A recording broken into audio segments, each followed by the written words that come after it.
You are listening live to American Legion Baseball here from Legion Field in Milbank, South Dakota on Classic Hits KMSD and Superstar Country B103. Welcome in, everybody. I'm Micah Warrington here for Day 4 of the American Legion Class B Baseball Tournament. We've got 2 games for you, both of them going to be on KMSD B103. You've just got this first game today, but this first game is going to feature Groton Post 39 versus Parkston Post 194 in an elimination game. Both of these teams have lost one game in the tournament so far, and today they vie for a spot in tomorrow's Championship Tuesday. Like I said, we got 2 games today. Our second game of the day will feature Dakota Valley taking on Del Rapids. Dakota Valley will be battling for their lives, but Del Rapids, in their win yesterday over Parkston, has already punched their ticket to Championship Tuesday.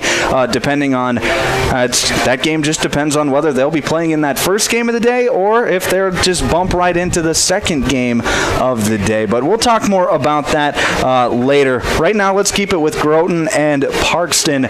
Groton yesterday, they won an absolute slugfest over SMFC by a score of 16-11. Groton, they jumped out to an 8-run lead early on in that game, but it was a 6-run second inning for SMFC that got them back into the ball game, and then a 5-run third inning for SMFC. They actually took the lead going into the 4th inning, but Groton was able to just keep tacking on runs, and give credit to Alex Ablin as he came in relief. 5 2/3 innings, gave up just 5 runs, none of which were earned. Had 7 strikeouts and only 1 walk. He really did a good job of coming in and shutting the door on a good SMFC team. And then give credit to the Groton offense as well, as they were able to just keep tacking on runs. It was a big 4-run 6th inning, which propelled them to a 5-run lead and eventually the victory and into this game today.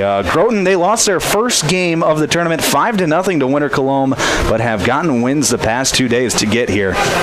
And now for Parkston, they got their first loss of the tournament last night in the 2-0 game against Del Rapids, and that game itself was a barn burner as Parkston ended up losing that game 9-8 in 9 innings. Parkston got up to a 4-2 lead going into the 4th inning, and it was tied at 4 going into the 7th. Both teams would score 2 runs in the 7th and 2 runs in the 8th, but Del Rapids was able to get 1 run in the 9th, and Parkston was unable to score to tie it in the 9th, and Parkston would end up losing that game. It was a tough one for Parkston, but they find themselves in a elimination game today. They're still alive. If they win today, they move on to Championship Tuesday tomorrow. Groton, the same way. Both teams have the same thing on the line in this game. Winner moves on, loser goes home. All right, we're going to take a quick break. When we come back, we'll get you starting lineups, and we'll get you your national anthem as well as we get ready for tip-off, or for first pitch rather, here at Legion Field in Milbank. We'll take a break. Back in 2 minutes here on KMSD and B103.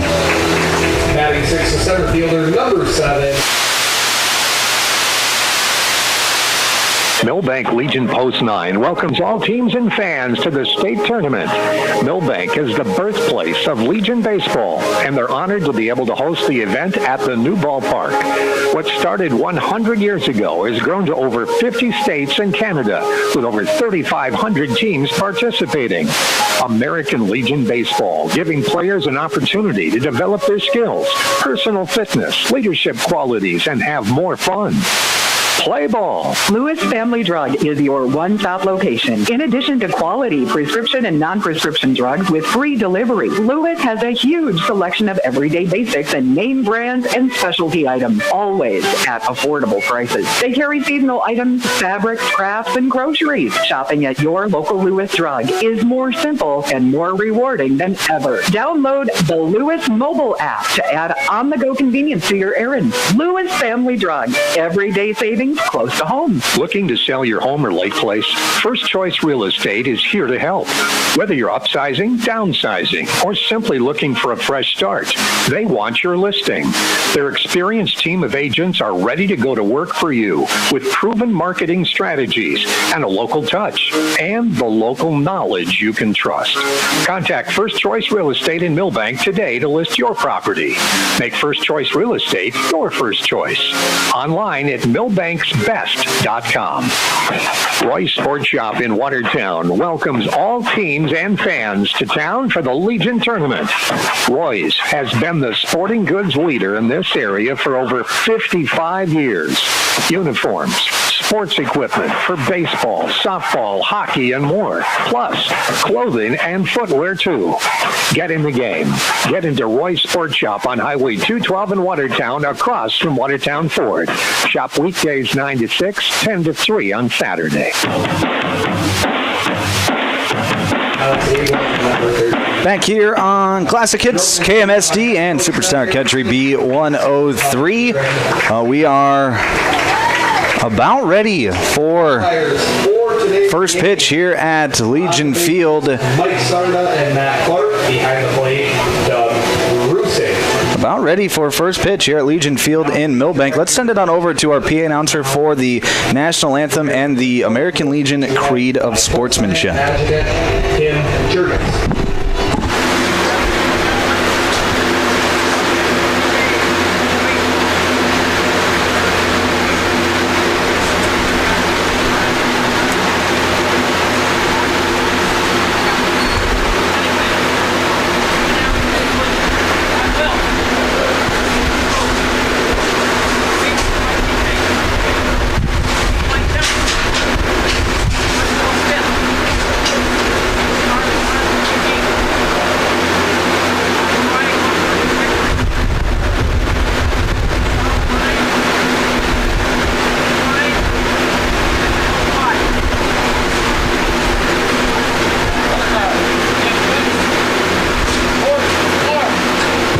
Standing and direct your attention to the first baseline for the presentation of the colors for today's game.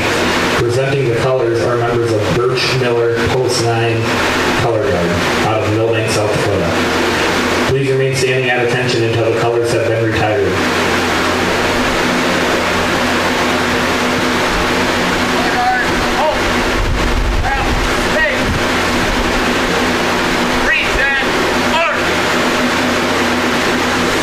Ladies and gentlemen, your national anthem.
That was Birthplace, our national anthem, over the airwaves on Superstar Country B103, 102.9 FM, KBWS, Sisseton, Britton, and Webster. Also on 95.1 FM, 1510 AM, Classic Hits, KMSD, Milbank. We are ready for first pitch in Game 1 of our doubleheader here on semi-final Monday at the Class B American Legion Baseball Tournament. It'll be Groton Post 39 taking on Parkston Post 194. Groton Post 39, they are going to be the home team on the scoreboard today. They will be wearing their blue uniforms, blue pinstripe uniforms with red and white lettering outlined in red with white pants as well and a blue cap, a blue and red cap. So let's set the defense for you for Groton Post 39 as they take the field today from left to right in the outfield. In left field will be Jarrett Erdman. Center field will be Taylor Deagle. And in right field, Braxton Emery. From left to right on the infield at third base will be Nick Morris. Shortstop will be Brevin Fleece. Second base, Corbin Cucker. And first baseman will be Carter Simon.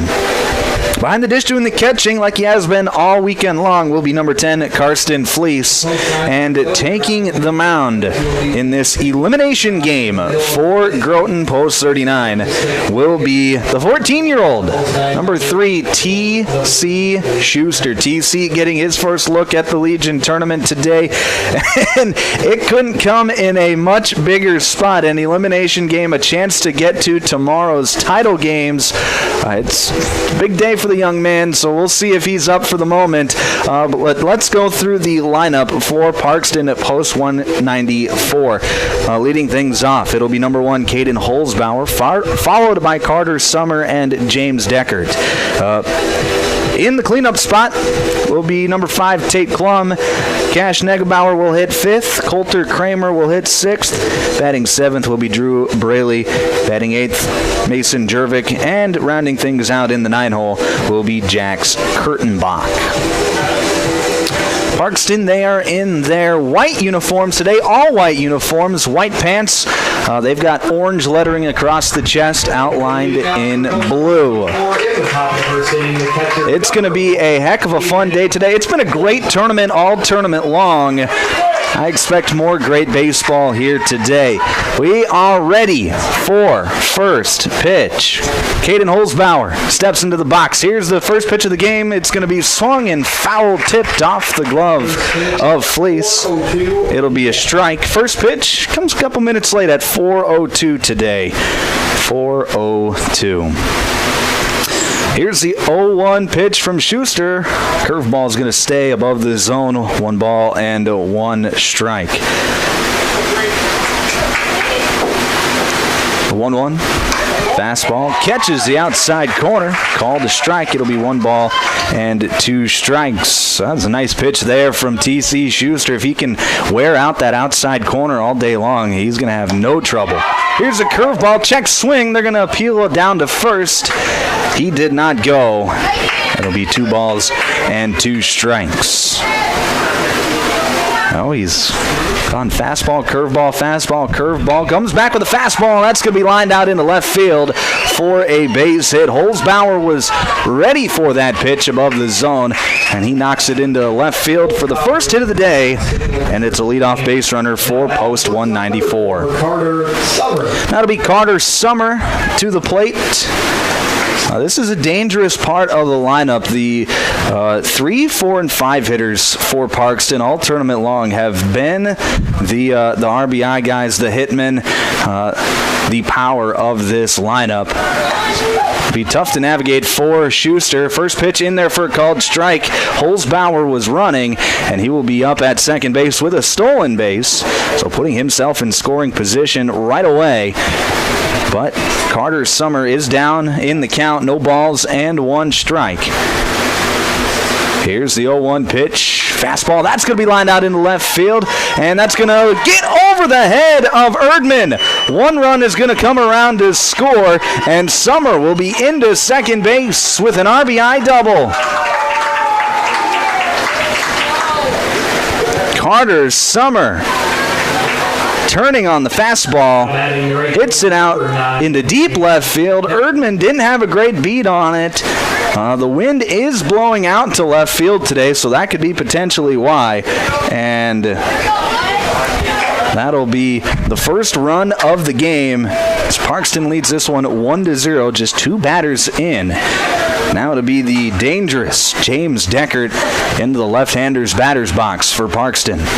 First pitch he sees, curveball is going to stay outside. It'll be 1 ball and no strikes. Well, Groton, they played a slugfest yesterday. Could be something similar here today. So here's another curveball hit back up the middle, fielded by Fleece at shortstop. He makes the throw, and a nice scoop there by Simon at first base to get the out.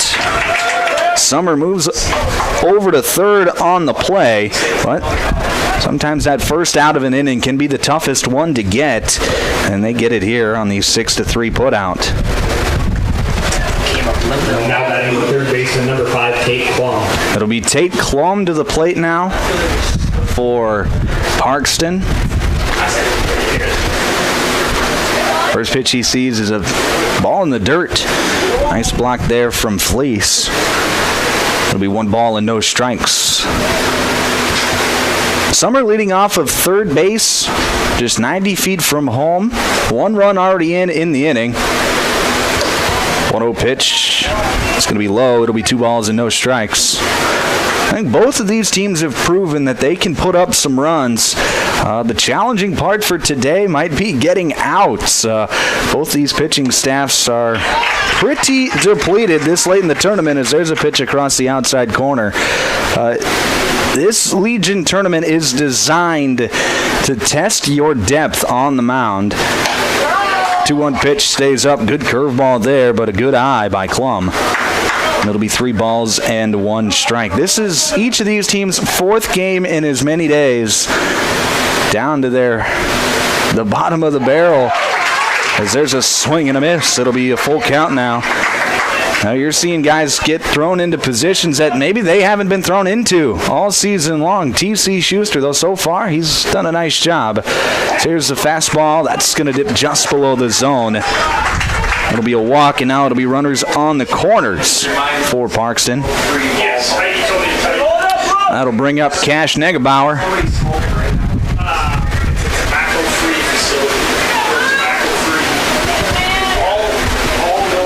Runners on first and third, still just 1 away here in the top of the first inning. Just getting underway here in day 4 of the Class B tournament.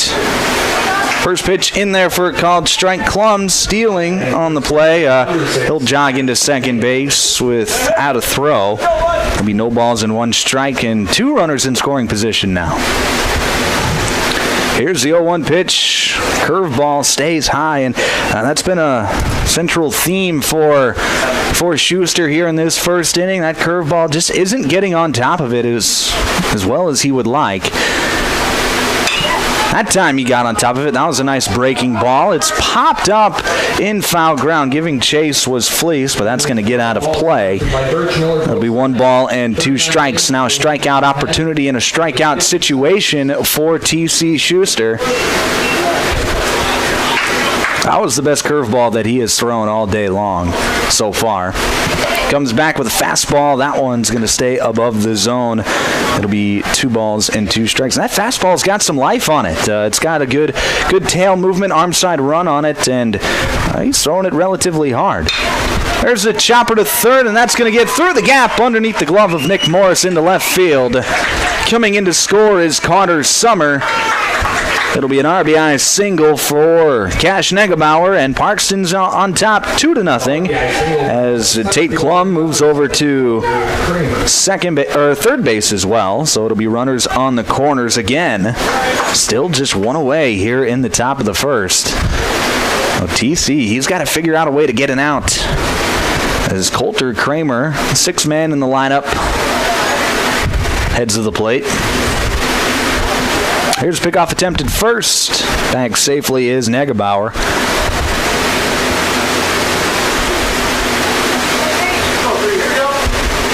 So right now, T.C. Schuster just trying to get through this inning.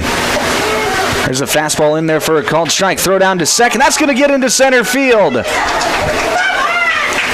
Klum will come in to score. Negebauer moves over to third. And the score is now 3-0 Parkston.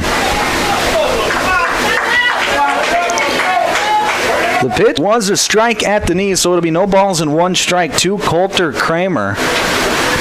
But now a runner leading off of third base. Kramer lays down a bunt, and it was a sacrifice bunt to get in the runner as Negebauer was breaking on contact, but Kramer bunts it foul down that third base line, so it'll be no balls and 2 strikes to the Parkston center fielder.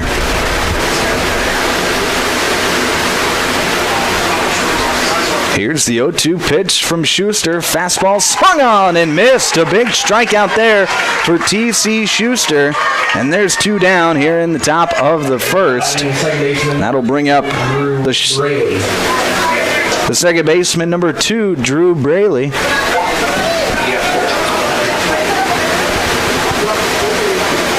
Here's the first pitch to Braley. Fastball, that's going to be hit straight back and hits the netting behind home plate. It'll be no balls and 1 strike. So far, TC's done a nice job of getting ahead in counts. He's just had a tough job. He's given up a few hits, and 1 run has come in to score on the air. Curveball stays high. It'll be 1 ball and 1 strike. But he has done a good job of throwing strikes. Just gotten into the 1-3 ball count. That fastball stays up, 2-1. And he's done a nice job of mixing his pitches as well. He's doing everything you're supposed to on the mound, except he's left a few pitches over the plate, and Parkston hasn't missed those pitches. As there's another curveball that stays up. It'll be 3 balls and 1 strike to Drew Braley. Yeah, he threw on day 1. He threw 26 pitches. He's got all 1 5 and 10. Fouled straight back. Count gets to full at 3-2.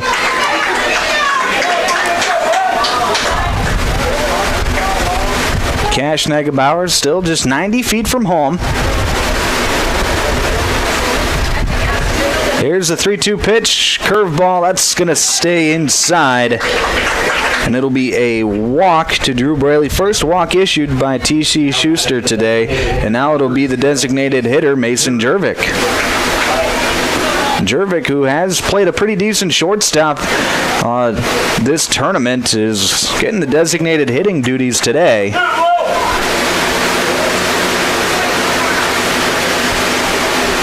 An RBI situation for Jervik. We'll see if he can come through in the clutch. 3 runs already in the inning. First pitch he sees, fastball on the outside corner, called to strike. It'll be 0-1. And Braley, on the defensive indifference, moves over to second base. Here's the 0-1 pitch. Fastball called to strike again on that outside corner. 0-2. And that may be a little bit of a generous call from the umpire, but gets the call nonetheless. 0-2 curveball, that's going to be lifted up into the air. Giving chase is Erdman. And out in foul territory in left field makes the catch for out number 3. So Parkston, they strike for 3.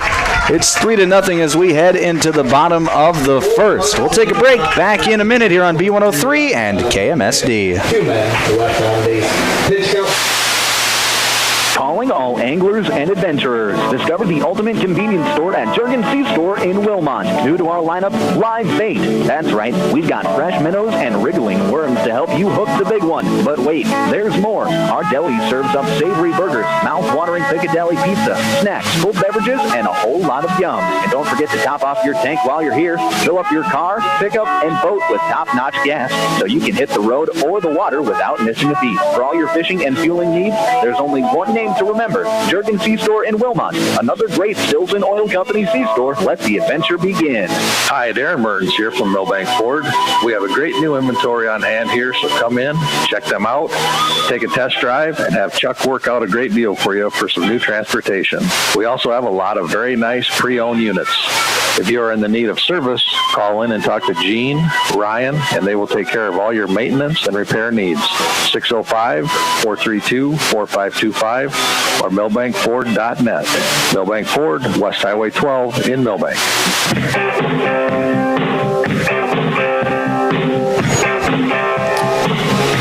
Back here on B103 and KMSD, bottom of the first inning, Parkston, they strike first as they lead at 3-0. Let's set the defense for you for Parkston here in this elimination game. From left to right in the outfield, in left field it'll be Jax Kurtenbach, center field will be Coulter Kramer, and in right field will be James Deckert.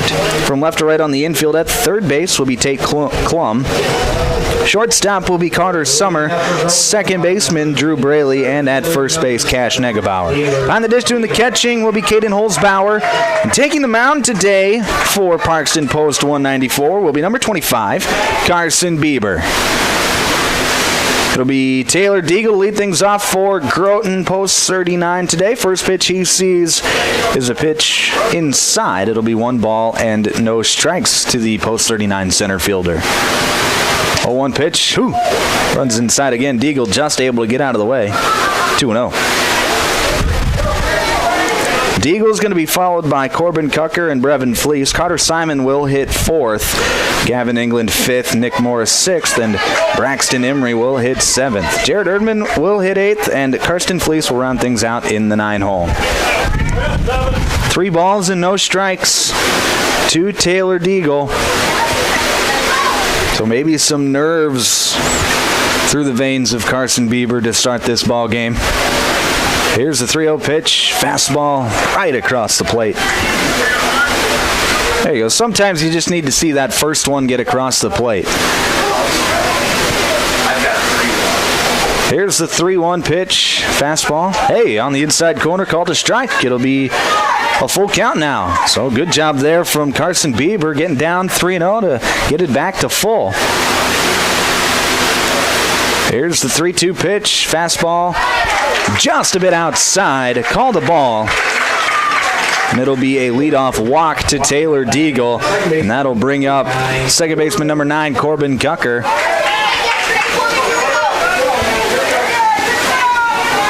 Deagle, good speed at first base. Wouldn't be surprised to see him go. I think Bieber's aware of that as well as he throws over, but Deagle back safely.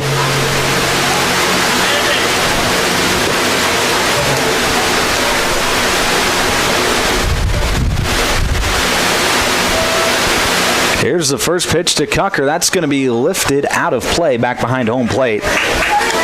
No balls and a strike. There goes the Otter Tail Power Company foul ball.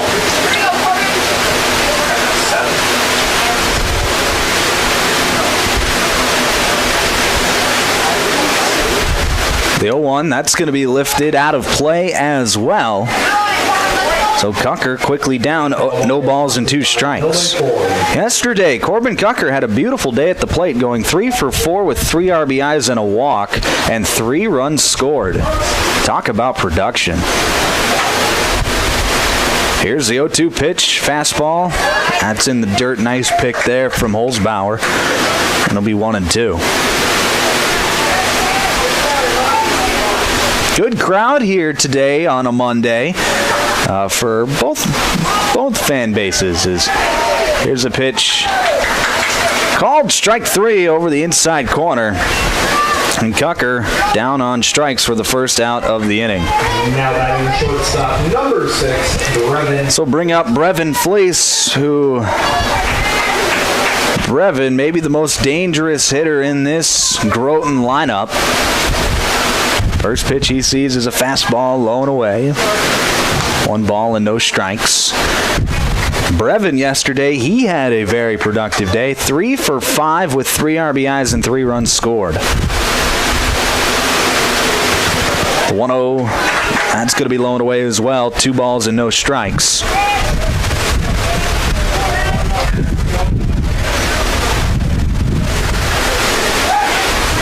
Pickoff attempt at first. Deagle back safely.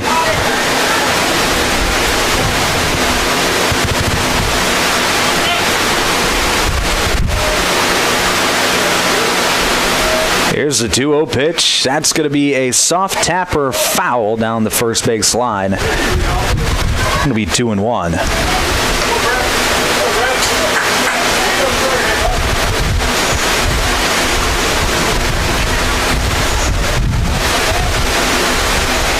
Oh, big moment for Groton here in the bottom of the first as Brevin hits one high and deep to right center field, giving chases to the center fielder, and he makes the catch.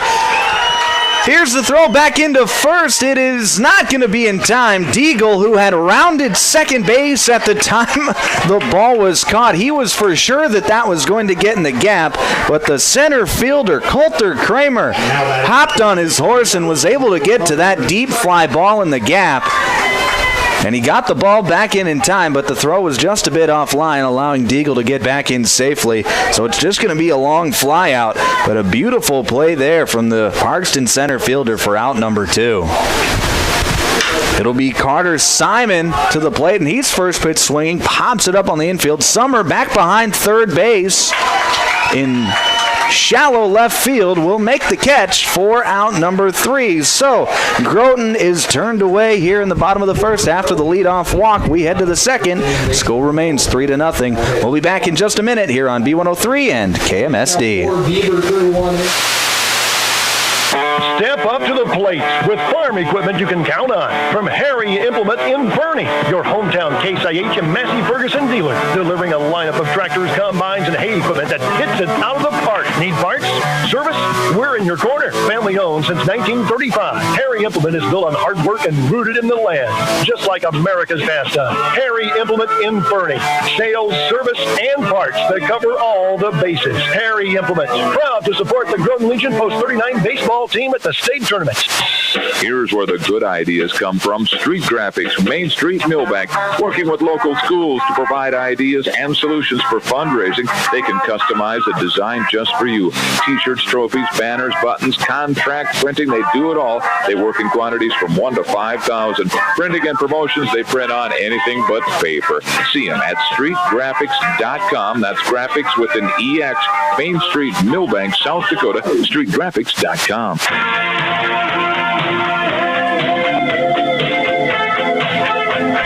Top of the second inning here in Milbank. Parkston leads Groton 3-0 as we get underway here in the second. It'll be the 9-hole hitter, Jax Kurtenbach, to lead things off for Parkston Post 194.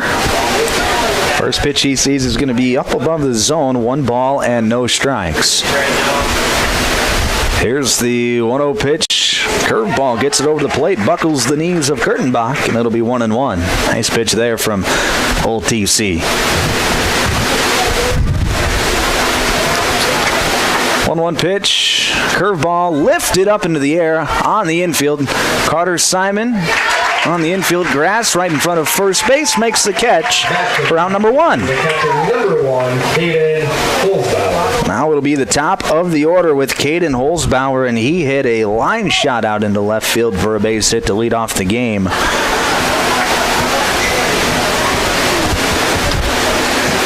Then came around to score later in the inning. First pitch he sees, curveball that crosses at the knees. Nice pitch there from TC, and it'll be no balls and 1 strike. And earlier, he's thrown his 2-pitch mix a lot lately. I'd say it's about 50-50 fastball curveball, as there's a swing and a miss on another curveball. It'll be no balls and 2 strikes. Here's the 0-2 pitch, curveball, and that actually goes behind the hitter, Holzbauer. Now he's having some words with the dugout. I suppose they're giving him a little bit of grief, saying, hey, man, you got to take those. It's just a curveball, man. And Holzbauer just comes back, man, I want to hit. 1-2 pitch. That's going to be hit to Morris at third base. Fields it on the left side of his body, makes a throw, and that's going to pull Simon off the bag, and Holzbauer's going to be safe. So Holzbauer's going to reach on the air. Number 4, Carter Summer. And that'll bring up Carter Summer, who doubled his first time up. We talk about the wind today. We've already seen it play a factor as here in Milbank, it is blowing out of the southeast at about 12 miles per hour, gusts up to a little over 15. There's a pickoff attempt at first. Holzbauer back safely. But that southeast wind is giving carry to left field today. There's a ball hit straight back. Summer will be down 0-1 to start the at-bat. And we kind of saw it in that first inning with Brevin Fleece as he made a great contact with a fly ball out to right center field. And I think it ballooned on him a little bit, allowing Coulter Kramer to use his speed and get over there. As there's a pitch on the inside corner called a strike. It'll be 0-2. But likewise, on Summers' fly ball to left field, it got a little bit of carry and was able to burn Jared Erdman for a double. So just depending on where you hit the ball, the wind is either helping or hurting you today. Here's a flare shot over the second baseman. That's going to fall back over the glove, outstretched glove of Corbin Cucker. It was a butt-out swing, and he was just trying to get contact with it. And Holzbauer was stealing on the play, so he's going to make it into second base easily. And actually, Cucker was going to cover the bag at second base, is why he wasn't able to get out there and make the catch. Now it'll be James Deckard. He pops one sky high into center field. Deagle makes the catch and makes a good throw into third base. Holzbauer will stay put, acted like he was going to tag up, but took about three hard steps, and got back to the bag.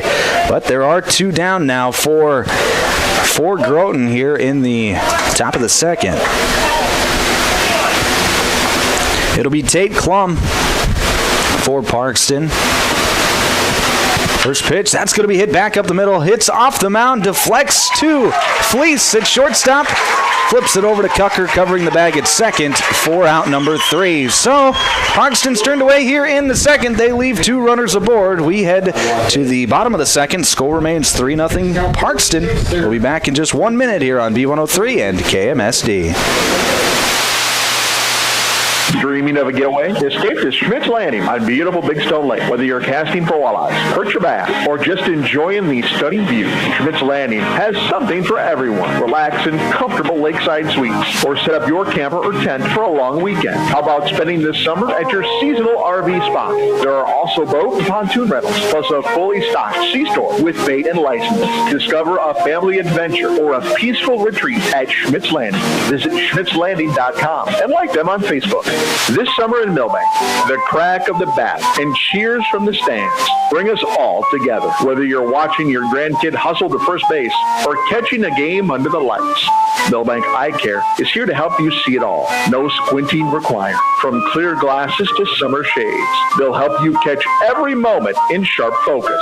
Swing by to make an appointment for a checkup. Milbank Eye Care. Clear vision, community pride, and baseball memories made sharp.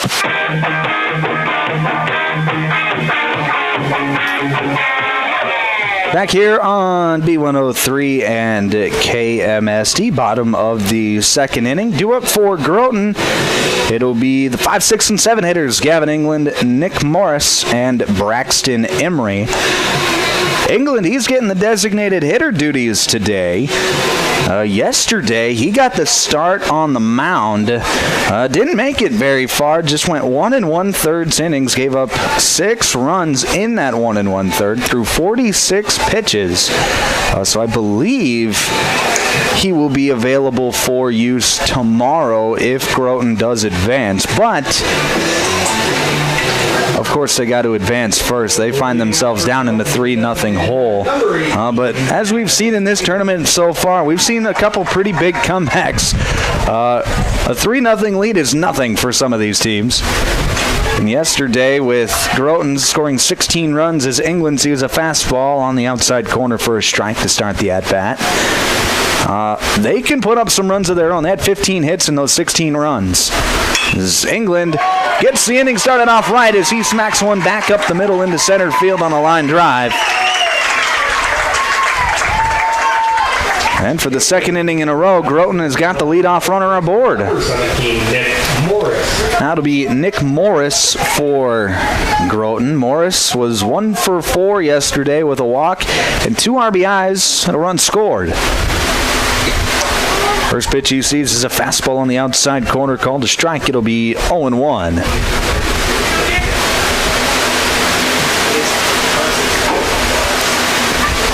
0-1 pitch. Morris lifts high and deep her shallow left field.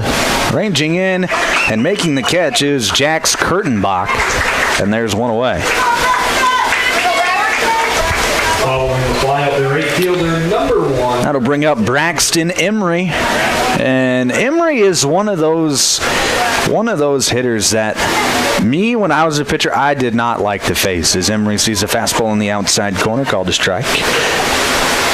He's a contact hitter, not going to hit with a ton of power, but he just knows how to use the bat to his favor, and it always seems like he's finding holes in the defenses. Here's pickoff attempt at first. England back safely. And he's quick, too, so he gets a few infield hits on the season, and whatnot. He just does things that are annoying as he hits one out to second base. 4, 6, 3, but not in time.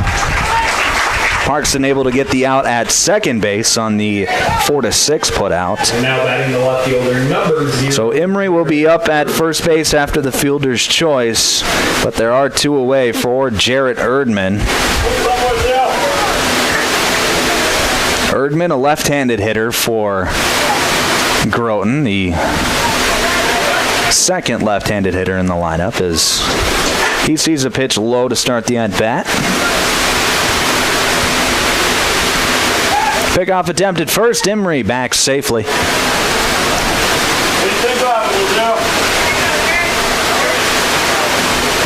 Sun is trying to poke through today. A little bit of overcast on the way today. As here's another pickoff attempt. Emery back safely. Emery will steal bases, so it is important for Bieber to keep him at bay.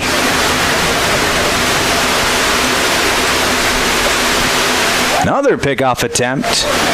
Emery back safely.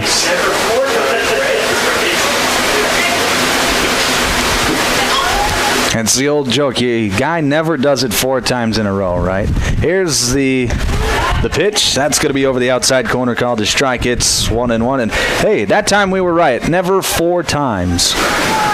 Until the pitcher throws over 4 times in a row. Here's the 1-1. That's going to stay out. 2 balls and a strike to Jarrett Erdman, the Groton 8 hitter, playing left field today. 2-1 pitch.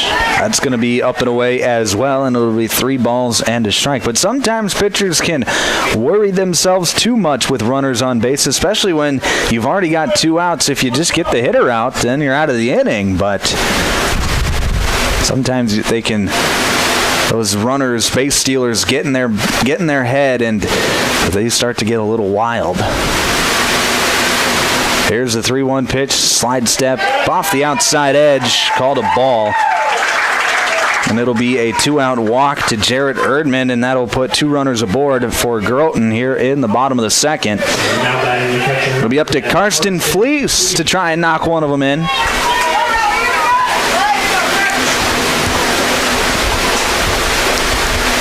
First pitch to Fleece, fastball over the inside part of the plate, right at the knees, called a strike. It's 0-1.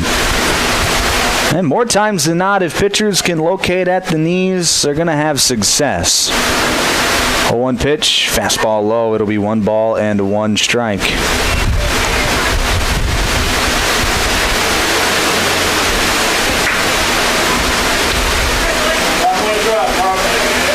Fleece yesterday drew a couple walks, had an RBI, scored a run as well. As here's a pitch hit straight back and out of play.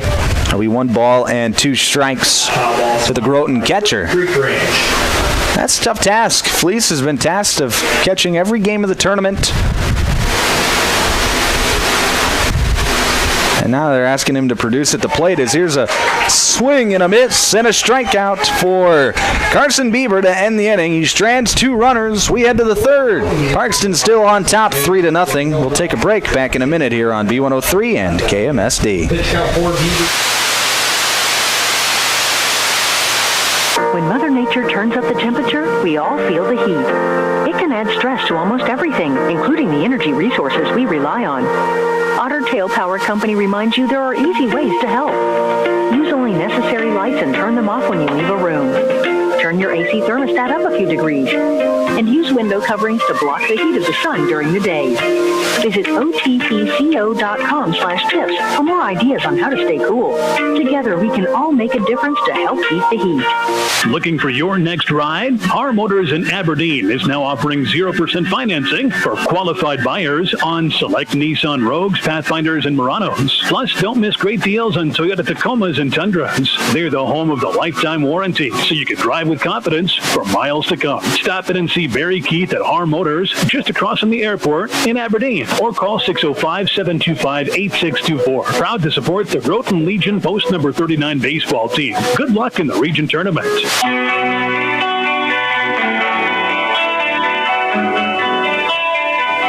Back here in Milbank at the Class B American Legion Baseball Tournament. It's the top of the third inning. Parkston on top of Groton 3-0. 3 runs to 0 runs. Due up for Parkston, it'll be the 5, 6, and 7 hitters with Cash Negebauer, Coulter Kramer, and Drew Braley. 194 in the top. TC Schuster's still out there for Groton. He's up to 44 pitches today. He's got a full 105 arsenal today, however, so Groton is, unless it gets ugly, they're probably going to task him to throw those full arsenal of pitches. As the first pitch to Negebauer is a strike over the outside corner on that curveball that he is sort of fallen in love with today. It'll be no balls and 1 strike. Fastball hit down the third base line, but foul. Be 0-2, and he has been around the plate coming into the inning. 44 pitches thrown, 29 of them have been strikes, so he has been around the plate all afternoon long, which is what you want to see from the youngster. 0-2 fastball just off the plate. Nice 0-2 pitch. Good eye there from Negebauer, and it's 1-2. That's where you want to throw that 0-2 fastball. 1-2. There's a pitch in the left-hander's batter's box. Nice pick there from Fleece, and it'll be 2 balls and 2 strikes. But now at 2-2, you got to come right after him and make a competitive pitch. Here's a 2-2. Fastball just off the edge. Good eye there again from Negebauer, and it's 3-2. Good at bat from Negebauer to lay off a couple of really close fastballs. Here's a full count pitch. That's going to be swung on and missed. Schuster gets the strikeout, and it's the first out of the inning. Now it'll be Coulter Kramer for Groton. He threw that fastball just right by him. It was an elevated fastball right at the numbers, and Negebauer couldn't get the hands on top of it. Starts Kramer off with a curveball that breaks in on the inside corner. It'll be no balls and 1 strike. That's a tough pitch to swing at if you're a right-handed hitter. Now a fastball hit down the third base line. Foul. Morris was on it. Had that been directly down the line, I think Morris actually probably would have caught that ball. But instead it leaks foul, and it'll be 0-2 to Kramer. Another strikeout opportunity. Here's the 0-2 curveball. That's going to be lifted high and out of play down the first base side. We'll do 0-2 again. That foul ball is sponsored by the Ron and King Charles family. You see a majority, I shouldn't say a majority, but a fair amount of these foul balls that get out of play, they bounce on the concrete, and then they get out into the parking lot here on the south side of the stadium. 0-2 pitch just misses. It'll be 1 ball and 2 strikes. which, with these kids chasing could be a good thing. Could also be a bad thing. Here's the 1-2 curveball. That's going to be hit past the diving glove of Brevin Fleece at shortstop and into left field for a base hit. Kramer hit that one on the screws. It'll be a 1-out single for Parkston, and it'll bring up Drew Braley. Braley, he drew a walk his first time up, got all the way over to second base, but did not score. Pickoff attempt at first. Back safely is Kramer. Kramer, he's shown that he's got good speed as he had to run deep into the gap to rob Brevin Fleece of a base hit back in the first inning. First pitch to Braley is fouled straight and actually deflected off of the catcher, and the umpire is going to give the catcher a little bit of time to catch his breath as those foul tips into the mask or into the chest can be some of the most not fun moments for a catcher and an umpire. So it's an unspoken rule that anytime one of those two get hit, the other one just goes and talks to the pitcher and gives the other time to recuperate and just kind of to gather themselves before the next pitch. Just one of those unwritten rules of baseball. Here's a soft tapper down the third base line. It'll roll foul. So it'll be no balls and 2 strikes to Drew Braley. And TC has gotten ahead 0-2 to each hitter of the inning so far. One of them ended in a strikeout. The other ended in a single. Let's see what happens here to Braley. Pickoff attempt at first. Back safely is Kramer. I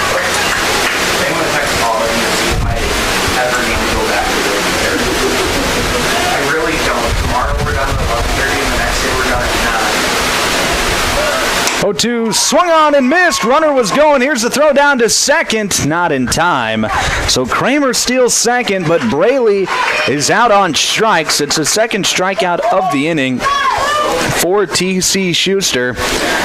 And that'll bring up the designated hitter in Mason Jervik. Number 0, Mason Jervik. Would that not be? Jervik flew out to end the first inning. Now he's hitting with another runner in scoring position. First pitch swinging, fouls it straight back. It'll be 0-1.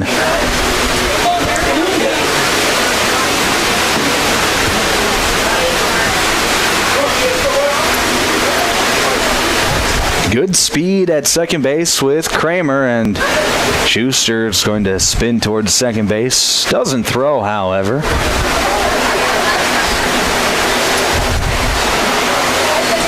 Here's the 0-1 pitch. Fastball outside. It'll be 1-1. With 2 outs, TC shouldn't worry himself with that runner on second base. If you can get Jervik out, obviously you end the inning, and then that runner doesn't matter. Here's a tapper down the third base line. Foul. It'll be 1-2. Morris has had a lot of action over there at third base in the inning. Just everything's been on the left side of the line. Hasn't gotten to actually make a play yet this inning. Here's the 1-2 pitch. Slider in the dirt. Be 2-2. That's a good pitch as it starts on that corner, and if you get a swing or an attempt at it, it's going to be a swing and miss, but he just hasn't gotten that swing attempt quite yet. 2-2 pitch. That's going to be lined out into right field, but coming in and making the play is Braxton Emery, and that's going to end the inning. So Parkston leaves a runner stranded. We head to the bottom of the third. Score remains 3-0. We'll be back in just a minute here on B103 and KMSD. Are you in need of collision repair? Look no further than Al's Body Shop. Their team of expert technicians has years of experience and are dedicated to getting your car or truck back on the road in no time. From minor dings to major body damage, they've got you covered. And with their state-of-the-art equipment, they can handle any make or model. Plus, they work with all insurance companies to make the process as easy as possible. Don't let an accident slow you down. Go see Al's Body Shop today. Al's Body Shop, Milbank. Quality collision repair you can trust. Dairy Queen in Ortonville is your locally owned and operated DQ serving the Big Stone Lake area and beyond. Beat the summer heat with one of their cool treats like the famous Blizzard, peanut butter parfait, hand dipped cones, sundaes, and more. If you're looking for the best meal deal around $7, the DQ deal meal cannot be beat. Choose from a cheeseburger or chicken strips, fries, beverage, and a sundae for only $7. Make the Sunday a Blizzard for just $2 more. Hot eats, cool treats at Dairy Queen in Ortonville. Open 10 a.m. to 10 p.m. daily.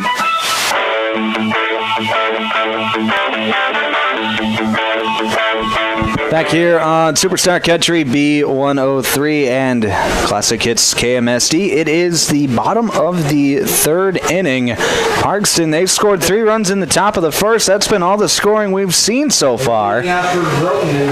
But Groton a chance to answer back as they've got the top of the order with Taylor Deagle to lead things off here in the third. So Deagle was able to reach on a leadoff walk in the first, but the next 3 hitters in the lineup each got out. We'll see what happens here in this part of the order with Groton. First pitch Deagle sees is inside. It'll be 1-0. And Deagle really is the prototypical leadoff hitter. He's a contact guy with a lot of speed and a small strike zone.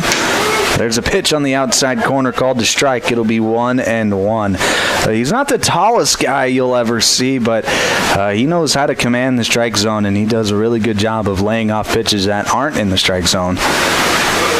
1-1 pitch. That's going to be lined out into left field for a base hit. So Deagle, he's going to get on base to lead off the third, and now he's the setup guy for this Groton offense. We'll see if Corbin Cucker can string together a hit, and maybe Groton can get something going here in the third. Trailing by 3 runs. It feels like opportunities today are going to be, you're going to have opportunities. It's just a matter of capitalizing on them. First pitch to Cucker in there for a called strike over the outside corner. It'll be 0-1. We kind of touched on it a little bit earlier in the broadcast, but these pitching staffs they're nearing the bottom of the barrel. So here's the 0-1 pitch. That's going to be high, 1-1. Most of these guys that are throwing today are, they've pitched before. They've pitched during the season, but there's a reason that they're throwing on day 4 instead of day 1 or 2. The Legion tournament is designed for depth at pitching as Cucker pops one up on the infield. Ranging over from his second base spot is Drew Braley, and he makes a catch for out number 1. You got to have a deep pitching staff. And it's not to say that the guys pitching today aren't capable. Most of them are very capable. As we're seeing today, both Bieber and Schuster have both pitched pretty well today so far. Schuster just had that rough first inning where he gave up a few hits. As Brevin Fleece steps to the plate, fouls the first pitch he sees away. It'll be 0-1.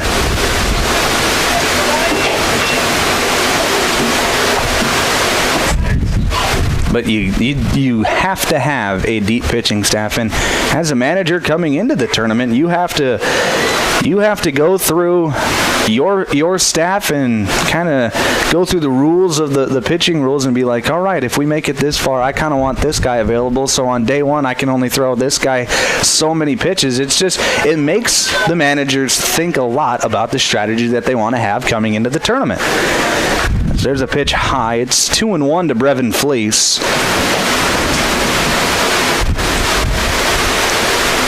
Here's the 2-1 pitch.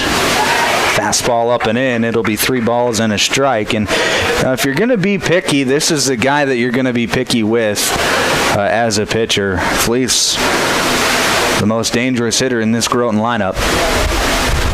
There's a pitch outside. Fleece draws the walk.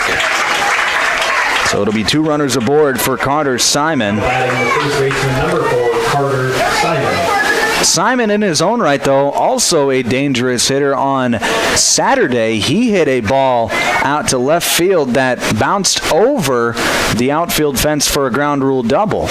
Oh, if he hit that same pitch today with the carry that we're getting out to left field, very well could be a home run. Big grand slam yesterday. And Carter Simon yesterday, I'm being told, grand slam. So we're seeing tons of power from Carter Simon in this tournament. Sees a pitch low, and it'll be 2-0. And now we're going to get a talk from the manager as a tough situation brewing for Carson Bieber, the manager for Parkston. Landon Sudbeck wants to just come out and talk things over and calm down his young pitcher.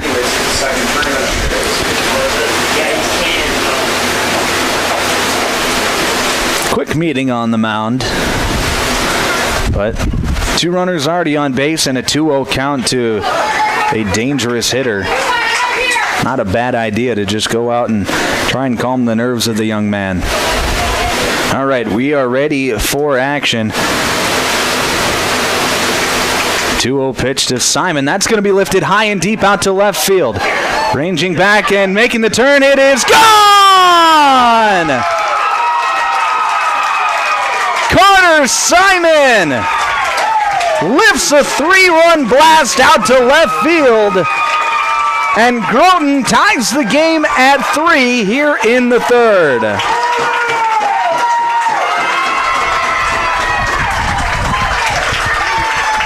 His second home run in as many days, and he tacks on 3 more RBIs to his tournament total. And right now, you've got to be thinking Carter Simon for tournament MVP. 2 home runs in that one. With carry out to left field, got over that. It's a 3-tiered fence out there in left field as Gavin England pops one deep out into left field. That is carrying, and that's going to fall and one-hop the fence. Gavin England's going to trot in with a double, and right now the Groton crowd is on their feet. England with the stand-up double to left field now. On back-to-back pitches, it's been home run and double for Groton. And now it's up to Nick Morris with a runner in scoring position to maybe give Groton their first lead of the day. And this is, we talk about the dangerous part of the Groton lineup, and in this inning, they have done their job. First pitch to Morris, a fastball on the outside corner called a strike. It'll be 0-1. But as I was saying, it's a 3-tiered fence out in left field. The first tier is about 25, 30 feet high.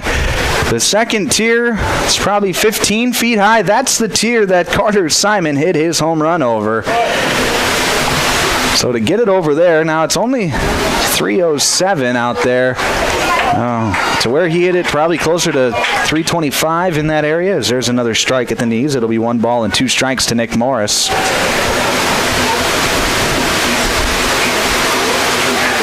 Fastball outside, it'll be 2-2, but you still got to give it a pretty good poke, and I know you're getting carry out to left field, but even without the wind, that probably would have banged off the wall. He hit it that well. 2-2 pitch. Morris fouls it away. That's a tough 2-strike pitch.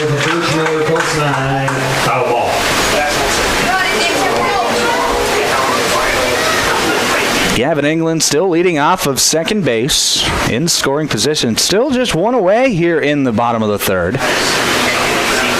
Tied up at 3. Here's the fastball. That's going to stay away. It'll be 3 balls and 2 strikes to Nick Morris.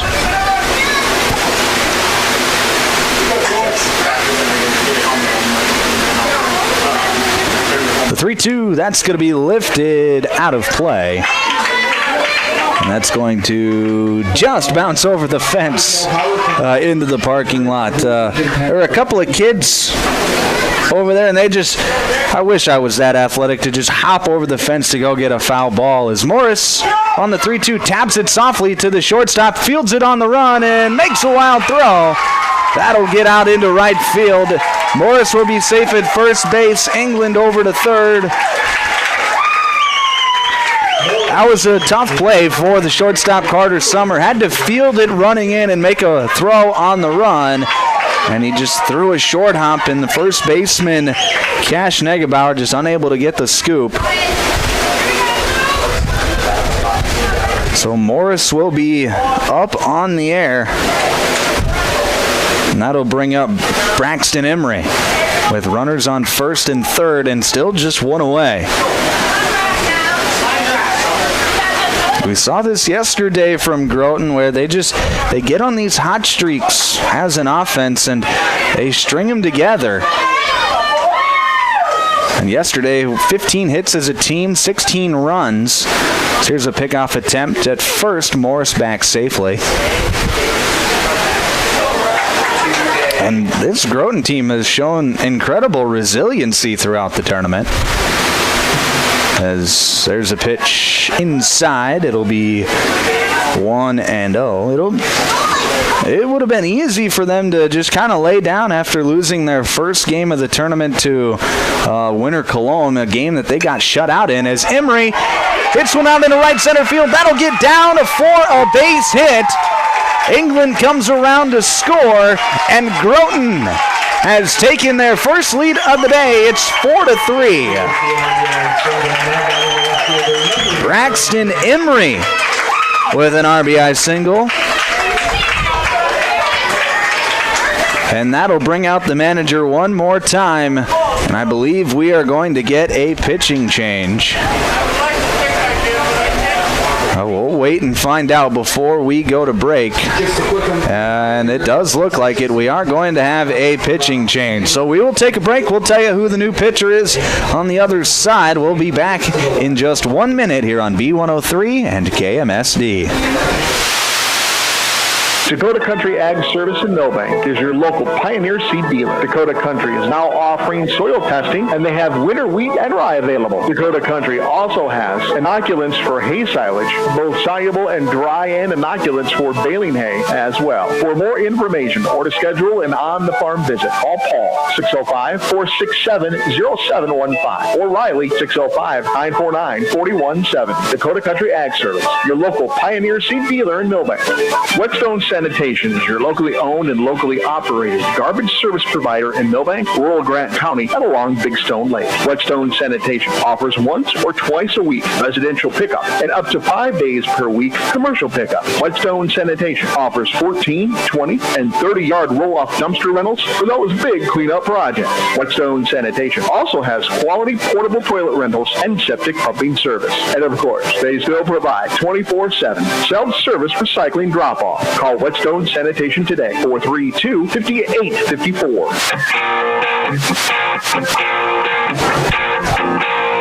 Back here on Classic Hits, KMSD and Superstar Country B103.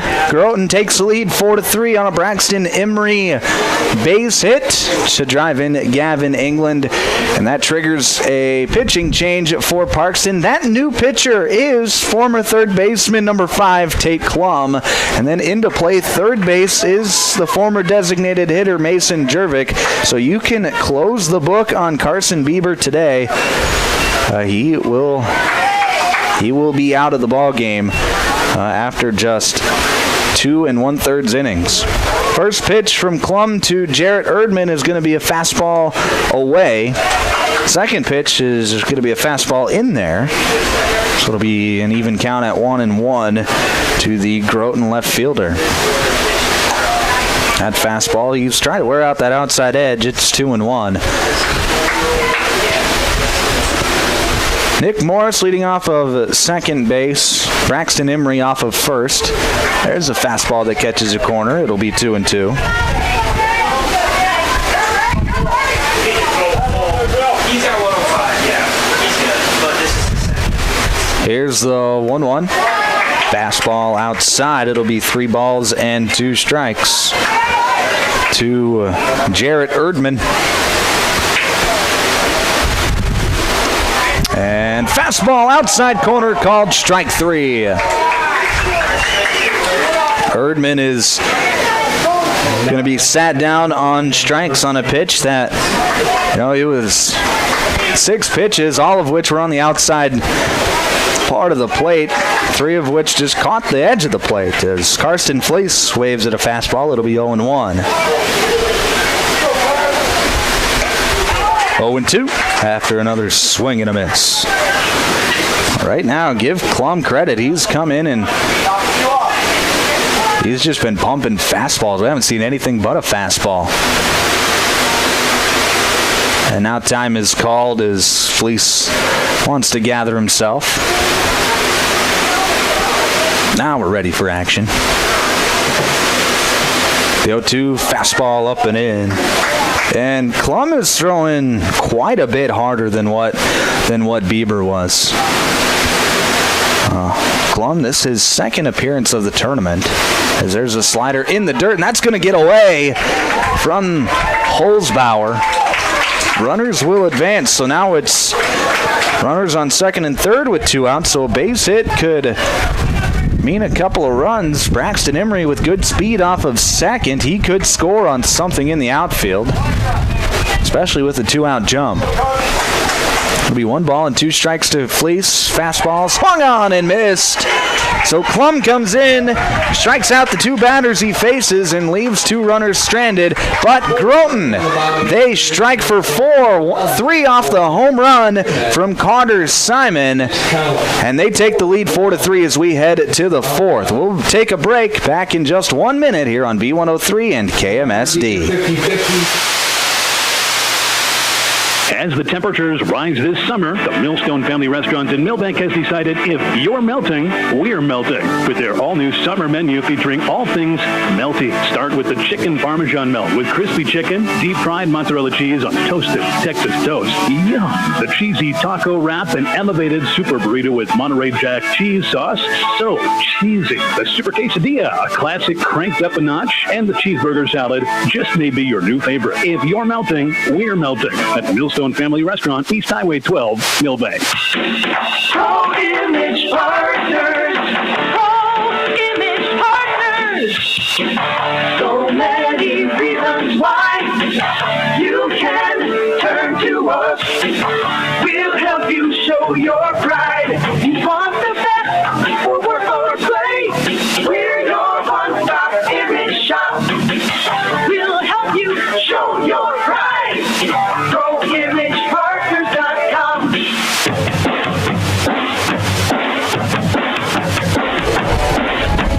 Back here on B103 and KMSD, top of the 4th inning. Groton, they're able to flip this game on its head as they now lead 4-3. You're listening to American Legion Baseball on 95.1 FM, 1510 AM Classic Hits, KMSD Milbank, and 102.9 FM at KBWS, Scissorton, Britton, and Webster. First pitch of the inning. Jax Kurtenbach lifts one deep out into left center field. He's going to be rounding second. He's headed for third, and he will be up with a lead-off triple. Jax Kurtenbach not wasting any time. First pitch of the inning. Splits the gap out in left center field. The ball rolls all the way to the fence at the 372 mark, and he strolls in easily with the stand-up triple. And that'll bring up the top of the order with Caden Holzbauer. Holzbauer 1 for 2 today with a single, and he reached on an error back in the second. Now he's up in an RBI spot. His first pitch he sees is high. It'll be 1-0. Here's the 1-0 pitch inside, 2-0.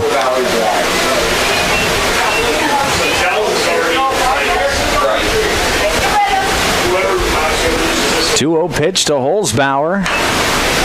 Schuster throws a curveball, and that's going to be tapped fouled on the third base line. It'll be 2 balls and a strike. Schuster up to 67 pitches on the afternoon.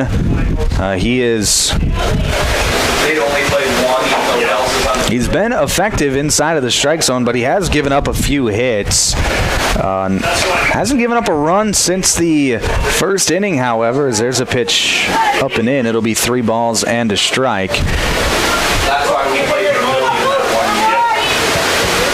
Here's the 3-1 pitch. That's going to be lifted out of play. Count goes to full at 3-2.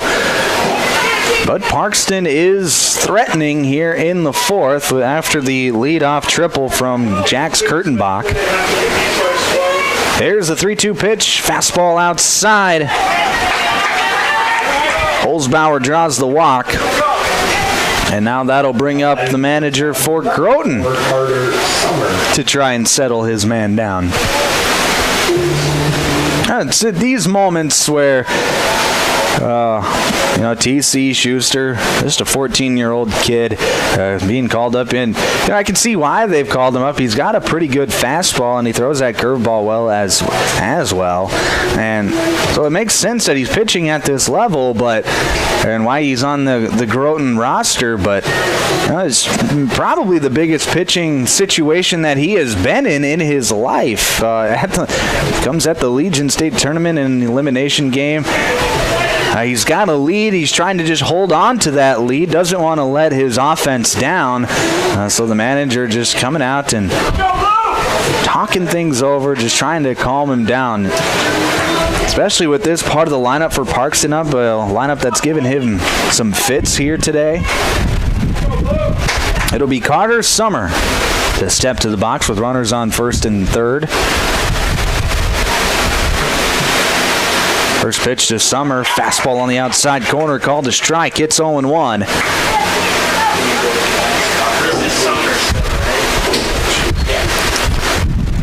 I'd expect Holzbauer at some point in the at-bat to take off for second base. And there it goes. There's a ball hit back up the middle. That's going to be fielded by Fleece. He touches second, makes the throw to first. That's going to bounce. And Simon unable to hang on.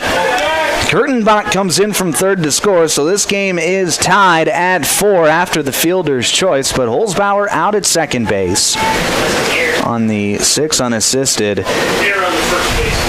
And then Summer will be up on the fielder's choice. It'll be James Deckert to step to the plate now for Parkston. There's a pickoff attempt, and they've got Summer picked off.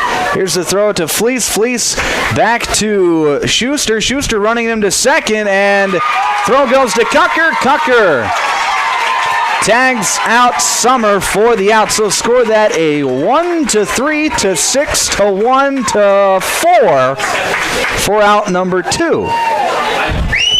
Would you look at that?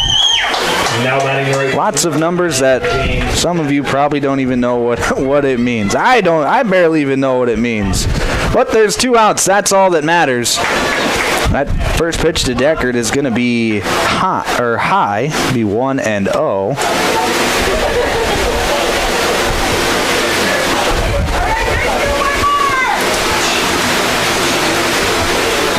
Here's a 1-0 pitch, curveball outside. It'll be 2-0.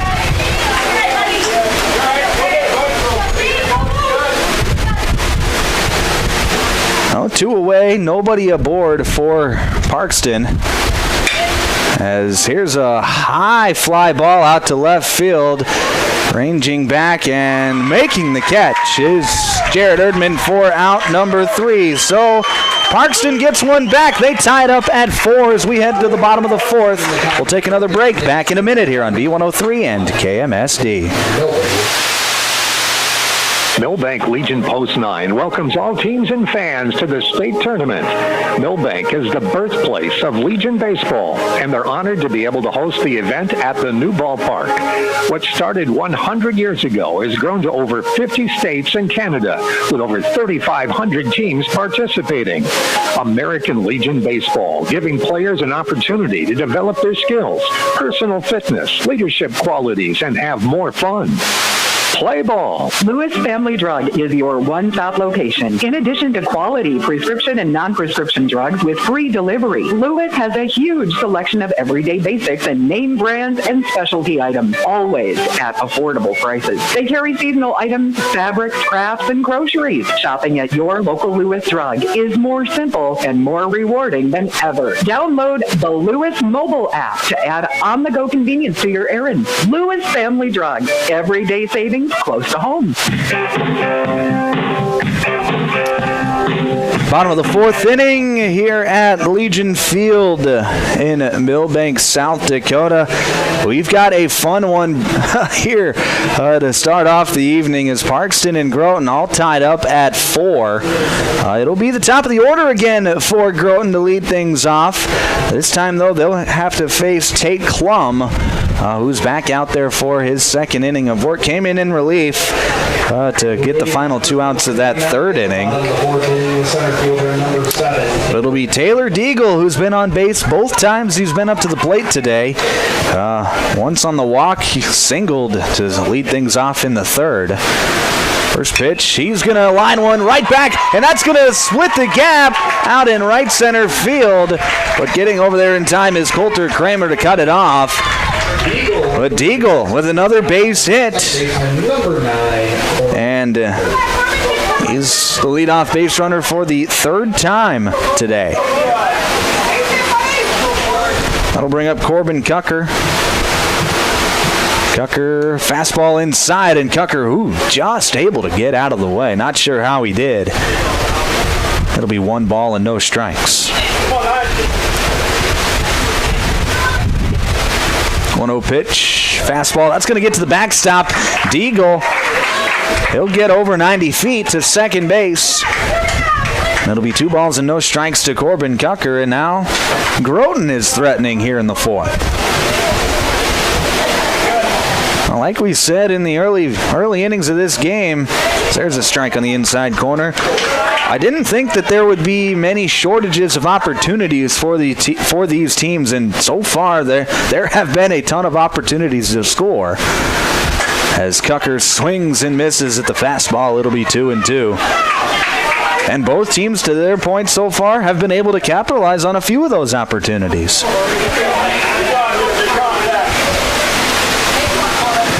Here's a 2-2 pitch. Curveball, that's going to be tapped out to the second baseman, Braley. Fields it and flips it over to first in time for the out. But it's a productive out as Taylor Deagle gets on over to third base. So now it'll be up to Brevin Fleece to try and knock him home. Well, Brevin, he's 0 for 1 today with a walk and a run scored. He was on base when Carter Simon hit his big 3-run homer last inning. Now Fleece lines one out into center field, and that's going to get down for a base hit. Brevin Fleece drives in Deagle from third, and Groton recaptures the lead. It's 5-4. Fleece at the RBI single to center, now batting at first baseman number 4, Carter Simon. That ball was hit on a line right where it needed to be, right in front of Coulter Kramer to get down for a base hit. Thought for a moment Kramer was going to come in and rob Fleece of another hit, but he let up at the last moment. Let it fall in front of him just to keep the ball in front of him.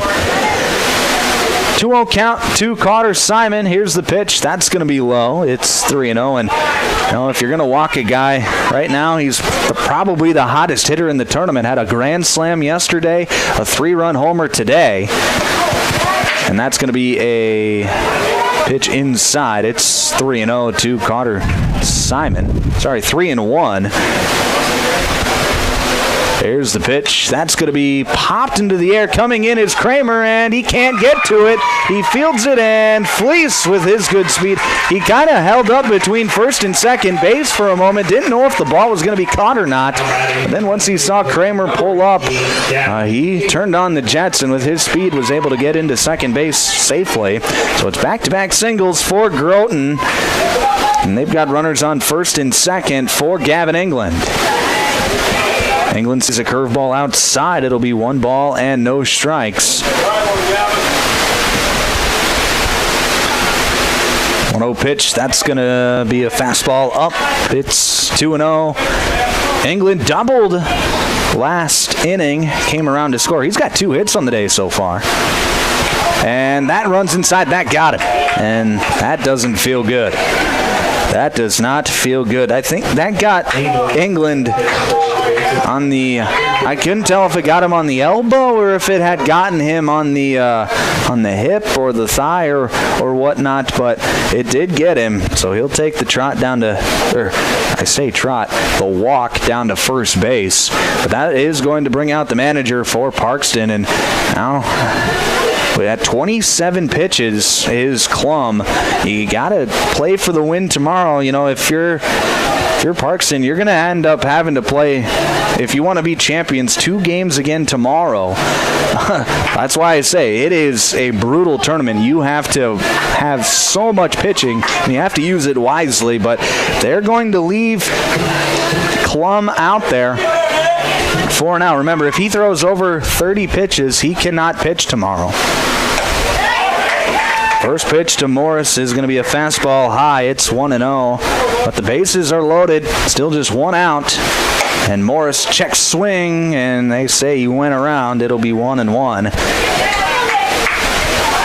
Corners playing in for Groton. There's a fastball on the inside corner. It'll be 1-2. So with this pitch here, Klum will officially be unavailable for tomorrow. Here's the 1-2. Swung on and missed, and Morris is down on strikes. And now it'll be up to Braxton Emery to try and extend the Groton lead. 2 down now here in the bottom of the 4th. There's a fastball on the inside corner called to strike. It's 0-1. Emery, he singled his last time up, but he ugly swing at that slider. Fooled him. It'll be 0-2. That was the best pitch that Klum has thrown today. And we got a balk. We have a balk. Braxton Emery, he had called for time, and the umpire, to his credit, was granting him time to get himself composed in the box. Klum, who is he's a quick pitcher, he's a get-it-and-go type of guy, was already in his windup, realized that Emery wasn't ready, and he had stopped his motion, and that is a balk, and that is going to balk in a run. And that makes the score now 6-4. But on the next pitch, Emery sees a strike on the outside corner, so the strikeout ends the inning. But Groton, they are going to strike for 2 more. They take the lead 6-4. We'll break back in a minute with the top of the 5th inning here on B103 and KMSD. Looking to sell your home or lake place? First Choice Real Estate is here to help. Whether you're upsizing, downsizing, or simply looking for a fresh start, they want your listing. Their experienced team of agents are ready to go to work for you with proven marketing strategies and a local touch and the local knowledge you can trust. Contact First Choice Real Estate in Milbank today to list your property. Make First Choice Real Estate your first choice. Online at milbanksbest.com. Roy's Sports Shop in Watertown welcomes all teams and fans to town for the Legion Tournament. Roy's has been the sporting goods leader in this area for over 55 years. Uniforms, sports equipment for baseball, softball, hockey, and more. Plus, clothing and footwear, too. Get in the game. Get into Roy's Sports Shop on Highway 212 in Watertown, across from Watertown Ford. Shop weekdays 9 to 6, 10 to 3 on Saturday.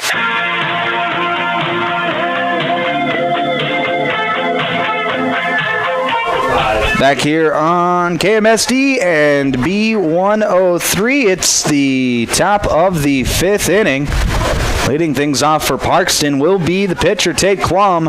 Klum sees a curveball on the inside part of the plate. It'll be 1 ball and no strikes.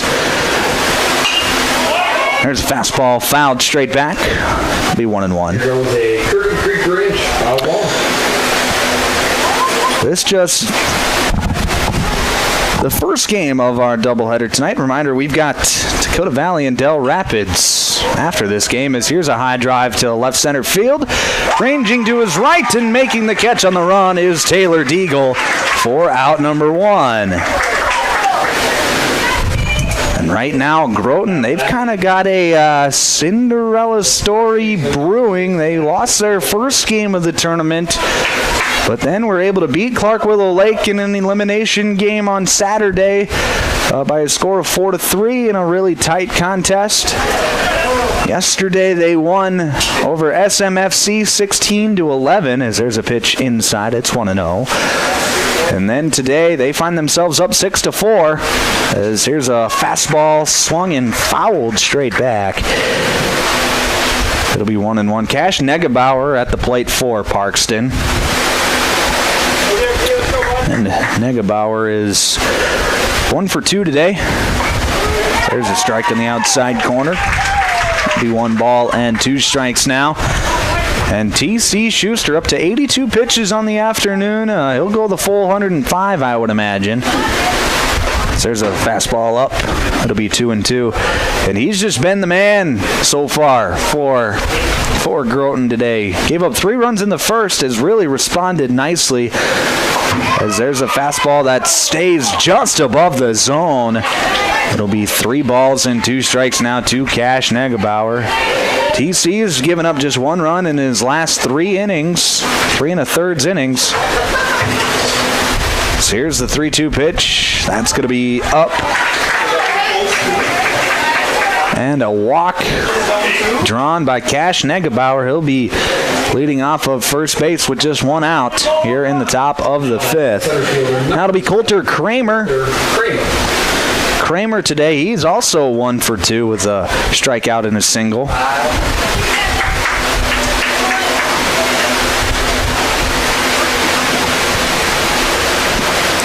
1-2. Nice pitch there. Fastball on the outside corner. It'll be no balls and a strike to Coulter Kramer.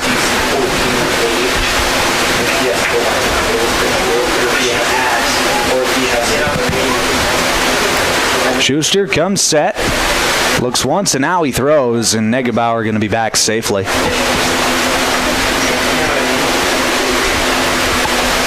Jesse.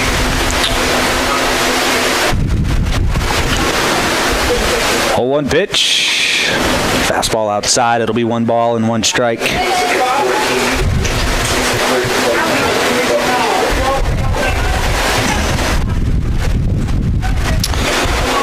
Kramer steps out of the box, gets the sign from his third base coach. Now he's ready to go. Pickoff attempt, but Negebauer back safely. Do either of the athletic commissioners have a walkie-talkie?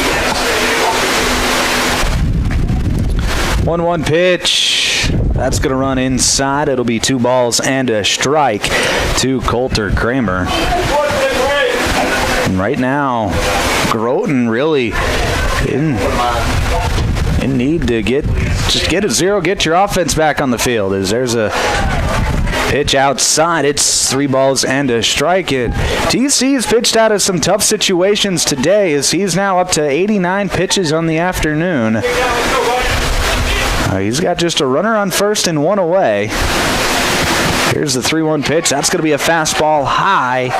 So that'll be a walk to Coulter Kramer. But now we could see some fatigue setting in for TC as he's at 90 pitches. 9-0. So he's got just 15 pitches to work with. Reminder, you're allowed to pitch 105 pitches in a day. At 105, you can finish the batter, but you cannot start a new batter. It'll be Drew Braley to step to the plate for Parkston, now with runners on first and second and just 1 out. Here's the first pitch in there for a count strike at the knees. It'll be 0-1.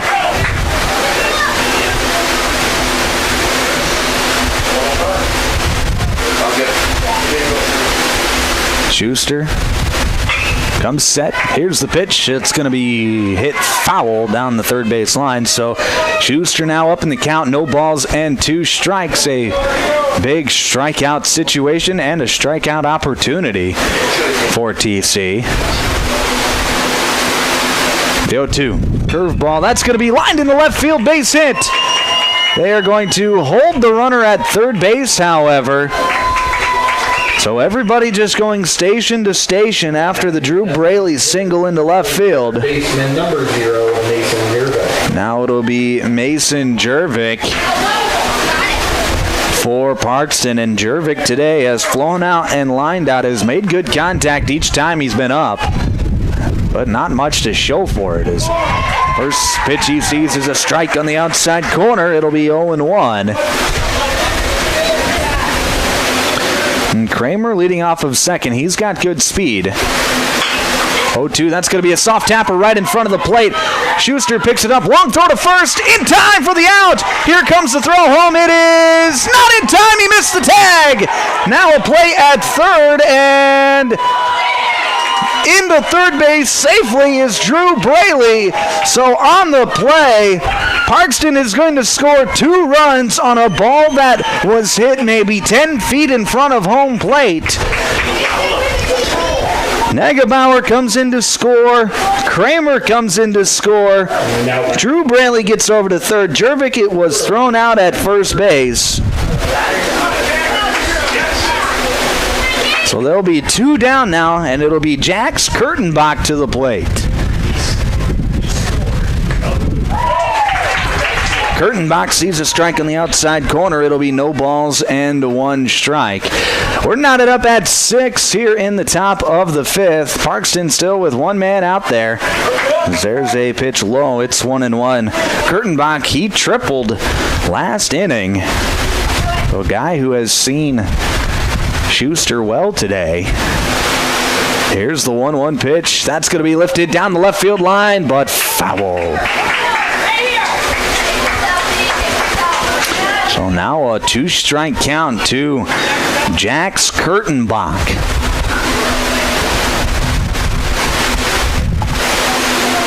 Here's the 1-2. Fastball just misses above the zone, and it'll be 2-2.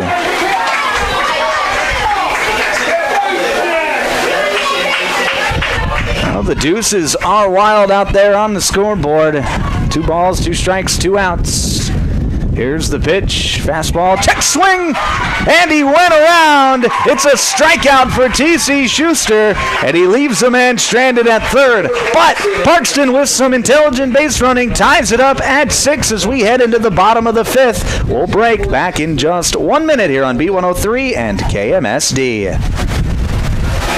Calling all anglers and adventurers. Discover the ultimate convenience store at Jurgen C Store in Wilmont. New to our lineup, live bait. That's right, we've got fresh minnows and wriggling worms to help you hook the big one. But wait, there's more. Our deli serves up savory burgers, mouth-watering Piccadilly pizza, snacks, cold beverages, and a whole lot of yum. And don't forget to top off your tank while you're here. Fill up your car, pickup, and boat with top-notch gas so you can hit the road or the water without missing a beat. For all your fishing and fueling needs, there's only one name to remember, Jurgen C Store in Wilmont. Another great Stills and Oil Company C Store. Let the adventure begin. Hi, Darren Mertens here from Milbank Ford. We have a great new inventory on hand here, so come in, check them out, take a test drive, and have Chuck work out a great deal for you for some new transportation. We also have a lot of very nice pre-owned units.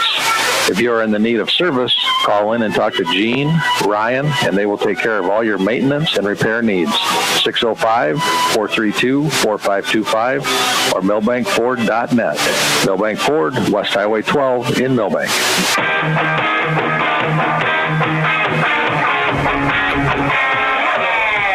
Back here on KMSD and B103, bottom of the 5th inning.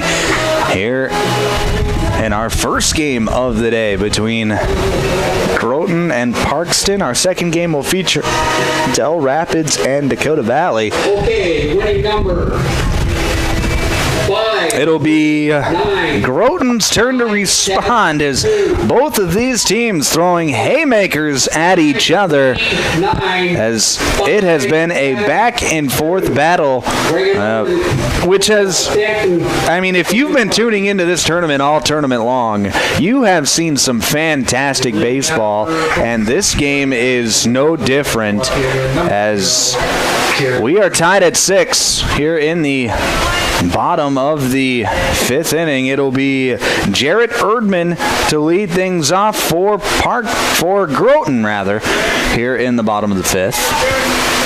Parkston, they've started off the scoring. with 3 runs in the first as Erdman lines one to shortstop, but leaping and making the catch is Carter Summer. 1 pitch, 1 out. And now it'll be Karsten Fleece. But Parkston scored 3 runs in the first. Then it was 3-0 before we got to the bottom of the third. And Groton were able to strike for 4 runs in that inning. Parkston would get 1 back in the fourth, followed by Groton scoring 2 runs, and then Parkston would get another 2 last half inning in the top of the 5th. So it has just been back and forth and back and forth. It's a 2-1 count to Karsten Fleece. There's a fastball inside. It'll be 3 balls and a strike. Here's the 3-1 pitch from Klum. Fastball inside corner, called to strike. Fleece didn't love the call. Here's the 3-2. That's inside, and that'll be a walk to Karsten Fleece. And that'll bring up the top of the order with Taylor Deagle, who's working on he's 2 for 2 with a walk and 2 runs scored. So Deagle out of that leadoff spot, who was held hitless yesterday, has really responded in a nice way. First pitch to Deagle is inside on a curveball. It'll be 1-0. This is the 3rd straight inning that Deagle has gotten up to bat.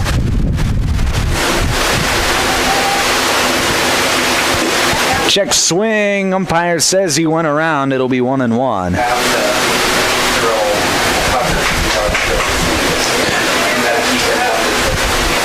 Here's the 1-1 pitch. Fastball rolling away. 2 balls and a strike.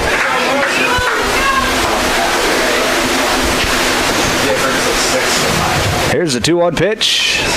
And Deagle lifts one out into right center field, giving chase is Kramer, and in the gap is able to track it down. That's the 2nd time now where Kramer has been able to get to a ball deep in the gap to rob a Groton hitter of a base hit. But it'll be 2 down now for Corbin Cucker. And Cucker, he's first pitch swinging, lines it out into right field, but making the catch, having him played, is James Deckert for out number 3. So Groton is turned away here in the 5th. We head to the 6th. Score remains 6-6. We'll take a break. Back in another minute here on B103 and KMSD. Step up to the plate with farm equipment you can count on. From Harry Implement in Fernie, your hometown Case IH and Massey Ferguson dealer, delivering a lineup of tractors, combines, and hay equipment that hits it out of the park. Need parts? Service? We're in your corner. Family owned since 1935. Harry Implement is built on hard work and rooted in the land, just like America's pastime. Harry Implement in Fernie. Sales, service, and parts that cover all the bases. Harry Implement, proud to support the Groton Legion Post 39 baseball team at the state tournament. Here's where the good ideas come from. Street Graphics, Main Street, Milbank, working with local schools to provide ideas and solutions for fundraising. They can customize a design just for you. T-shirts, trophies, banners, buttons, contract printing, they do it all. They work in quantities from 1 to 5,000. Printing and promotions, they print on anything but paper. See them at streetgraphics.com. That's graphics with an EX. Main Street, Milbank, South Dakota, streetgraphics.com.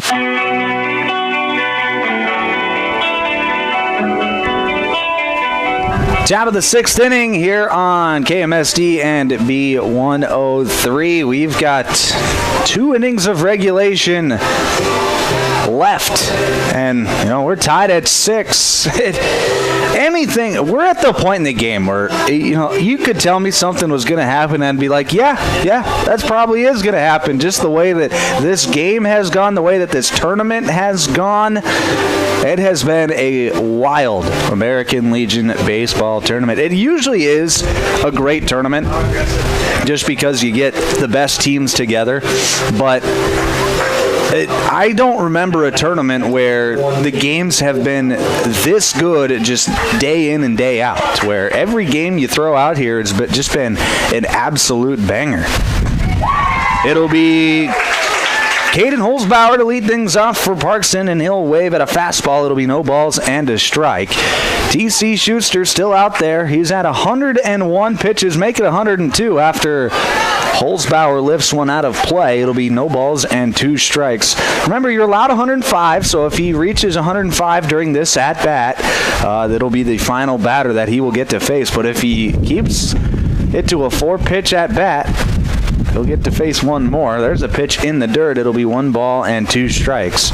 So unless Schuster gets Holzbauer out on this pitch, or something happens like a hit batsman, here's a ball lifted into the air, giving chase is Fleece in foul ground, and he can't make the catch.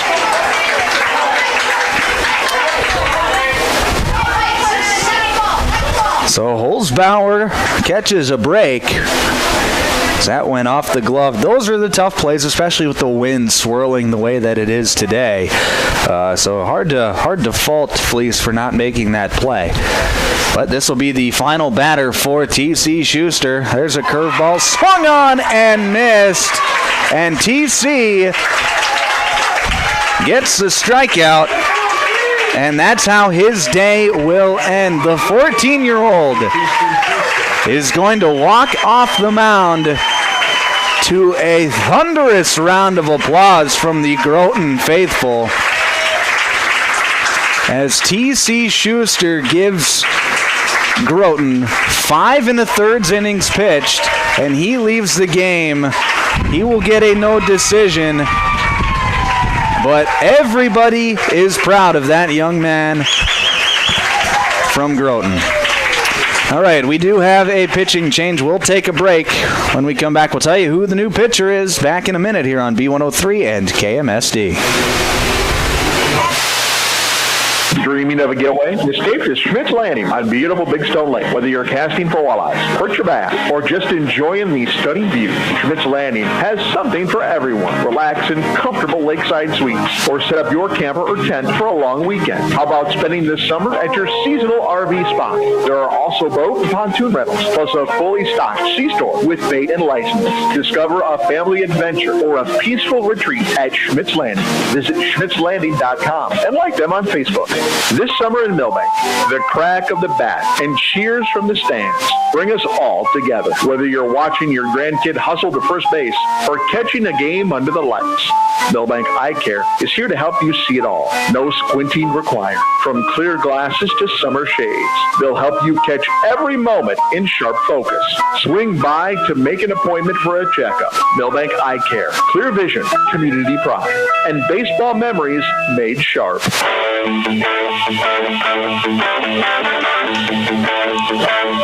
Back here on KMSD and B103, the new pitcher for Groton will be number 9, Corbin Cucker. Cucker coming in from his second base spot. Into play third base is Gavin England, and Nick Morris will move over to play second base. So the designated hitter is out of the game for Groton. TC Schuster, his day is done. Gives up 6 runs on the day, but he leaves the game in a tie ball game after a gutsy 5 1/3 innings pitched. And he turns it over to Corbin Cucker. Cucker's first pitch to Carter Summer is going to be low for a ball. It'll be 1-0. Here's a 1-0 pitch. Ball lifted out of play. It'll be 1-1. TC Schuster. If Groton goes on to win this game, I think people will be talking about the TC outing for a while. That pitch going to run high. It'll be 2 balls and a strike. His TC's final line, he had, as here's a ball lifted out into shallow center field, and that'll get down for a base hit. Carter Summer with a 1-out hit for Parkston, and they've got a man aboard for James Deckert. But the final line for TC Schuster, 5 1/3 innings pitched, gave up 7 hits, 6 runs, 5 earned runs, had 5 walks and 5 strikeouts, but he leaves the game with it tied, and he did his duty. Here's a soft tapper to Morris at second base. He fields it, throws to first in time. Beats him by a step as Deckert hits the ground. So a nice play there from Nick Morris at second base. He really had to hustle that throw. He's able to get the out just in time. Summer moves over to second base. And there's 2 away here for Parkston here in the top of the 6th. It'll be Tate Klum. And Klum, first pitch swinging and missing. It's 0-1. Is nice pitch there from Cucker as he pulled the string on him. Here's the 0-1 pitch. That's going to be lifted out of play. It'll be 0-2. That foul ball is gone through by 2-0-3 really.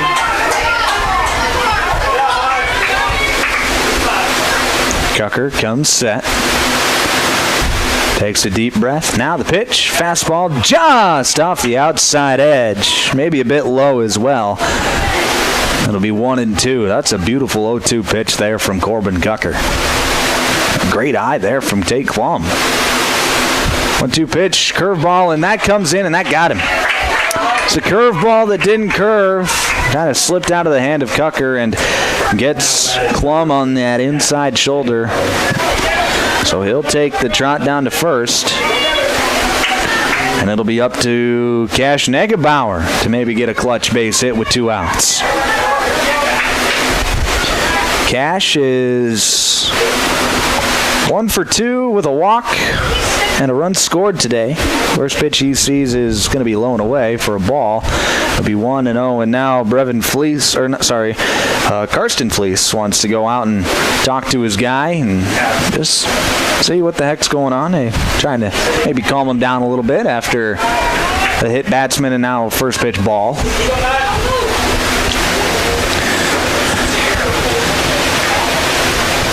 We're ready for play. Here is the 1-0 pitch. Fastball just misses inside. It'll be 2-0.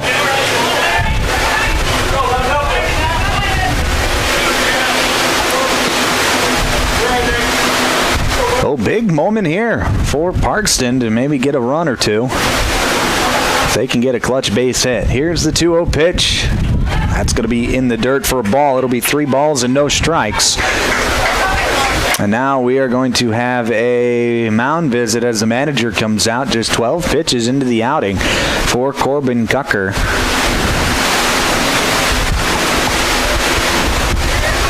And, down 3-0, and, this is a big pressure moment in an elimination game. Your season hangs in the balance. You've only got 2 innings left. You're 1 out away from just getting out of the inning. Already down 3-0 to Negebauer. We got Coulter Kramer up next. These are all guys who can really do some damage in the Parkston lineup. You never want to give away free bases, but it's not like you don't have a place to put Negebauer.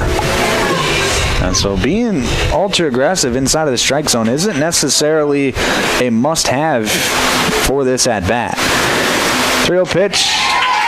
That's going to be just above the strike zone and a walk to Negebauer. So that'll load the bases, but there are still 2 away. So Groton is just 1 out away from getting out of the inning, but it'll be Coulter Kramer to the plate for Parkston. Kramer 1 for 2 with a walk and a run scored. Singled back in the 3rd. First pitch he sees, he fouls straight back. It'll be 0-1.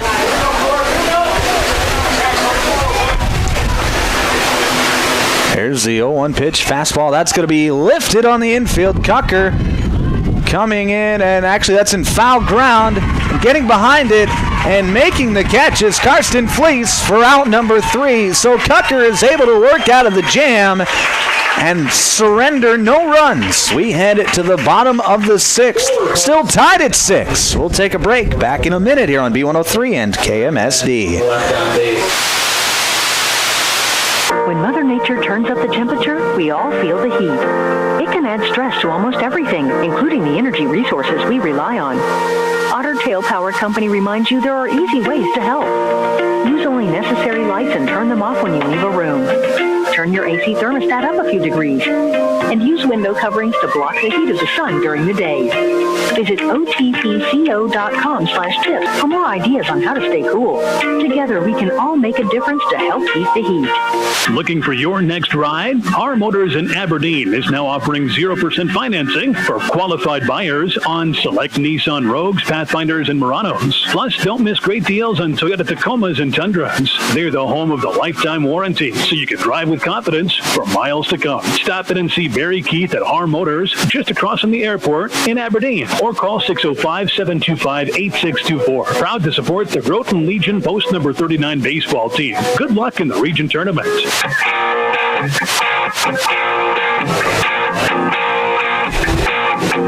Back here on KMSD and B103. It's the bottom of the sixth inning. Due up for Groton. It'll be Brevin Fleece, Carter Simon, and Gavin England. The meat of the order, the 3, 4, 5 hitters, and the guys that have really done the damage today for Groton. Now batting the shortstop, number 6, Brevin Fleece. Game tied at 6 here in the bottom of the sixth. It'll be Brevin Fleece, first pitch swinging. He taps it out to the second baseman, and he's going to be up safely. Drew Braley made a low throw, and Negebauer wasn't able to make the scoop. So Brevin Fleece will be up after the air. And we're at the point in the ballgame where mistakes like that can really cost you, and, you know, with what's at stake, cost you your season. It'll be Carter Simon now. First pitch to Simon is going to be a curveball inside. It'll be 1-0. Simon with the big home run back in the third inning, a 3-run shot over the left field fence, which at the time tied the game at 3. There's a pitch low and away, 2-0. Fastball outside, it's 3-0.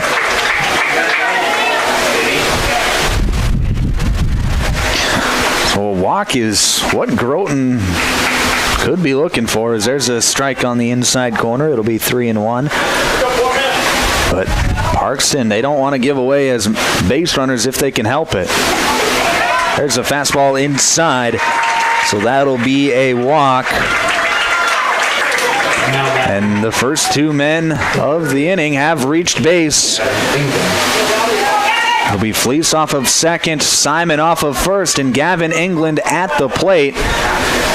And England is going to see a pitch high. It'll be 1-0. First baseman Cash Negebauer is playing way in on the infield grass, playing for the bunt. It would appear that Groton is allowing England to swing away, as there's a pitch high and above the zone. It'll be 2-0. So now England can really just be picky, and that's actually going to bring out the manager for a mound visit, trying to settle his guy down. Gave up the air. There was the error to start the inning, and then Simon walked on 5 pitches, and now 2-0 to Gavin England. So a pressure situation for the pitcher, Tate Klum, and manager Landon Sudbeck just trying to calm his guy down. Hey man, just go right after these guys. You've got electric stuff. You just gotta go get them. Gotta go get them. 2-0 is the count. There's a fastball. That's going to run inside. So it'll be 3-0 now to Gavin England. Real pitch. There's the fastball right down the pipe. It'll be 3-1. Well, big pitch here from Klum. And that's going to be a fastball high, and that's a walk. So it's been air and then back-to-back walks after the air to load the bases for Nick Morris. And you couldn't ask for a better situation if you're Groton. Infield playing in for Parkston. First pitch to Morris, fastball in dirt. Nice block there from Holzbauer. It'll be 1-0.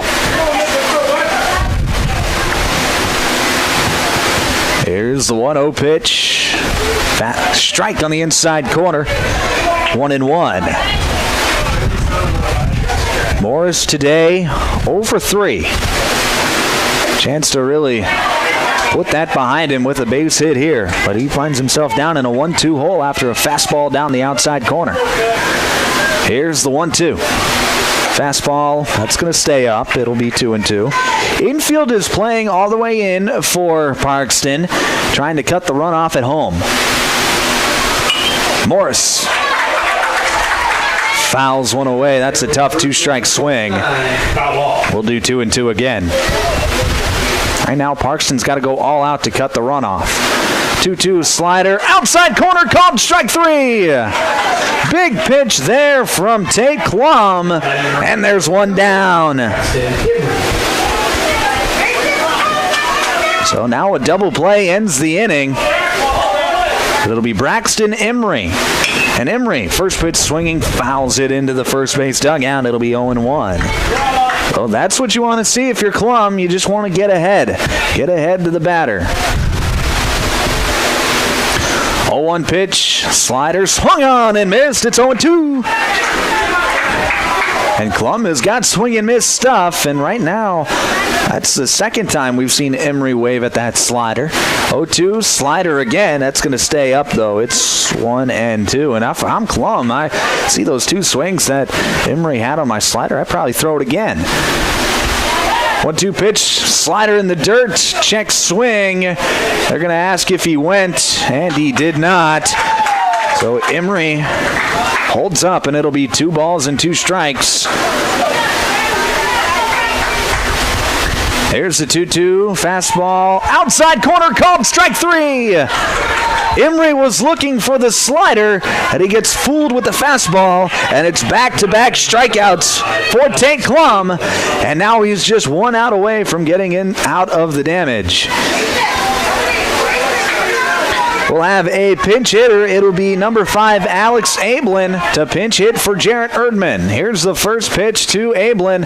He'll foul it away. It'll be 0-1.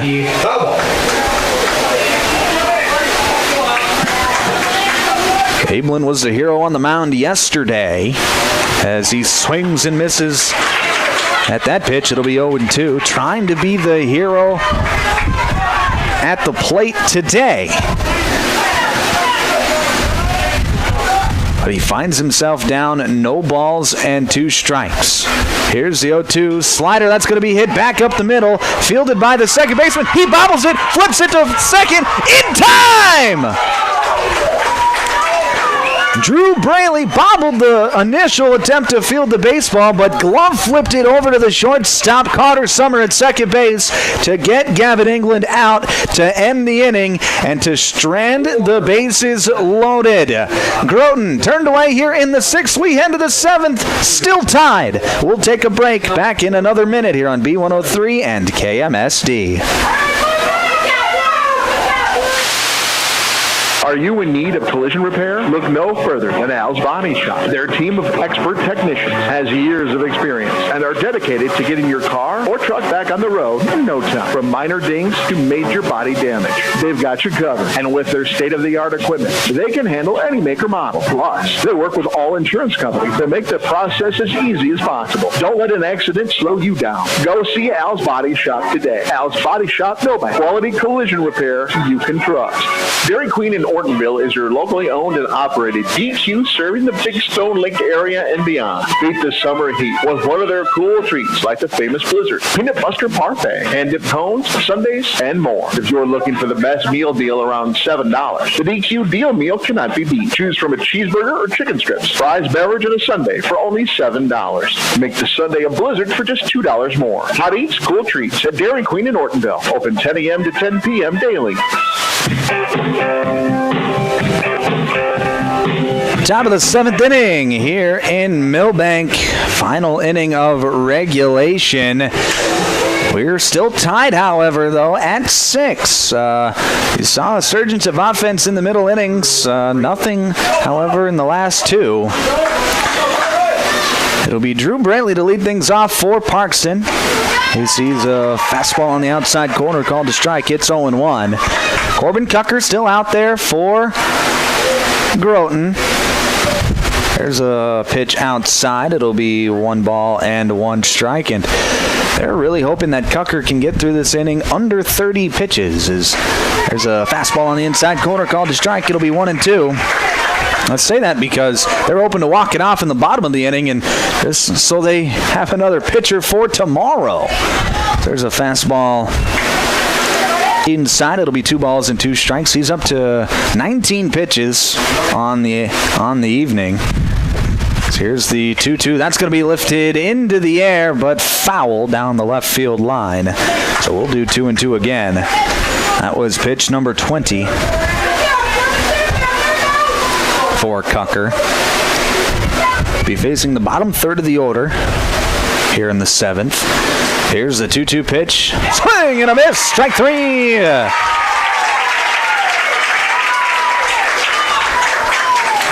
Now it'll be Mason Jervik. 0, Mason Jervik. Jervik today 0 for 3 with a fly out, a line out, and a ground out. He sees a strike on the outside corner to start the at-bat. It'll be 0-1. Pitch number 22 for Cucker. Here's a soft tapper foul on the third base side. It'll be 0-2. Big pitch here for Cucker.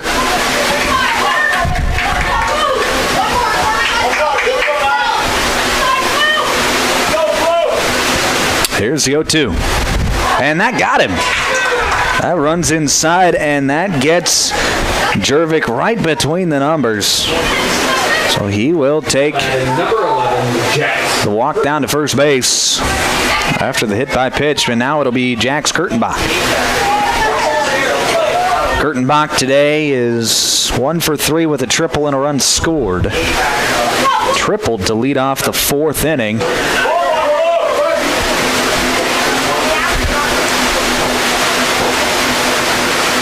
There's a fastball. That's going to be pulled to the backstop. So Jervik gets over to second base, puts himself in scoring position. And now what turned into an inning where you want to keep your pitch count low has turned into an inning where you're just trying to hold Parkston from scoring. It's 1-0 to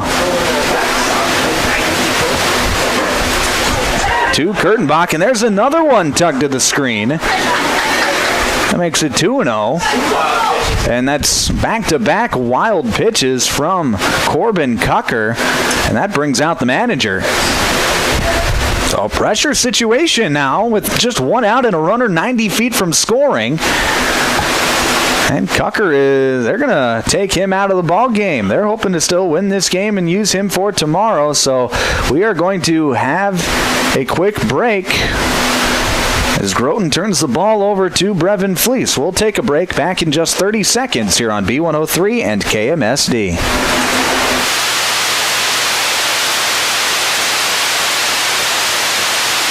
Dakota Country Ag Service in Milbank is your local Pioneer seed dealer. Dakota Country is now offering soil testing, and they have winter wheat and rye available. Dakota Country also has inoculants for hay silage, both soluble and dry-end inoculants for baling hay as well. For more information or to schedule an on-the-farm visit, call Paul 605-467-0715 or Riley 605-949-417. Dakota Country Ag Service, your local Pioneer seed dealer in Milbank.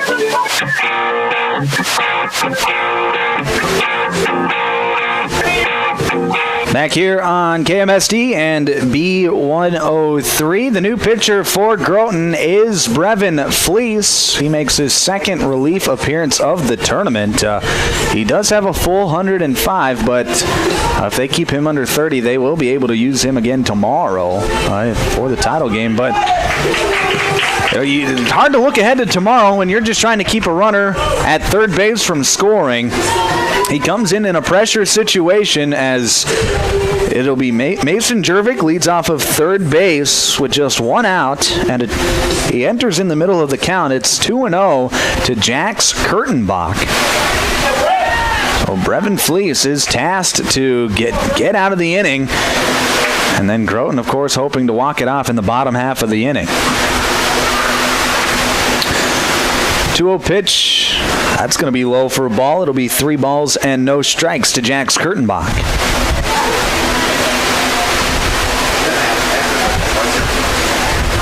Corners playing up for Groton. Here's a 3-0 pitch. That's going to be outside for a ball, so a 4-pitch walk to Jax Kurtenbach. And that'll bring up the top of the order with Caden Holzbauer. Number 1, Caden Holzbauer. Holzbauer today, 1 for 3. Reached on an error in the second. Singled in the first, came around to score.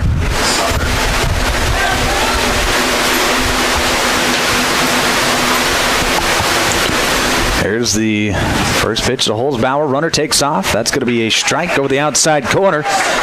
It'll be 0-1.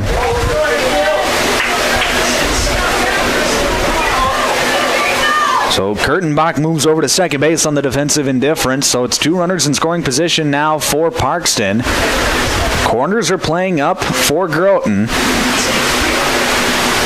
Middle infield playing back.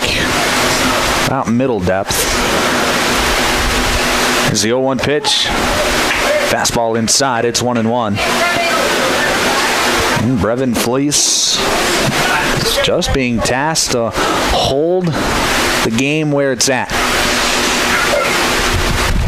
1-1. That's going to be lined out into left field, but coming in, and he can't make the catch is Alex Amblin. 1 run will come in to score. Here's the throw into third. Not in time. And trotting into second base is Caden Holzbauer. Does that look like it went off of the glove of Alex Amblin? So Jervik comes in to score. Kurtenbach moves over to third. And Holzbauer moves into second base after the error. And it's still just 1 out, but there's another run in. And Parkston reclaims the lead at 7-6 here in the top of the 7th inning. It'll be Carter Summer now for Parkston. Swing and a miss, 0-1. You can see everybody in the ballpark. You can just feel the tension in the air. Everybody is either really happy or really not happy. There really is no in between. Here's the pitch fouled straight back. It's 0-2. There's one thing, everybody's nervous. That is for sure. Everybody in the ballpark is nervous. Doesn't matter what team you're rooting for. You're listening to American Legion Baseball on 95.1 FM, 1510 AM Classic Hits KMSD Milbank, and 102.9 FM KBWS Sisseton, Britton, and Webster. Summer hits one out to shortstop. Cucker fields it, makes a throw across the diamond in time for the out. Another run comes in to score as Kurtenbach was breaking on contact. So the score is now 8-6 in favor of Parkston. Holzbauer stays put at second base. And there's 2 down now for Parkston. It'll be James Deckert to hit. He sees a pitch inside under the arms. It'll be 1-0. Still a run out there to be had as Holzbauer leads off of second base. There's a fastball outside. It's 2-0.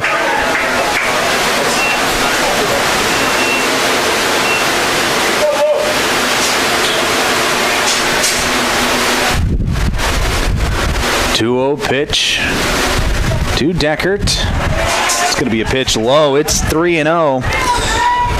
Parkston, they've got 2 runs in the inning. They lead 8-6 here in the top of the 7th. There's the fastball outside. So that'll be a 4-pitch walk to James Deckert. And now it'll be Tate Klum. Klum today has been hit by the pitch, drawn a walk, reached on a fielder's choice, and flown out. So he's done a little bit of everything except get a base hit. He'll be looking for one here.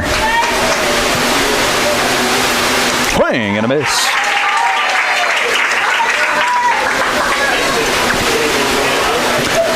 Klum's been a little more worried about what he's doing on the mound than what he can do on the plate. As He'll have a chance to close it out in the bottom half of the inning, as here's a drive out into center field, and that is going to fall over the outstretched glove of Nick Morris. Here comes the throw home. It is not in time. It's a base hit for Tate Klum, and he extends the lead out to 3 as Caden Holzberg comes around to score. It's now 9-6 in favor of Parkston.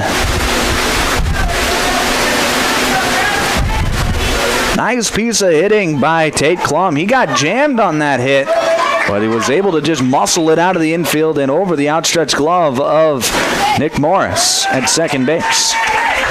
It'll be Cash Negebauer now. He sees a strike in there. It's 0-1. Runners off of first and second. Here's the 0-1 pitch. In there on the inside corner. It's 0-2.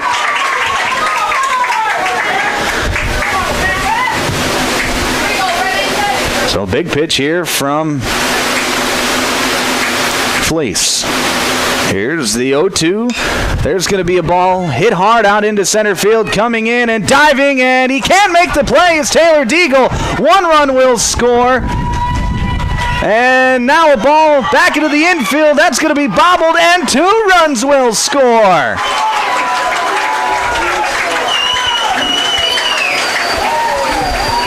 So Cash Negebauer is going to pick up an RBI on the base hit as Deckard came around to score, and then on an error, Tate Klum came around to score. Negebauer stays put at first, but it's now 11-6 in favor of Parkston, and they've really blown this game open here in the 7th.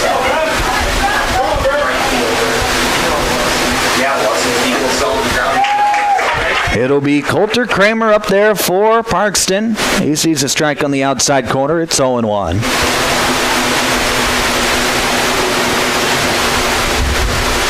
Swing and a miss, 0-2.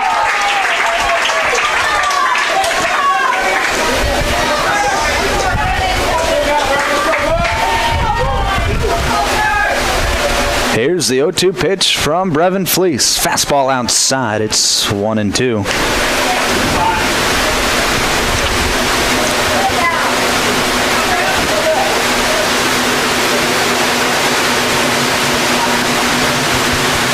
The 1-2. Called strike 3. Fleece is able to get out of the inning, but not before Parkston scores 5 runs in the top of the 7th. We head to the bottom of the 7th. Final chance for Groton. Final chance for their season as they need 5 to keep this one alive. We'll take a break. Back in just 1 minute here on KMSD and B103. As the temperatures rise this summer, the Millstone Family Restaurant in Milbank has decided if you're melting, we're melting. With their all-new summer menu featuring all things melty. Start with the chicken parmesan melt with crispy chicken, deep-fried mozzarella cheese on toasted Texas toast. Yum! The cheesy taco wrap and elevated super burrito with Monterey Jack cheese sauce. So cheesy. The super quesadilla, a classic cranked up a notch. And the cheeseburger salad just may be your new favorite. If you're melting, we're melting. At the Millstone Family Restaurant, East Highway 12, Milbank. Pro Image Partners. Pro Image Partners. So many reasons why you can turn to us. We'll help you show your pride. You want the best for work or play. We're your one-stop image shop. We'll help you show your pride. ProImagePartners.com.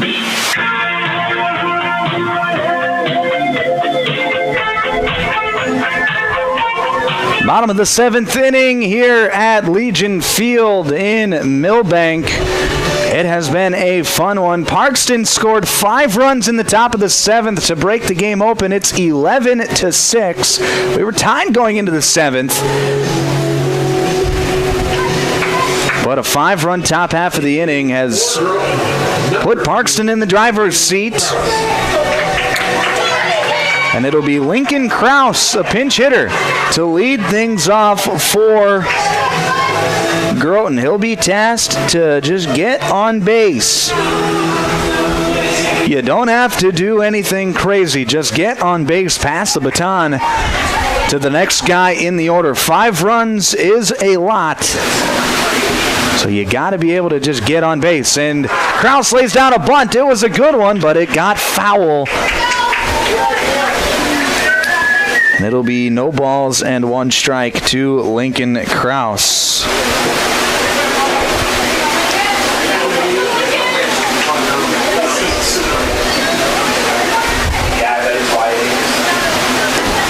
Swing and a miss, strike 2.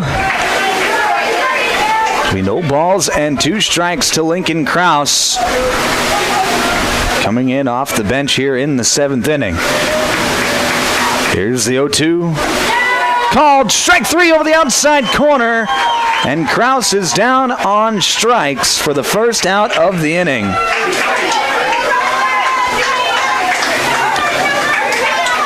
That'll bring up the top of the order with Taylor Deagle. And Deagle, he's got 2 hits already today, 2 runs scored as well. If you want to start a rally, this is a good guy to put out there. As Deagle sees a slider outside, it'll be 1-0. There's the slider that buckles the knees of Deagle. It'll be 1-1. Good pitch there from Klum. 1-1, that's in the dirt, 2-1.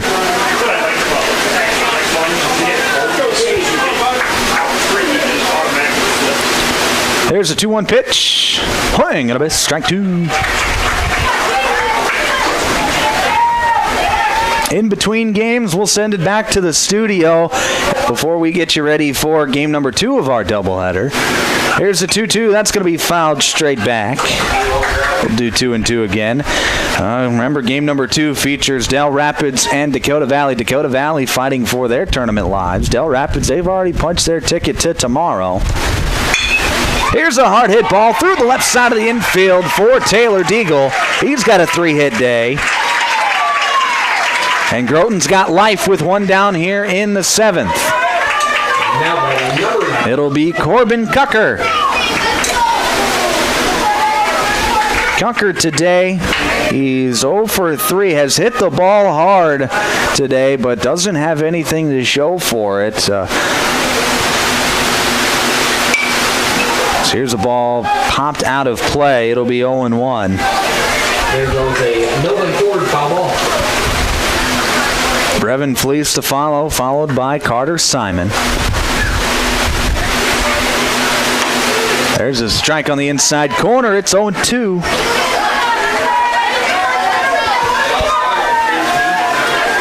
Oh, big pitch here for Klum. The 0-2, that's going to be low. Here's a snap throw back to first. Deagle back safely. We'll do 1 ball and 2 strikes to Corbin Cucker. Here's the 1-2. Fastball inside. It's 2-2.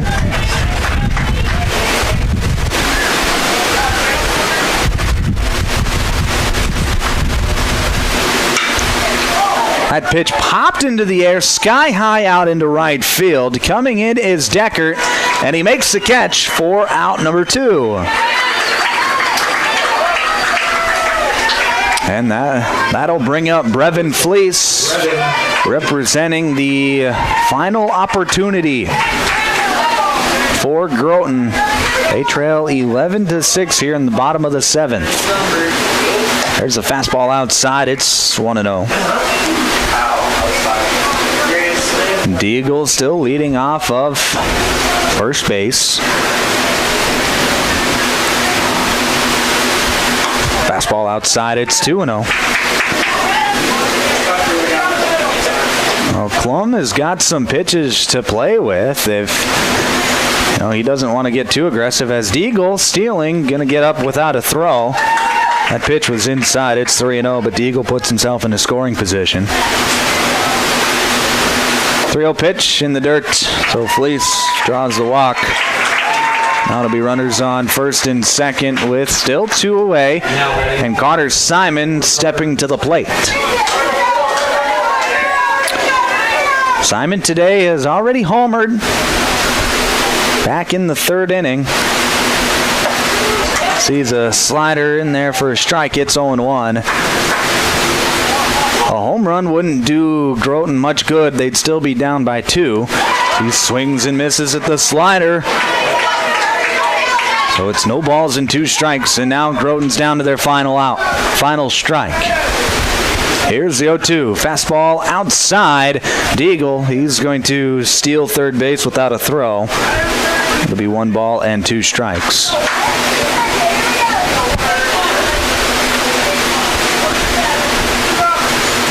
The 1-2.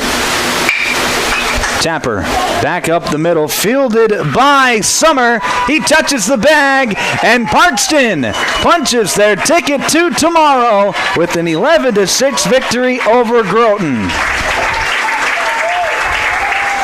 that's the ball game. Parkston wins 11. It was a really hard-fought game between both of these teams, but Parkston is able to outlast Groton by a score of 11-6. The winning pitcher for this contest is going to be Tate Klum for Parkston as he comes in relief and really shuts down the Groton offense. He did a great job for Parkston here today, and it's a 5-run top half of the 7th inning that propels Parkston post 194 to tomorrow's championship games. They await their opponent. They will either play Dakota Valley or Del Rapids tomorrow for the title. Groton, they see their season come to an end here tonight as they drop this one 11-6. All right, we're going to send it back to the studio. We'll be back in about a half an hour for the second game of our doubleheader. We say goodbye to our friends on B103. Thank you for tuning in to the Groton baseball games all tournament long. If you tuned in for the Groton games, odds are you got a pretty good game. They played some really good baseball in their 4 days here at the state tournament, but they fall just a bit short here today. But like I said, we say goodbye to our friends on B103. We'll be back on KMSD in about a half hour. But for now, let's send it back to the studio.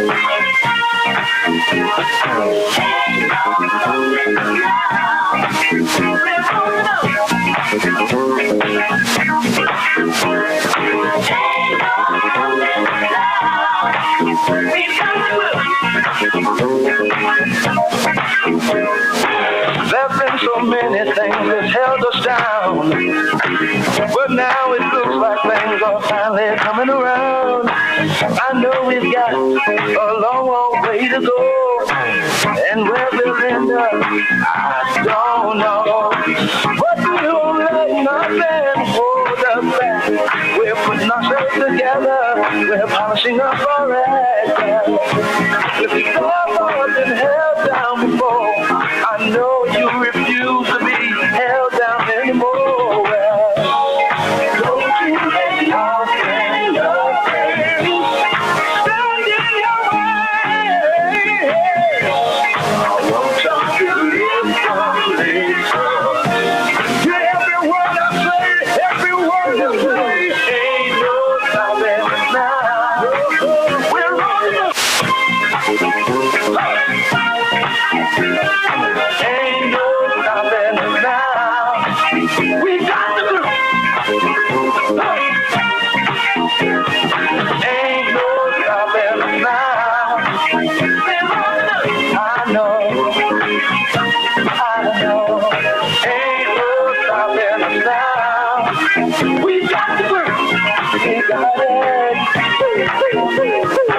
I know you know someone that has a negative vibe, and if you're trying to make it, they only push you aside. They really don't have nowhere to go. Ask them where they're going, they don't know. But we won't let no I'll let you fall right well. And if you've never been held down before, I know you refuse to be held down anymore. Well, don't you let nothing stand in your way. I want you to listen. Every word I say, every word I say. No, no, no.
Your call is now being...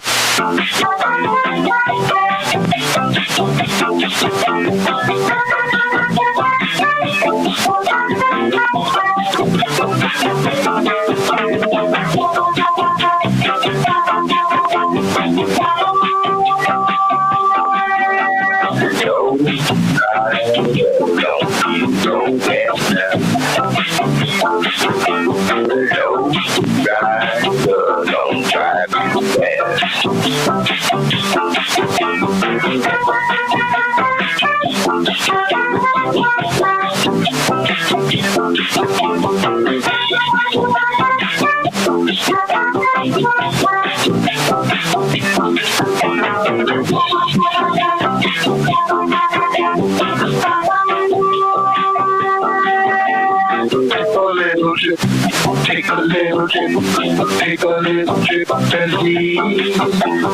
Take a little trip, take a little trip, take a little trip with me.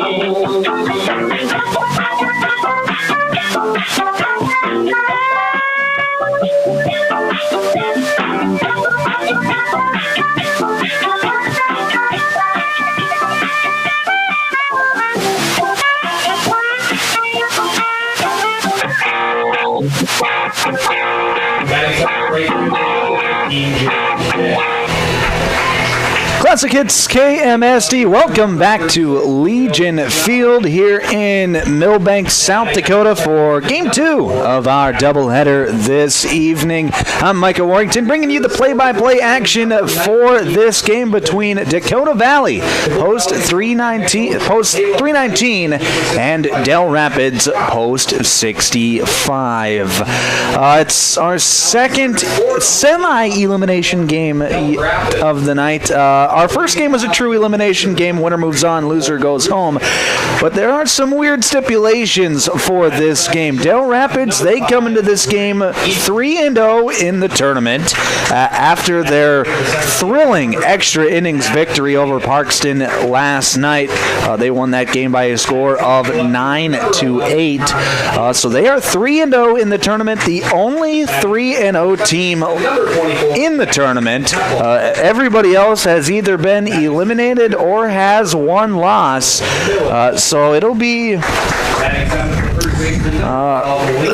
this is where the weird stipulations come in, because Del Rapids has already punched their ticket to tomorrow, even with a loss. If they lose today, they will punch their ticket to Game 15, which will be the second game of the day tomorrow. But if they win, then they will play in game number 14. Dakota Valley will be eliminated, and it'll be a rematch, Del Rapids versus Parkston, and Parkston would have to beat Del Rapids twice tomorrow to become champion.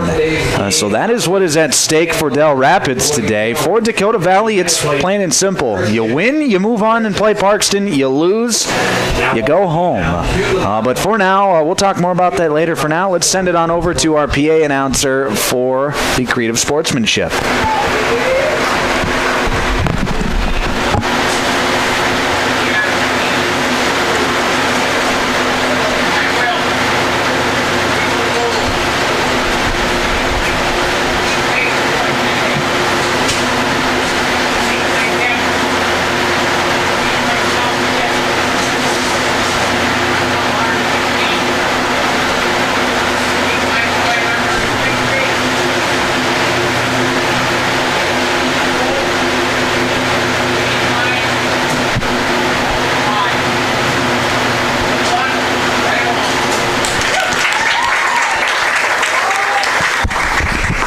That was our American Legion Creed of Sportsmanship, something that is said before each and every game here at the American Legion Tournament. It'll be Del Rapids versus Dakota Valley. Del Rapids will be the home team on the scoreboard. On your score bug, they will be the team in blue, post 65. Dakota Valley, they will be the visiting team on the scoreboard, post 319. On your score bug on our live stream, they will be the team in black. Let's set the defense for you as Del Rapids takes the field from left to right in the outfield. In left field will be Connor Hansen, center field Tad Jaden, and in right field will be Kenny Swanson. From left to right on the infield, at third base will be Talon Millage. At shortstop will be Drake Eastman. Second baseman will be Jackson Pepple, and at first base, Lincoln Firstall. Behind the dish doing the catching will be Gage Bunkers, and taking the mound for the first time this tournament will be number 3, Cole Rusink. The lineup for Dakota Valley is going to look like this. They're going to lead things off with Grady Ramos, followed by Noah Graham and Jack Weesey. Sterling Schaff will hit cleanup, followed by Vincent Hoffman, Tate Cornelson, and Jake Pick. Will Schnabel, he will hit 8th, and then Jack Jones will hit 9th. Should be a fun game here today. Del Rapids, like I said, they have already punched their ticket to the championship game tomorrow. But you do still have something to play for, as if you win today, you allow yourself that extra stipulation of you got to be beat twice tomorrow instead of just playing in that one-game playoff for the title tomorrow afternoon. But it'll be Grady Ramos to lead things off for Dakota Valley today. Ramos, a left-handed hitter, wearing the stirrup socks. Here's the first pitch of the day. It's a curveball that's going to dip below the zone. It'll be 1-0.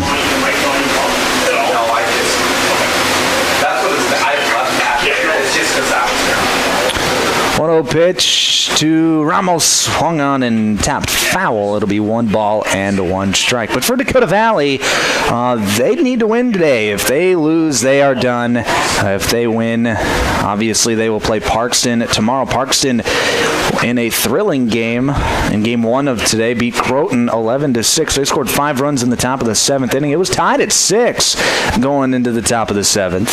So there's a pitch outside. It'll be 2 balls and a strike. But a big 7th inning for Parkston thrusted them to victory as Ramos swings and misses at a fastball. It'll be 2-2. Del Rapids, who came into the tournament as the favorite to a lot of people, they've shown why. They won. They have done it in not necessarily convincing fashion, but it's a team that you just know has played a lot of baseball together. As there's a drive down the left field line, hooking, foul. Ramos rounding first base. It took him a while before he realized that it was foul, but he's going to have to come back, and we'll do 2-2 again. Del Rapids has just had a poise about them throughout this tournament. They won their first 2 games, both 1-0 against. In their first game against Clark Willow Lake, it was a pitcher's duel. Tad Jaden and who was the pitcher for Clark Willow Lake? Josh Cannigator. As here's a pop-up that's going to get out of play back behind home plate. It'll be 2-2 again. They went after it after each other in a pitcher's duel. 1-0 final score for Del Rapids in game 1 of the tournament. And then in game 2, they played Winter Cologne to a 1-0 game again back on Saturday. And then yesterday, a thrilling 9-8 victory in 9 innings against Parkston, as there's a slider that's going to miss the zone. It'll be 3 balls and 2 strikes to Grady Ramos, the leadoff batter for this Dakota Valley squad. There's the 3-2 pitch. Fastball outside, and Ramos, he's going to draw the leadoff walk, and that'll bring up Noah Graham. Draws the leadoff walk, bringing up the third baseman, number 16, Noah Graham. Ramos, good speed at first base. Look for him to potentially steal.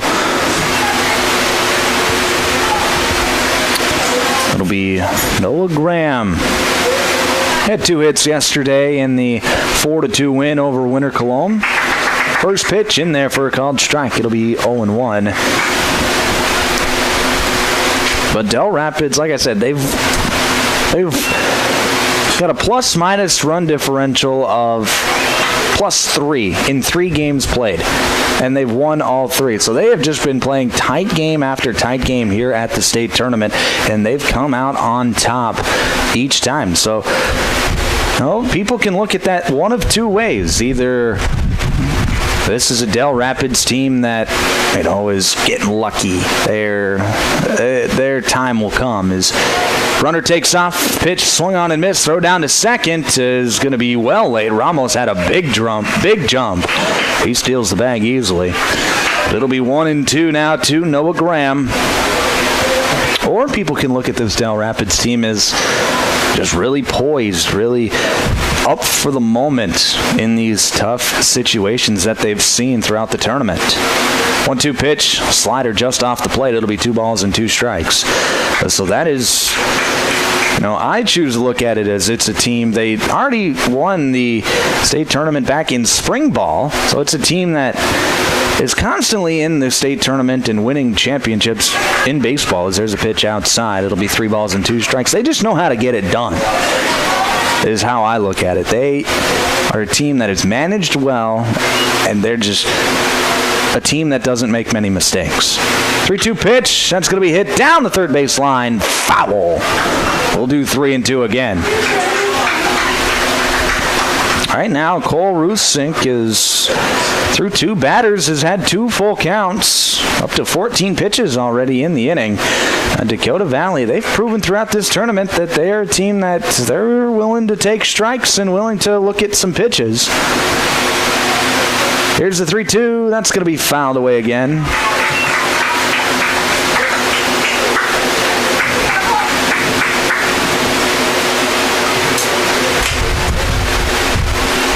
Three balls and 2 strikes once again. Ramos leading off of second base. Here's the pitch. That's going to be hit foul again. So 2 at-bats and 2 long at-bats at that is Cole Rusink is now up to 16 pitches in the inning, and he's only faced 2 batters. Both Ramos and Graham have really strung out their at-bats. Here's the 3-2 again. Curveball. That's going to stay high. So it'll be back-to-back walks for Dakota Valley here in the top of the first. And now that'll bring out Danny Miller, the manager. And we could be getting an early pitching change, or he could just be looking to settle things down. As 17 pitches for Rusink to start the game. And through the first 2 hitters, it's just been ball and then a foul ball, and then it's been 2 full counts and 2 really just long grinding at bats to start the game. Which, if you're Cole Rusink, not exactly what you want to see. You want to start the game off quick. You want to get quick outs. You want to get swings and misses, and just get it to your offense to the top in the bottom of the first.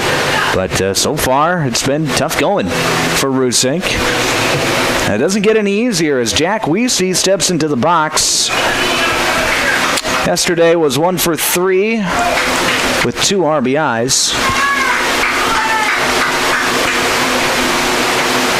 Weesey squares around a bunt, and did he offer at it? The pitch was behind him. The umpire says no, he pulled back. It'll be 1-0.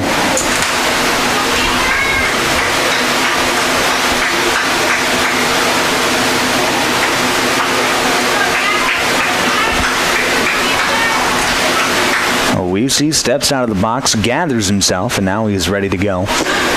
1 ball and no strikes. See if he squares around again. Yes, he does.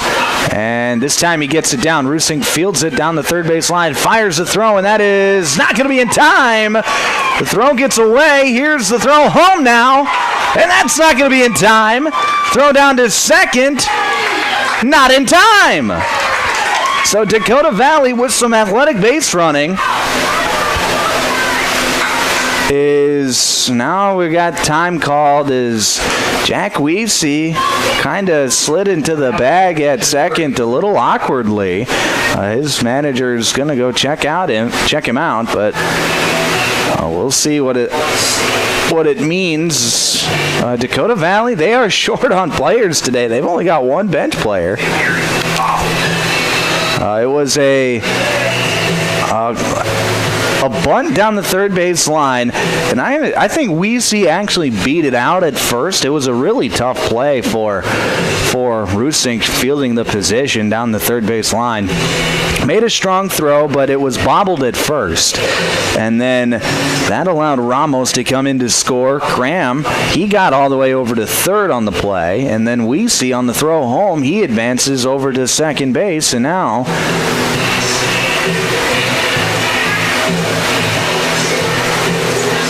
Weesey just jogged back to the dugout. Not exactly sure why. It looks like he was okay if he's just grabbing some equipment or whatnot. But Jack Weesey off of second base.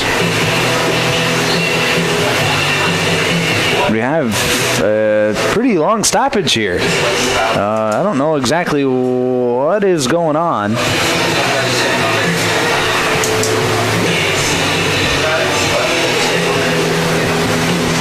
Weesey, like I said, Weesey went back into the dugout. I'm not sure if he was just grabbing some equipment or what was going on. It looks like he was maybe grabbing like a towel or something, as if he had maybe a bloody nose or something along those lines. But Weesey is going to jog back out to second. He's going to be good to go. Just a really awkward play, but it ends with Dakota Valley. They score the first runs of the game. It is 1-0. And they still don't have anybody out with runners on second and third. So the infield going to be playing in for Del Rapids. It'll be Sterling Schaff to hit for Dakota Valley. First pitch to Schaff is going to be low, 1-0. And the way that the tournament is set up, this game, like I said, doesn't mean a terrible ton. Here's another bunt attempt. It's a suicide squeeze. The play home. They got him. Noah Graham was sprinting home after the suicide squeeze, and a heads-up play by Cole Rusink to flip it to the catcher, Gage Bunkers, and Bunkers is able to get the tag down in time for the out. So it's a 1-2 put out for out number one.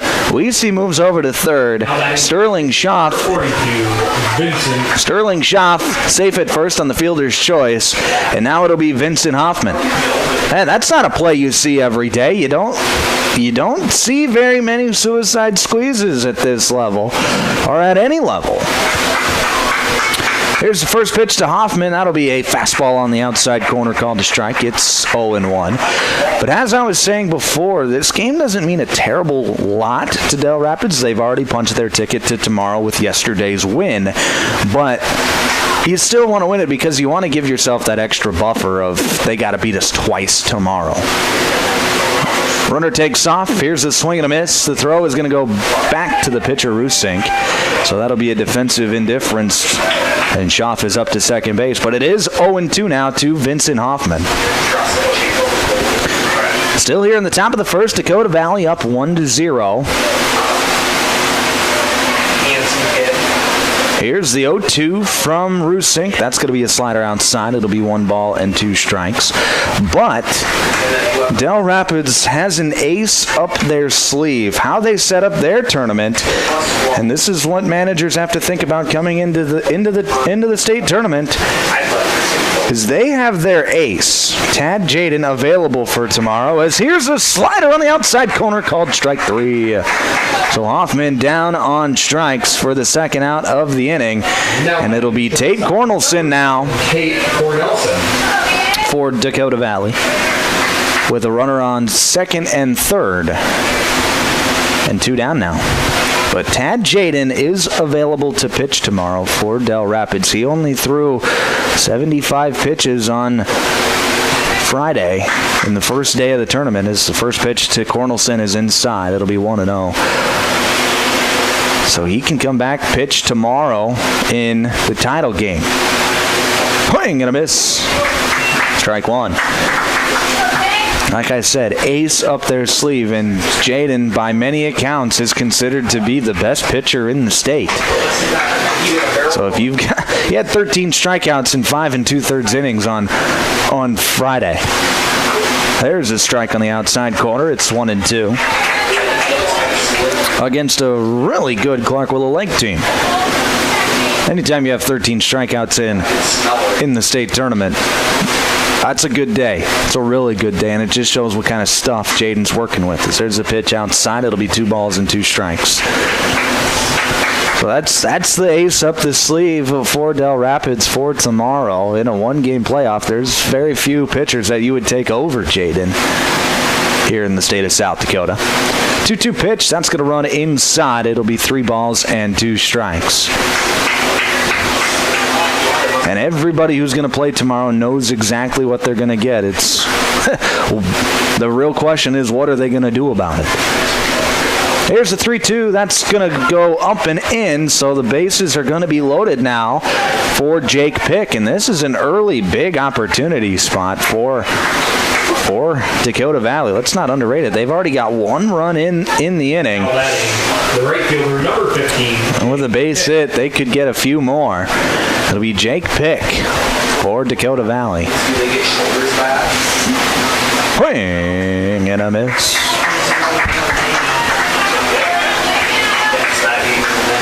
No balls and 1 strike to Jake Pick. There's the 0-1. That's going to be hit out to the third baseman. Millage makes a strong throw over the diamond and gets the out at first base. So Dakota Valley, they get 1, but they leave the bases loaded. We head to the bottom of the first, score 1-0. We'll break back in a minute here on KMSD.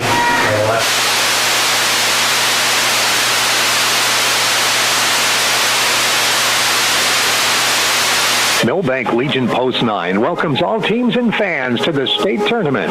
Milbank is the birthplace of Legion baseball, and they're honored to be able to host the event at the new ballpark. What started 100 years ago has grown to over 50 states and Canada, with over 3,500 teams participating.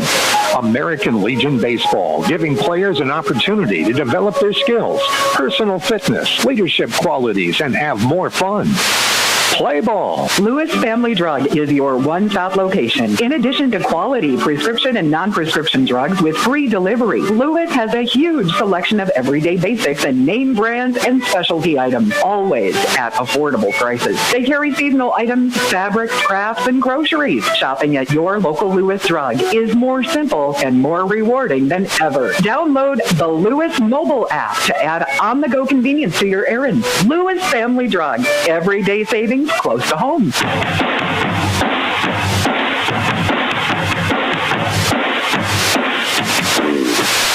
Back here on KMSD, it's the bottom of the first inning. Let's set the defense for you for Dakota Valley. From left to right in the outfield, in left field, it'll be Will Schnabel.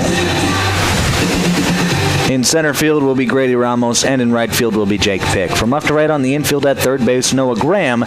Shortstop, Tate Cornelson. Second base will be Jack Jones, and at first base will be Vincent Hoffman. Behind the dish doing the catching will be Jake Weesey, and taking the mound for Dakota Valley will be number 8, Sterling Schaff. Schaff, his second start of the state tournament, also started on Saturday. They kept his pitch count low enough to where he could come back 2 days later.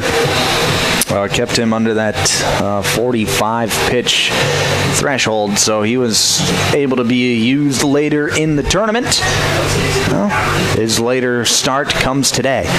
Another developing story. Actually, let's go through the Del Rapids lineup first. It'll be Cole Rusink, followed by Drake Eastman, Tad Jaden, and Connor Hansen. Jackson Peppel will hit 5th, followed by Talon Millage and Lincoln Fursdahl. Gage Bunkers will hit 8th, and Kenny Swanson 9th. But the developing story is we got some weather rolling through here in Milbank. Looks like a system of light showers is developing to the southwest here, and it's starting to roll through town. And we're getting a few sprinkles here, but doesn't look like anything heavy is going to come. But at least for the next hour or so, we'll have some rainy conditions.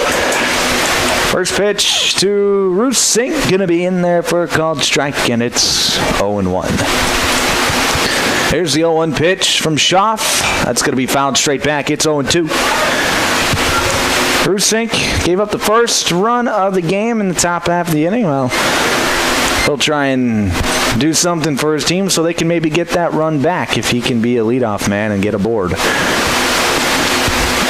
Here's the 0-2 pitch. That's going to be a fastball inside corner called strike 3. Nice pitch there from Sterling Schaff, and there's one down. Now batting the shortstop, number 5, Drake Eastman. It'll be Drake Eastman for Del Rapids. Eastman, one of the rare few, goes up there without any batting gloves as he sees a pitch low and in. He dances out of the way. It's 1-0.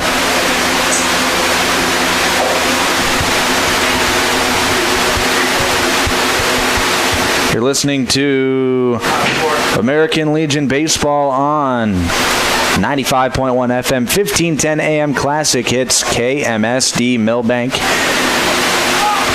Just getting underway. Bottom of the first inning here in Milbank for the second game of the night. It's a 2-0 count now to Drake Eastman. Here's the pitch. Fastball, that's going to be hit out to the shortstop, Cornelson. He makes the play, fields it, and makes a high throw over to first. So Eastman will be up on the air. Batting the center fielder, number 13, Tad Shaden. That was tailor-made for Cornelson, but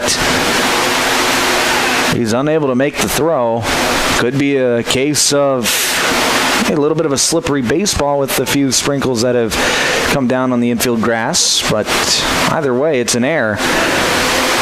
And Del Rapids has got a man aboard here with one away. To bring up Tad Jaden.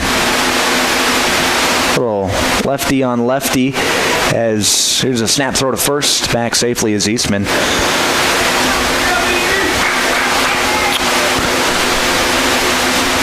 Schaff, left-handed pitcher. Jaden, left-handed hitter. First pitch, it's going to be outside. 1 ball and no strikes.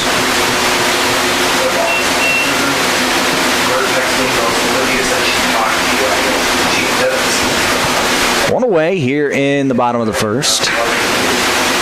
Here's the 1-0 from Schaff. Jaden squares around to bunt. Eastman was stealing on the play, and he will be up safely after the ball bounces into center field. So Eastman steals the bag. Jaden did offer at the pitch, so it'll be 1 ball and 1 strike.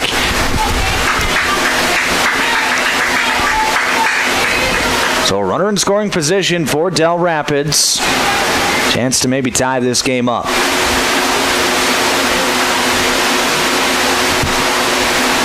Here's the 1-1.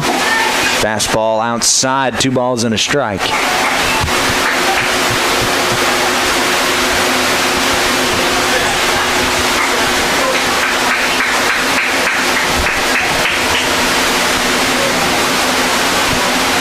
Here's the 2-1 pitch. Fastball on the outside corner called strike 2.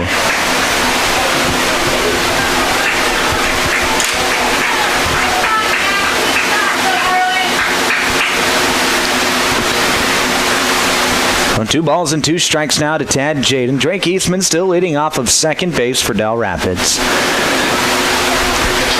Here's the 2-2 from Schaff. That's going to be slapped hit out to second base. Jack Jones fields it to his left and gets the out at first. Eastman advances over to third.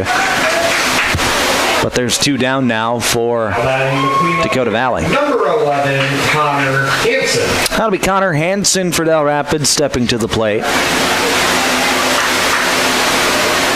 Hansen seeing his first plate appearance of the day.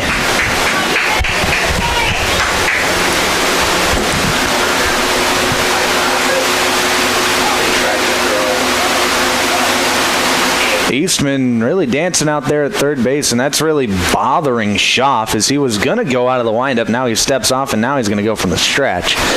Eastman still dancing around there at third. First pitch to Hansen is going to be low, 1-0. And if you're Schaff, it's fine if you want to go out of the stretch. Don't want to risk a guy stealing home, but you don't want to worry yourself with that runner with 2 outs either. There's a strike on the outside corner. It's 1-1. You just got to tell yourself, I just need to throw strikes to this guy, see what he can do. Try and get the hitter out. Don't worry about the runner at third. 1-1 pitch. That's going to be hit out to Cornelson. That gets under the glove and into left field. That's going to be a base hit for Connor Hansen. That's going to drive in Drake Eastman. And this game's tied at 1. Oh, nice piece of hitting there from Connor Hansen. The second baseman, number 24, Jackson Peppel. Now it'll bring up Jackson Peppel with 2 away. Peppel, second baseman for Del Rapids here today. Here's the first pitch. Strike on the inside corner. It's 0-1.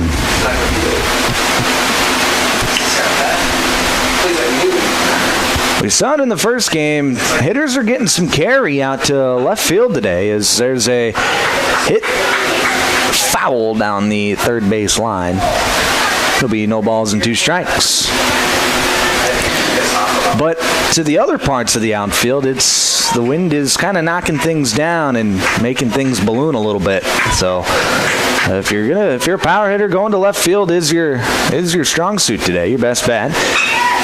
Here's the ball hit deep out into center field, but ranging back into his right is Grady Ramos, and he makes the catch for out number 3. So Del Rapids gets one back. We're tied up at 1 as we head to the second. We'll take a break. Back in 1 minute here on KMSD. Looking to sell your home or lake place? First Choice Real Estate is here to help. Whether you're upsizing, downsizing, or simply looking for a fresh start, they want your listing.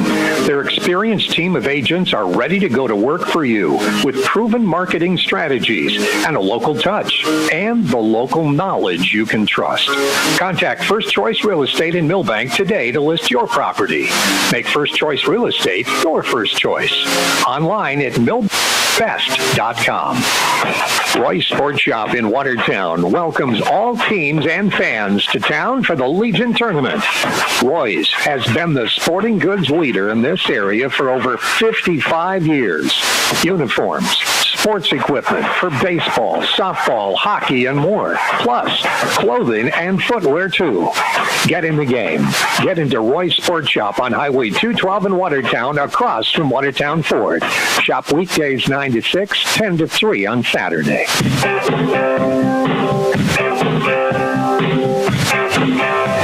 Back here on KMSD, it's the top of the second inning. Due up for Dakota Valley, it'll be Will Schnabel, Jack Jones, and the top of the order in Grady Ramos. Tied up at 1 here in the second. Del Rapids, they got that 1 run back on a Connor Hansen single to drive in at Drake Eastman. Well, we'll see what will happen here in the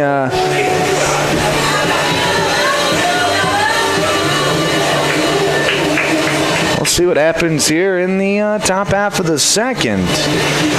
Dakota Valley yesterday, they were in a really fast-moving game as they were scoreless going into the 5th inning with Winter Colomb.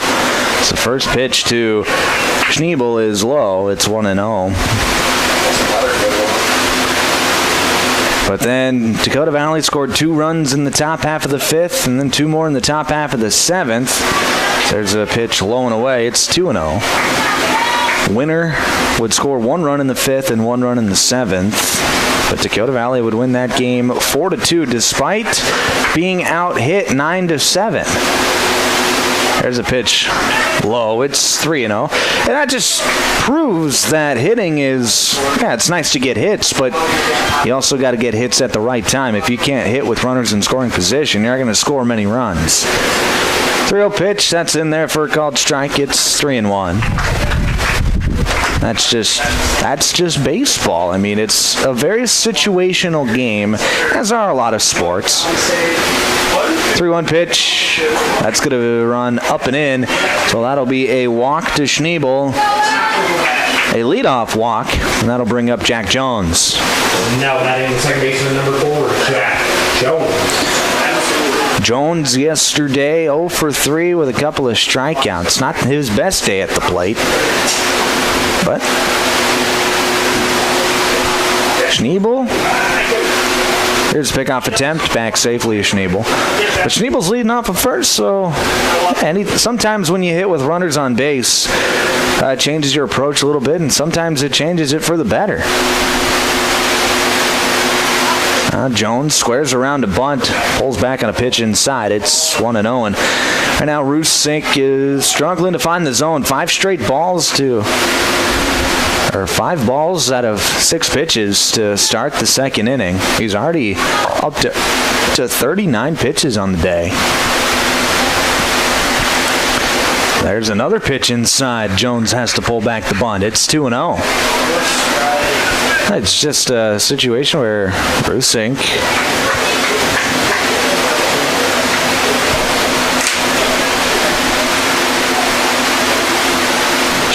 is just struggling to find the zone right now. Just really no rhyme or reason, as there's a pitch over the strike zone. It's 2 balls and a strike. The season stats for Rusink, he's only had 5 appearances on the year, 3 of which have come in relief, has pitched just 12 innings on the season. There's the 2-1 pitch. That's bunt is going to be popped up into the air, giving chase is bunkers, but he can't quite get there. And it'll be 2 balls and 2 strikes to the Dakota Valley 9-hole hitter. Del Rapids is a team that has really been dominated by 4 or 5 pitchers. It's been Ted, Jaden, Drake Eastman, Lincoln Fursdahl, and Connor Hansen, the only pitchers above 20 innings pitched on the season in Del Rapids' 24 games. 2-2 pitch, swung on and missed, and that's going to be a strikeout for Cole Rusink. Now batting the center fielder, number 22. And that'll bring up Grady Ramos in the top of the order. Balls at night, and you guys give me crap because I suck at it. I genuinely can't see it for a little. And Ramos led the game off with a walk, came around to score. See what he can do here with a runner on base. 15-foot ball, that's it. He's going to lift that one deep out into right field, giving chase at the wall, and it's going to fall and hop over the outfield wall for a ground rule double. Ramos with the ground rule double brings up the third. Kenny Swanson got to the fence, ran out of real estate, and the ball just missed his glove as he was trying to find the fence. And it takes the hop off the dirt over the outfield wall for a ground rule double. Nice hit there from Grady Ramos. Thought that one had a chance. Maybe on some days it would have, but not today. But it'll be runners on second and third. Del Rapids playing the infield in, but here's a wild pitch. That gets to the backstop. And the run will come in to score. Dakota Valley takes the lead 2-1 after the wild pitch. Ramos moves over to third. And it's a 1-0 count now to Noah Graham. Infield still playing in for Del Rapids. Here's the 1-0. That's going to be a fastball just outside, I think. And it's 2-0. Tough pitch to get called a ball if you're Rusink. 2-0. That's in the dirt. 3-0. So not the way Del Rapids had envisioned this game starting defensively, as they are down 2-1. More runs out there for Dakota Valley as there's a slap hit down the first base line. Foul ball! Took the umpire a second to think about what had happened as he was trying to get out of the way of the ball. But it did bounce in foul territory. And that'll be a foul ball. First base coach giving his idea of what happened, but he's not going to make any changes. It'll be 3 balls and 1 strike to Noah Graham. There's a pitch, just misses off the outside corner. That's twice in the at-bat where 2 pitches close to the strike zone get called a ball. Now that'll bring out Danny Miller, the manager, and I think we're going to see a pitching change. Brusing thinks he's getting pulled. Or maybe Miller's just out there to calm his guy down as he's got runners on first and third with just 1 away. Here in the top of the second, 1 run already in the inning. Doesn't look like a change is going to be made. Looks like Miller just wants to calm his guy down. But Rusink is already up to 50 pitches here in 1 1/3. He's just thrown a lot of pitches, and now it looks like we are going to have a change. So we are going to take a break. We'll figure out what the defensive switches are after the break. We'll be back in just 1 minute here on KMSD.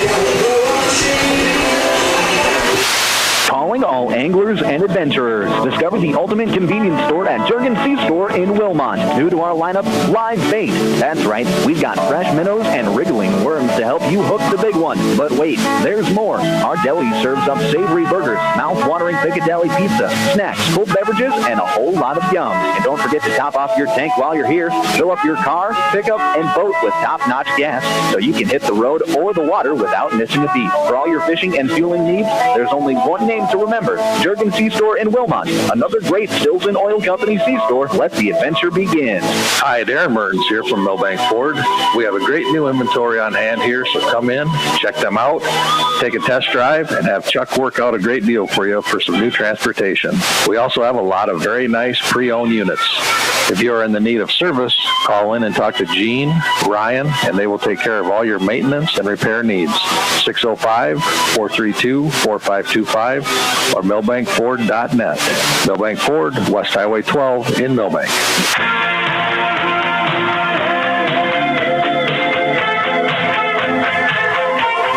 Back here on KMSD, the new pitcher for Del Rapids is going to be number 8,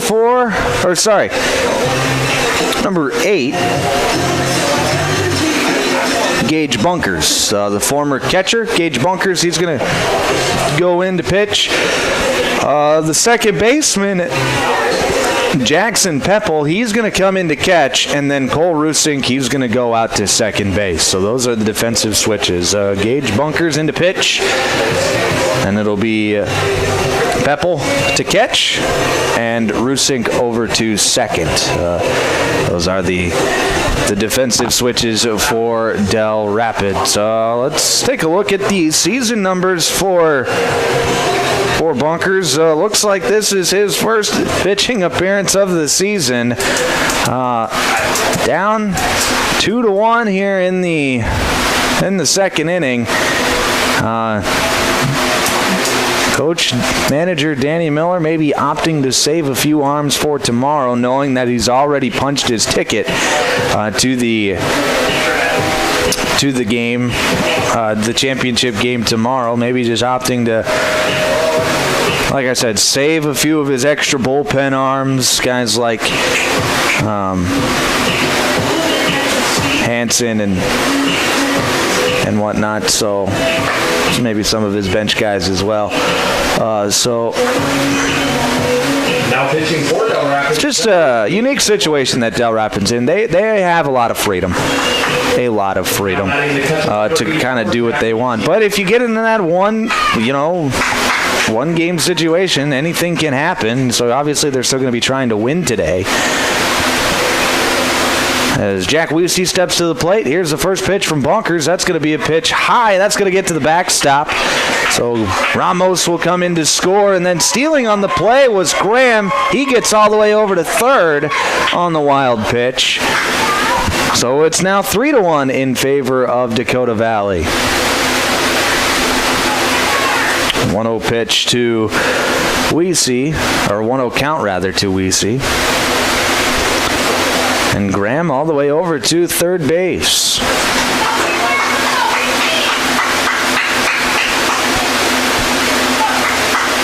Infield still playing in for Del Rapids. Here's the 1-0. That's going to be a fastball in under the arms, 2-0.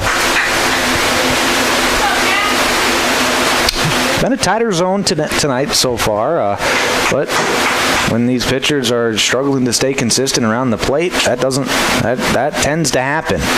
2-0 pitch, that's going to stay high, 3-0. A lot of those 50-50 pitches, they get called balls because you haven't shown your ability to keep it around the plate.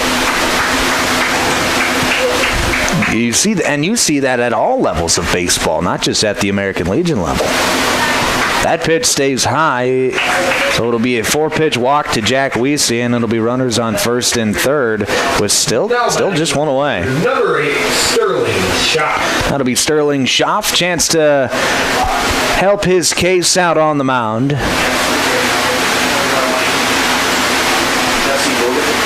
And if you're Dakota Valley, you've got a 3-1 lead. You want to just tack on as many runs as you can early in this game to maybe give your guy a chance to take it easy a little bit on the mound. But you can only do that if you get a healthy lead.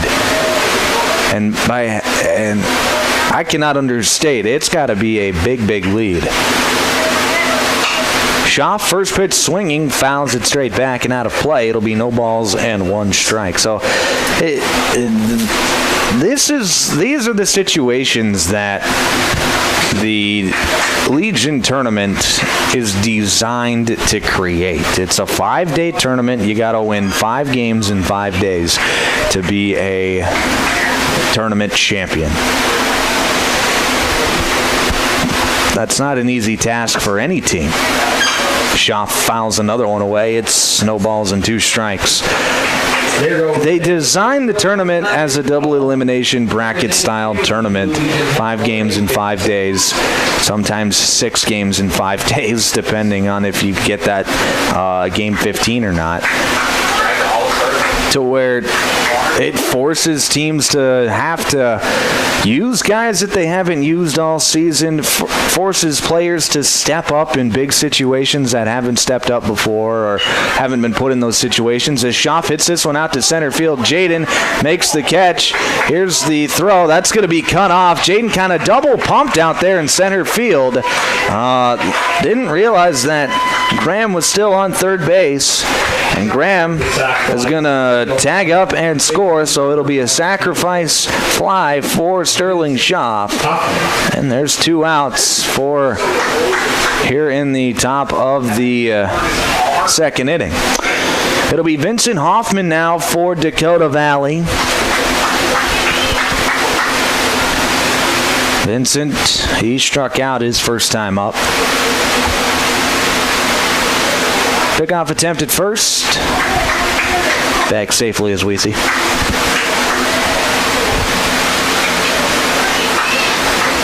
At the Legion tournament, it's highly regarded as one of the most difficult tournaments. That, I would say, is the most difficult tournament for the teams that play in it, as there's a pitch inside. It's 1 ball and no strikes, and it's simply just designed to be that way. Has been for years. This is year number 100 of American Legion Baseball. In the program that they have here, they've got a lot of great stuff, a lot of great archives. As there's a pitch inside, that's going to get to the backstop. Stealing on the play was Weesey. He's going to take the turn to third. The throw down to third is not going to be in time. So Jack Weesey is going to be up at third base after stealing second and then advancing on the wild pitch. And it'll be 2 balls and no strikes to Vincent Hoffman. But in the program, they've got past tournament champions. They've got past tournament MVPs. They've got big leaguers who have played in American Legion Baseball who are currently playing in the big leagues. It's a well-made program, thick program this year, but well worth the buy if you did come out to the state tournament this year. So there's a pitch high. That'll be ball 4. So Hoffman will take the walk, and it'll be runners on first and third with 2 down for Tate Cornelson. Now batting the shortstop, number 7, Tate Cornelson. And he walked his first time up. But that's all the farther he would get. Here's the first pitch. It's going to be a fastball high. It's 1 ball and no strikes. And right now, Bunkers struggling to find the zone. 3 runs already in the inning. Scores 4-1 here in the top of the second. Dakota Valley out in front of Del Rapids. Here's a pop-up in foul ground, giving Chase's millage, but that's going to get out of play. It'll be 1 ball and 1 strike. Otter Tail Power Company foul ball. Tomorrow, the games are going to start a bit earlier than what they did today. Tomorrow, first game is at 1 o'clock. The second game slotted for 60 minutes after game 14. And that's what it says on the bracket. Whether they abide by that 60 minutes, I don't know. Knowing some of the Legion guys, they will. There's a pitch fouled. It'll be 1 ball and 2 strikes. But Parkston has already punched their ticket. They will be the home team in that first game tomorrow.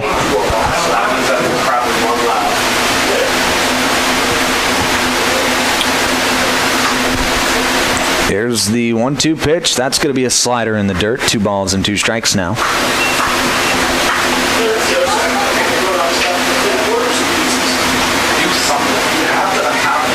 It's been a long top half of the inning. 3 runs already in, 2 runners still out there. 8th batter of the inning.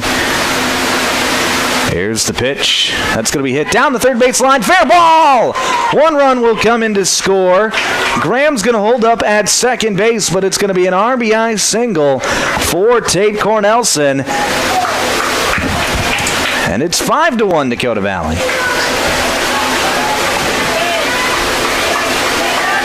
Now batting the right fielder, number 15, Jake Pick. It'll be Jake Pick to hit for Dakota Valley. 9th batter of the inning. Dakota Valley has hit around here in the second. Still 2 runners out there. There's the first pitch. That's going to be inside. It'll be 1-0. 5-1 your score here in the top of the second inning. Dakota Valley out in front. Swing and a miss. It's 1-1.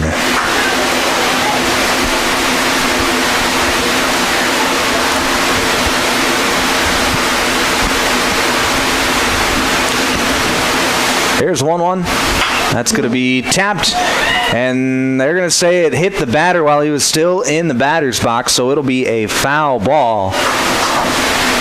1 ball and 2 strikes. So that's a tough play to see as the home plate umpire, and now Danny Miller not in love with that call. He comes out of the dugout just kind of questioning it, but gets a response and he heads back to the dugout. But that is a tough play to see as the home plate umpire. Give credit to him seeing that it had hit the batter, hit Jake Pick while he was still standing in the batter's box. The 1-2 slider, that's going to be lifted into the air. Giving chase is Rusink back behind second base, and he makes the catch for out number 3. So Dakota Valley strikes for 4. They lead this one 5-1 as we head to the bottom of the second. We'll take a break. Back in another minute here on KMSD. Step up to the plate with farm equipment you can count on. From Harry Implement in Fernie, your hometown Case IH and Massey Ferguson dealer, delivering a lineup of tractors, combines, and hay equipment that hits it out of the park. Need parts? Service? We're in your corner. Family owned since 1935. Harry Implement is built on hard work and rooted in the land, just like America's pastime. Harry Implement in Fernie. Sales, service, and parts that cover all the bases. Harry Implement, proud to support the Groton Legion Post 39 baseball team at the state tournaments. Here's where the good ideas come from. Street Graphics, Main Street, Milbank. Working with local schools to provide ideas and solutions for fundraising. They can customize a design just for you. T-shirts, trophies, banners, buttons, contract printing. They do it all. They work in quantities from 1 to 5,000. Printing and promotions, they print on anything but paper. See them at streetgraphics.com. That's graphics with an EX. Main Street, Milbank, South Dakota. Streetgraphics.com.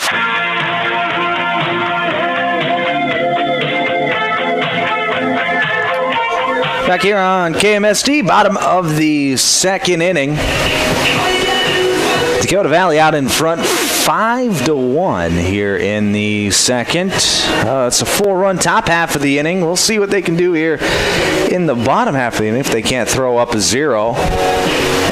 It'll be Dallin Millage, Lincoln Fursdahl, and Gage Bunkers to hit for Del Rapids.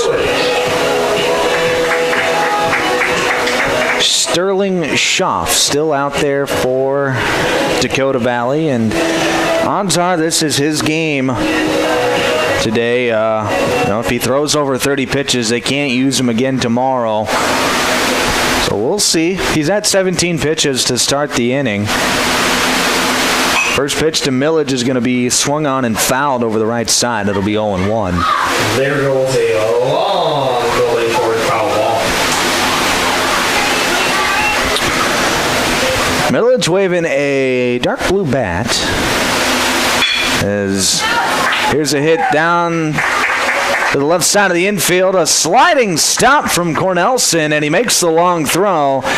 And he's out!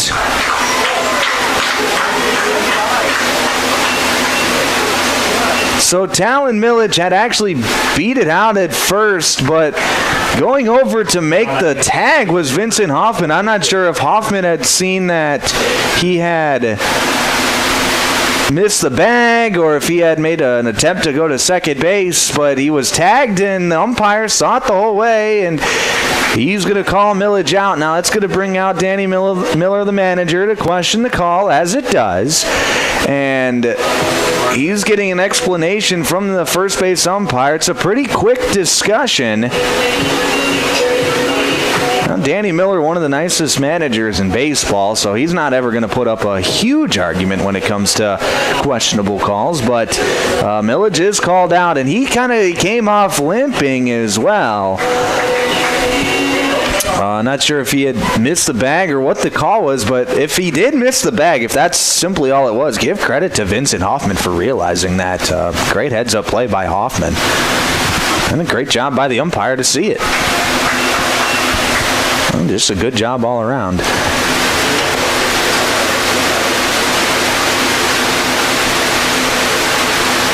It'll be Lincoln Fursdahl in there for Del Rapids now. It's a 1-1 count after he saw a pitch outside and then a strike.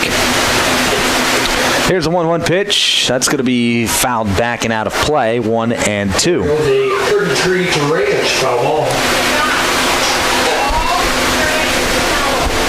Oh, big opportunity.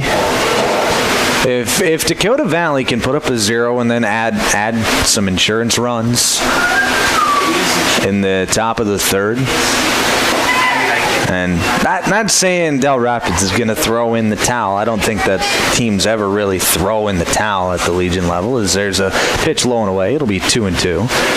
But you might see some guys just starting to coast their way through the games. Here's the 2-2 pitch. That's going to be hit down the line. Foul. We'll do 2-2 again. Not that they're not trying, but playing for tomorrow. I think anytime that you're on the diamond, you're trying to win and trying to do the best that you can do. But playing for tomorrow. Swing and a miss. Beautiful pitch there from Sterling Schaff as he got Fursdahl with the slider. Now batting the pitch. And there will be 2 down now for here in the bottom of the second inning. It'll be Gage Bonkers now for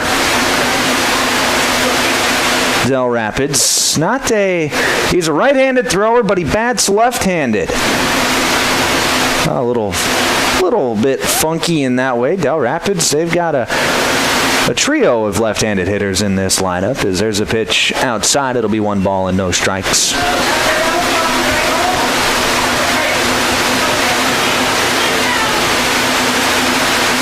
Ooh, and that pitch is going to run inside, and that actually got Bunkers on the elbow pad. Good thing he was wearing the elbow pad. Number 17, Kenny Swanson. Good thing he was wearing the elbow pad. There's a reason that they make them, because getting hit there is no fun. And now you see Bunkers is kind of grabbing at his arm. Even with the elbow pad, it don't feel good. No, it does not.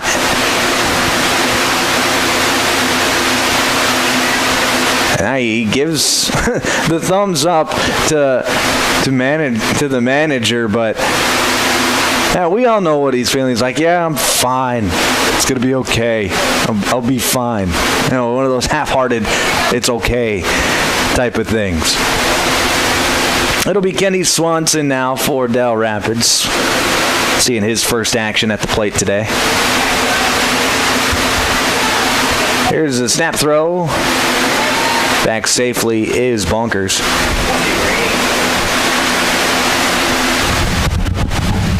Sprinkles continuing to come down here in Milbank. There's a pitch that's going to stay high. It'll be 1 ball and no strikes.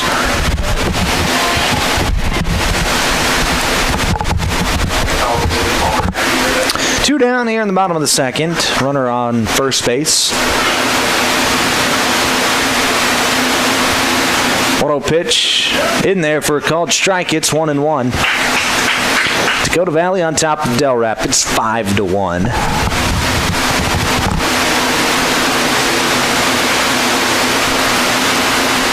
There's a 1-1 pitch. Fastball outside. It's 2 balls and a strike.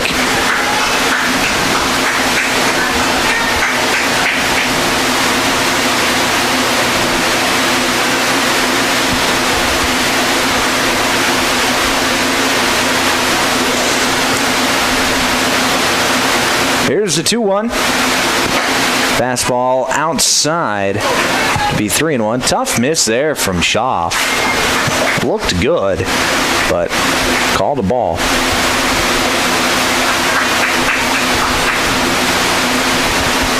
Here's the 3-1. Oh, it's going to be a snap throw to first, but he was paying attention. Bunkers back safely. We'll do 3-1 again.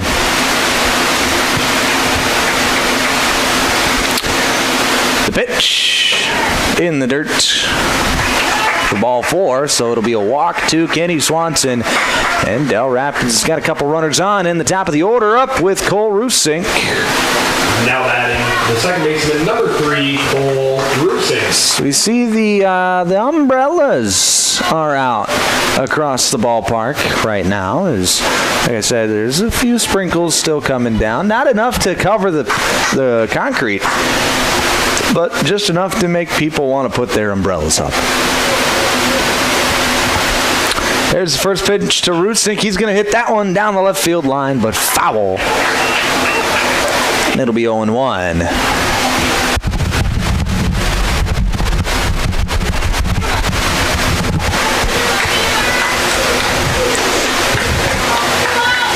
Schaff comes set. The 0-1.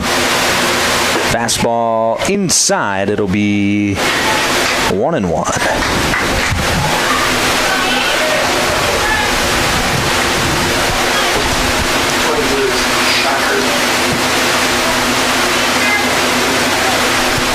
Rusink, also one of the rare few who goes up without any batting gloves. There's a slider that catches a corner. Nice pitch there from Schaff, and it's 1-2. That's as good of a slider as it can get on the back door.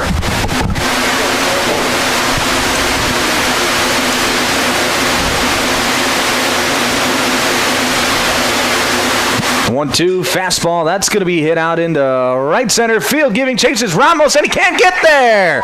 Rusink, he's going to drive in 2. He's headed for 3, and they're going to wave him around third. Here comes the throw. It is not in time. Cole Rusink puts a jolt of energy back into the building with an inside-the-park home run. With the inside-the-park home run. Well, that's not something you see every day. And the score is now 5-4 after the 3-run inside-the-park home run. And Del Rapids is right back in it. Del Rapids is right back in it. It'll be Drake Eastman for Del Rapids, trying to follow up the homer.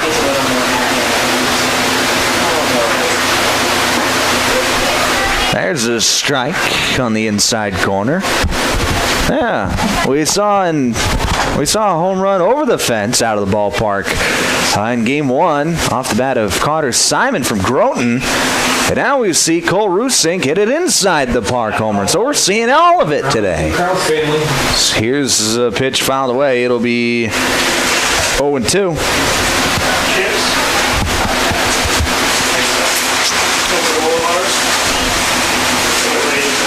Here's the 0-2 to Eastman. Swing and a miss and a strikeout for Sterling Schaff to end the inning. But Del Rapids gets 3 on the inside the park home run. It's now 5-4 as we head to the third. We'll take a break. Back in a minute here on KMSD.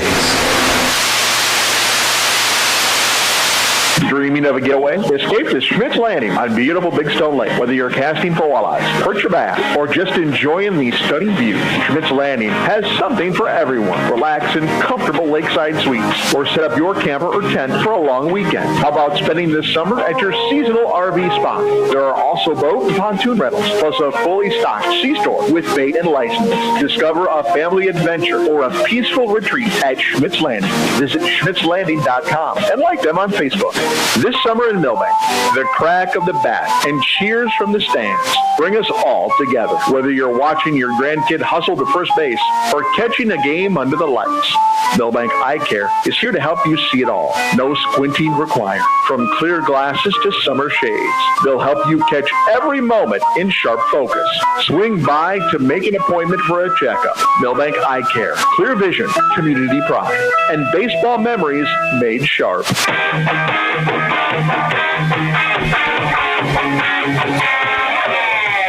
Back on KMSD, it's the top of the third inning. This game far from over.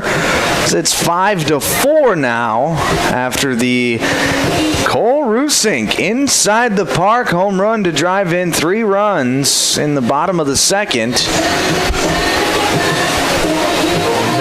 So we'll see what happens, obviously, as this game goes along. But Del Rapids, after being down 5-1, hey, they're right back in it at 5-4. It'll be Will Schneebel to lead things off for Dakota Valley here in the third, rather.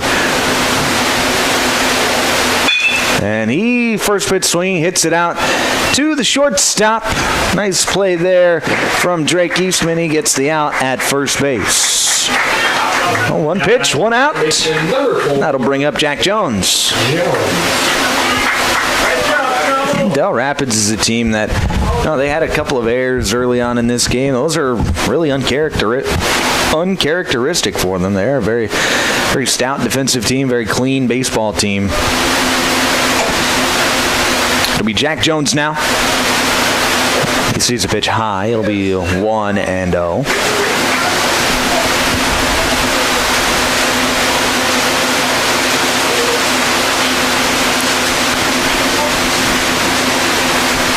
Here's a 1-0 pitch from Bunkers. That'll be high. It'll be 2-0. And Bunkers already up to 23 pitches on his outing so far. Odds are he'll end up going the full 105 unless things get ugly.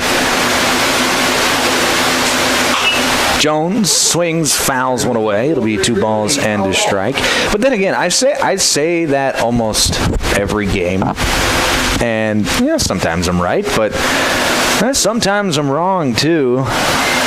Because at the end of the day, you really don't know what these managers are thinking. They have a mind of their own, and they think of the game a different way than what I would think of it, or the manager across from him would think of it. It's all different. So there's pitch high. It'll be 3 balls and a strike.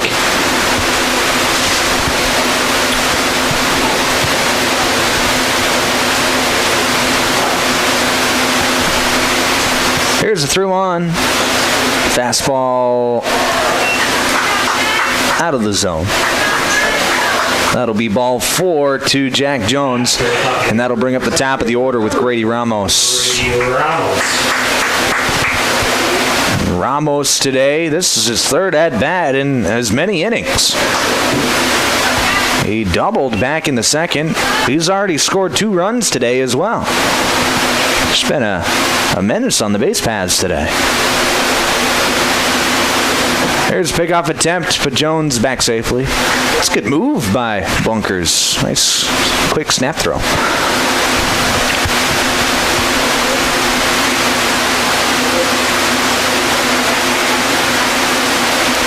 First pitch, swung on and missed. Runner goes. Here's the throw down to second. That's going to get into center field. Jaden coming in from his center field spot. Backs things up. Holds the runner at second, but Jones is going to have a stolen base. It'll be 0-1 to Grady Ramos after the swinging strike.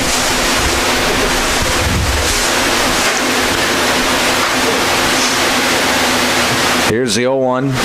Slider off the plate. Be 1 ball and 1 strike. Let's check some scores from around the diamond today.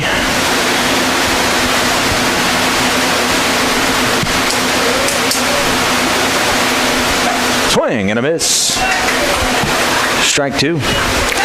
Only 1 game has gone final today, and surprise, surprise, the Minnesota Twins fall to the Detroit Tigers 6-3.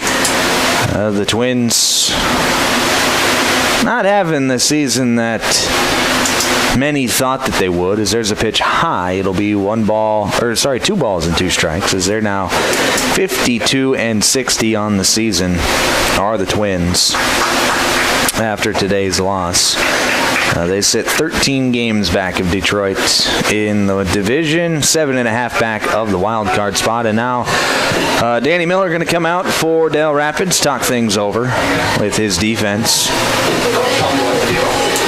As Bunkers is at that 30-pitch threshold, so if they want to use him tomorrow, he's got to come out of the game, and we are going to have a pitching change. So we're going to take a quick break. When we come back, we'll get you that pitching change, but we'll be back in just 1 minute here on KMSD. When Mother Nature turns up the temperature, we all feel the heat. It can add stress to almost everything, including the energy resources we rely on. Otter Tail Power Company reminds you there are easy ways to help. Use only necessary lights and turn them off when you leave a room. Turn your AC thermostat up a few degrees. And use window coverings to block the heat of the sun during the day. Visit otpco.com/tips for more ideas on how to stay cool. Together, we can all make a difference to help beat the heat. Looking for your next ride? Our Motors in Aberdeen is now offering 0% financing for qualified buyers on select Nissan Rogues, Pathfinders, and Muranos. Plus, don't miss great deals on Toyota Tacomas and Tundras. They're the home of the lifetime warranty, so you can drive with confidence for miles to come. Stop in and see Barry Keith at our Motors just across from the airport in Aberdeen, or call 605-725-8624. Proud to support the Groton Legion Post number 39 baseball team. Good luck in the region tournament.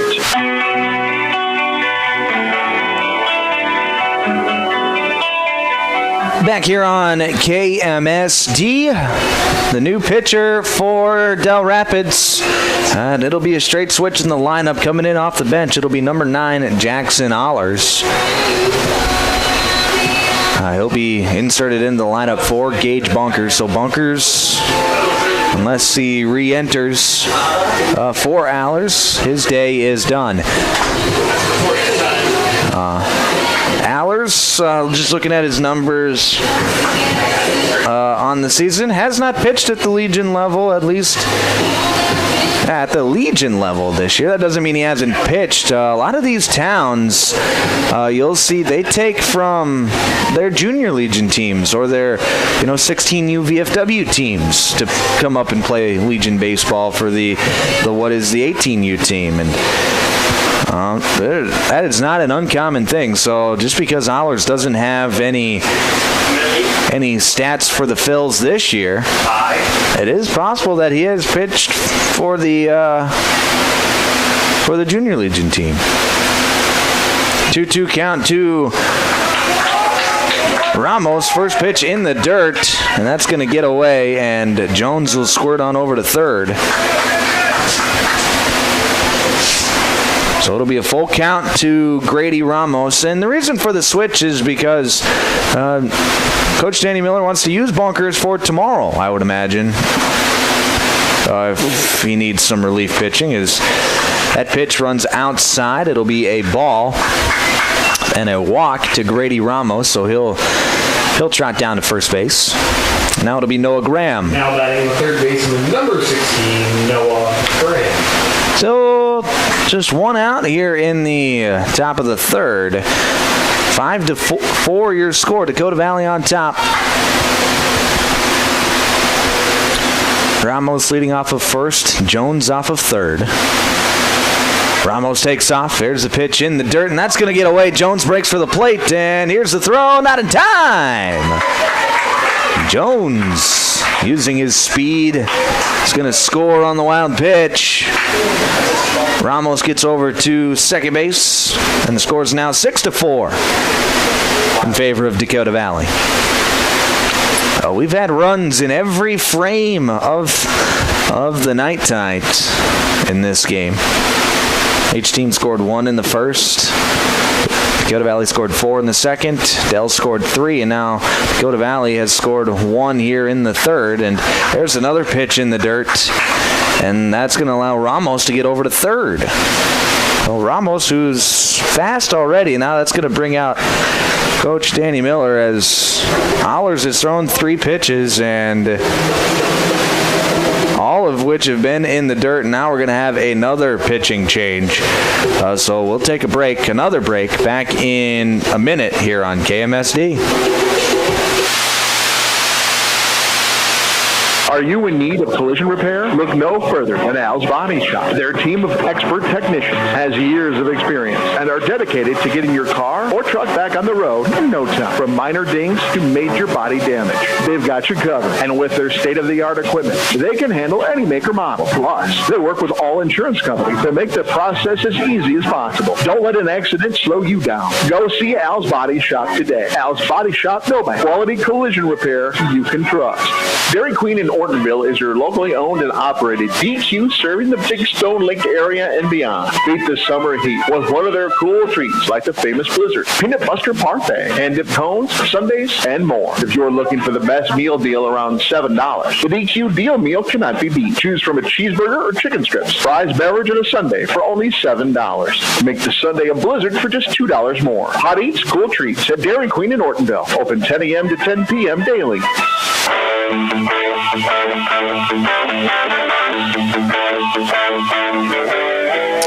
Back here on KMSD, we have another new pitcher for Del Rapids.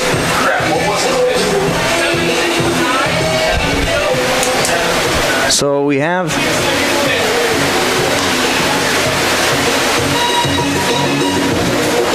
here are the defensive switches, and manager Danny Miller is utilizing a rule that you don't see very often in baseball, but it is a rule that happens. In the pitch is the man who started the game on the mound for Del Rapids, Cole Rusink.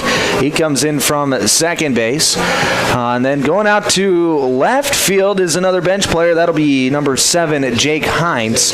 And then Connor Hansen, he will come in and play second base for Del Rapids. So manager Danny Miller making the return to Cole Rusink on the mound.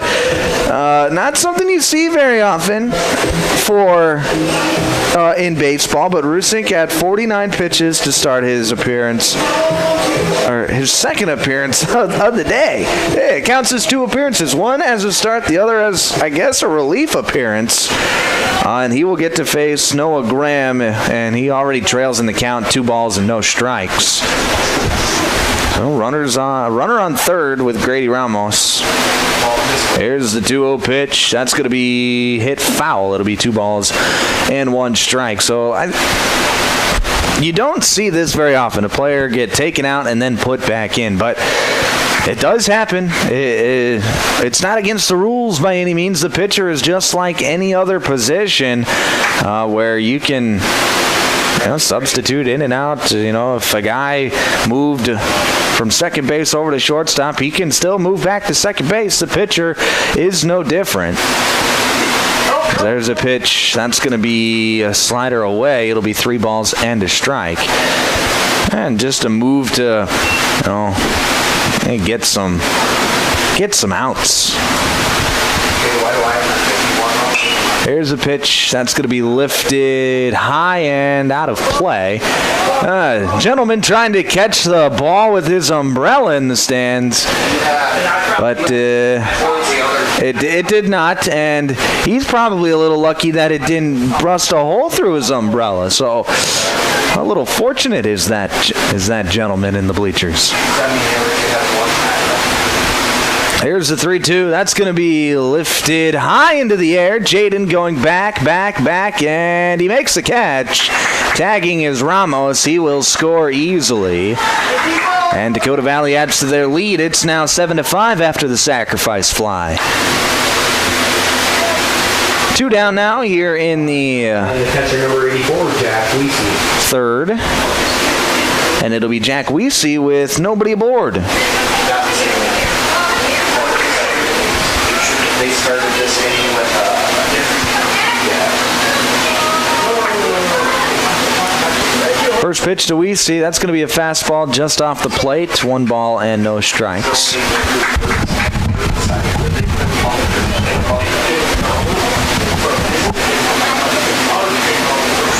1-0 pitch. That's going to be lined into left center field, base hit, and that is going to get all the way to the fence. Weesey around first to second. He's going to round second. He's going for third, and he will be up with a stand-up triple. Jack Weesey. That was a line drive hit hard out into left center field and had a lot of speed as it got to the fence. And now Weesey, with his speed, was able to get around the bases. It'll be Sterling Schaff now for Dakota Valley. First pitch to Schaff. He's going to swing and pop it up on the infield. Eastman back behind third into shallow left field. Makes the catch for out number 3. So Dakota Valley, they get 2 more. It's now 7-4 as we head to the bottom of the third. We'll take a break. Back in another minute here on KMSD. Dakota Country Ag Service in Milbank is your local Pioneer seed dealer. Dakota Country is now offering soil testing, and they have winter wheat and rye available. Dakota Country also has inoculants for hay silage, both soluble and dry, and inoculants for baling hay as well. For more information or to schedule an on-the-farm visit, call Paul 605-467-0715 or Riley 605-949-417. Dakota Country Ag Service, your local Pioneer seed dealer in Milbank. Whetstone Sanitation is your locally owned and locally operated garbage service provider in Milbank, rural Grant County, and along Big Stone Lake. Whetstone Sanitation offers once or twice a week residential pickup and up to 5 days per week commercial pickup. Whetstone Sanitation offers 14, 20, and 30-yard roll-off dumpster rentals for those big cleanup projects. Whetstone Sanitation also has quality portable toilet rentals and septic pumping service. And of course, they still provide 24/7 self-service recycling drop-off. Call Whetstone Sanitation today, 432-5854.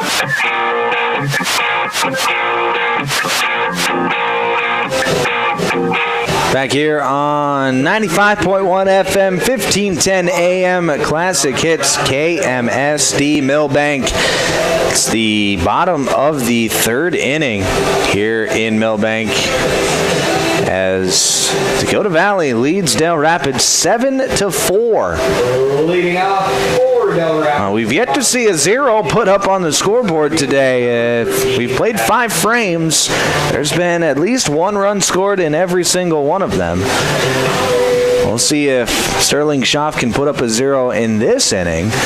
He'll have to face Tad Jaden, Connor Hansen, and Jackson Peppel, however. First, it'll be Jaden. First pitch he sees is low and away. It'll be a ball.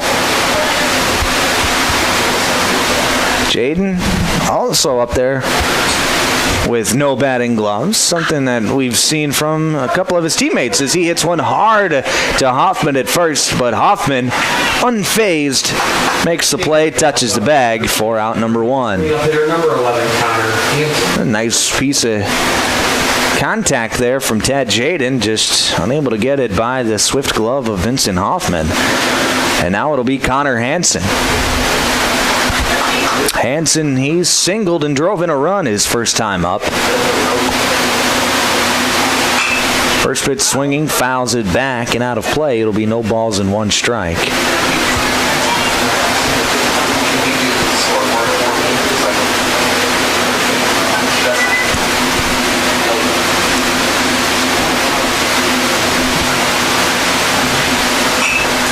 Fouls another one away. 0-2.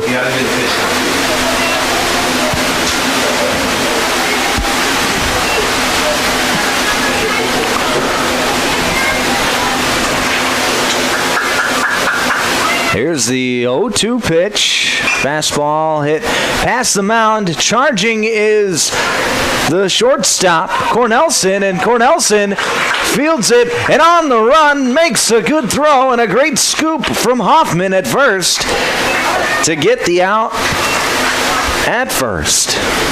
Great play all around as Cornelson had to really charge that play as it was a slow chopper past the mound. And then he made a good throw and Hoffman made a great pick. And there's 2 away here in the third. That'll be Jackson Peppel. First pitch to Peppel, curveball. That's a nice breaking ball, and it's 0-1. Really beautiful pitch there from Sterling Schaff. He's thrown a few of those today that have just been spectacular.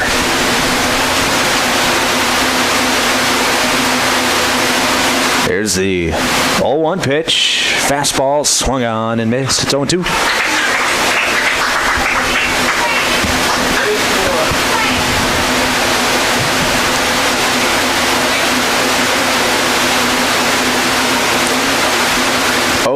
Pitch.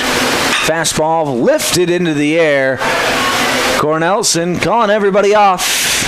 And he makes the catch for out number 3. So it's a 1-2-3, bottom half of the third. We head to the fourth. Score remains 7-4, Dakota Valley. We'll take a break. Back in a minute here on KMSD. As the temperatures rise this summer, the Millstone Family Restaurant in Milbank has decided if you're melting, we're melting. With their all-new summer menu featuring all things melty. Start with the chicken Parmesan melt with crispy chicken, deep-fried mozzarella cheese on toasted Texas toast. Yum! The cheesy taco wrap and elevated super burrito with Monterey Jack cheese sauce. So cheesy. The super quesadilla, a classic cranked up a notch. And the cheeseburger salad just may be your new favorite. If you're melting, we're melting. At the Millstone Family Restaurant, East Highway 12, Milbank. Pro Image Partners. Pro Image Partners. So many reasons why.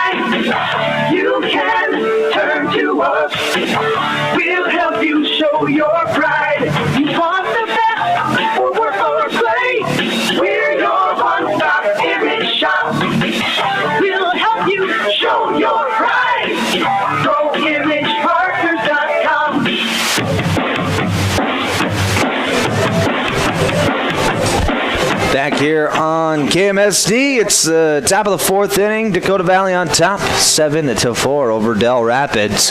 Now remember, Del Rapids has already punched their ticket to tomorrow. Regardless of win or lose, they'll be back here in Milbank playing for a championship. Whether it's in the afternoon at around 3-4 o'clock, or if it's at 1 o'clock, depends on if they win or lose this game. Dakota Valley, whether they get to come back here tomorrow, depends on if they win or lose, though. They're in good shape as they lead this one 7-4. The only way that they get to come back is with a win. They will get to play Parkston. The winner of this one will get to play Parkston tomorrow at 1 o'clock.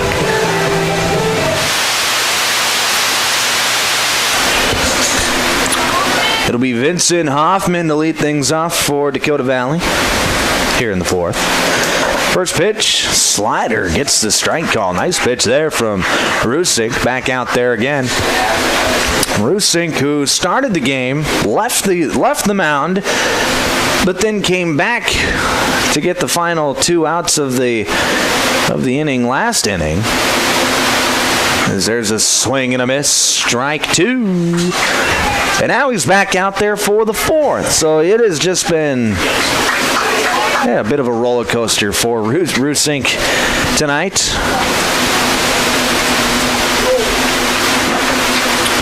No balls and 2 strikes. Fastball, that's going to be in the dirt. 1 ball and 2 strikes now. Rusink, we know, is a tremendous athlete. That pitching isn't always about athleticism. Here's the 1-2. Fastball, and that runs in, and they're going to say it hit the bat. They're going to say it hit the knob of the bat instead of the arm of Vincent Hoffman. And now Hoffman is kind of looking, and he's like, it hit me in the arm. I could feel it. I got the mark to show you. And the manager for Dakota Valley is saying the same thing. And now the umpires are going to get together to talk this one over. But if the initial call was that it hit the knob of the bat, I think that is really a tough call to overturn, because the two other umpires are, one's at first, the other's at third. They don't really have good looks at the play at all, especially the guy at third. The guy at third, I don't think he's got a look at all. The guy at first, you could maybe make a case that from the angle he could, but they're going to talk things over. And a rather long discussion that they're having with each other. A lot of head nodding, and they do change the call. They're going to say that it did hit him in the forearm. And Vincent Hoffman is going to get to trot down to first base. So a good piece of umpiring there from the umpiring crew here today. Now they got to give an explanation to the Del Rapids manager, and he's got to tell him why they changed the call and all that fun stuff. Just got to go through all the semantics, and now manager Danny Miller is going to head on over to the first base umpire to get an explanation from him. So we didn't get an explanation from the home plate umpire. The home plate umpire defers it over to the first base umpire. Now the first base umpire's got to tell manager Danny Miller why they changed the call and why it went from a foul ball to a hit by pitch. And I don't know that Danny Miller is going to get an explanation that he likes. He's doing a lot of head shaking, and now he walks away. I don't think he got an explanation that he liked, but he's just going to deal with it, I think. I tend to agree with Danny on this call. As the initial call was that it hit the knob of the bat. If you had something that you thought that it hit the bat, I think you got to stick up with that call. That's just a really tough situation to change, because it's such a you really have no clue and whatnot. But the call was changed. Vincent Hoffman will be off of first base, and it'll be Tate Cornelson at the plate. First pitch Cornelson sees as a ball. He squared around to bunt. Now he does not square around. He sees a pitch inside. It'll be 2 balls and no strikes.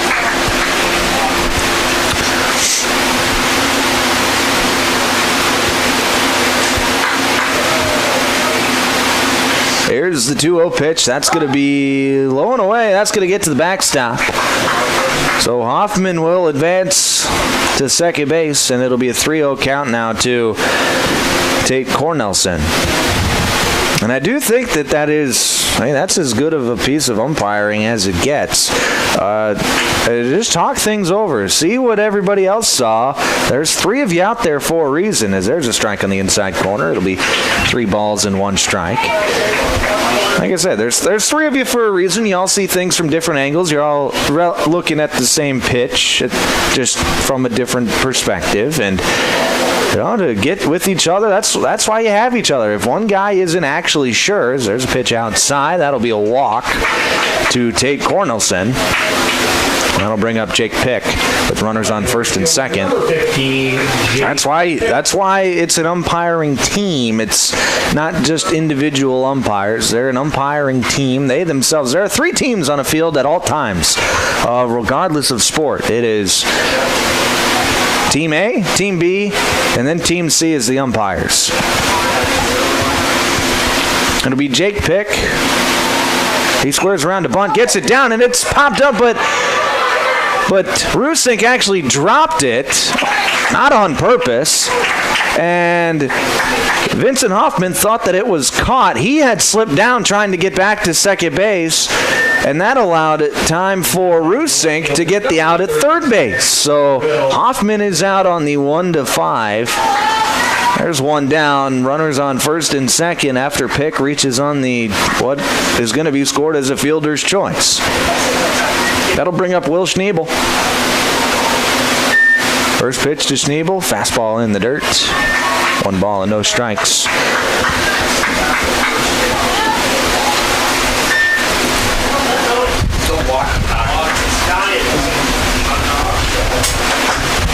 Corners are playing in for Del Rapids. Middle infield playing at double play depth. There's a pitch inside, and that waved the jersey of Schneebel, so he will get to take the walk down to first. Now batting second baseman number 4, Jack Jones. So the bases will be loaded for Jack Jones.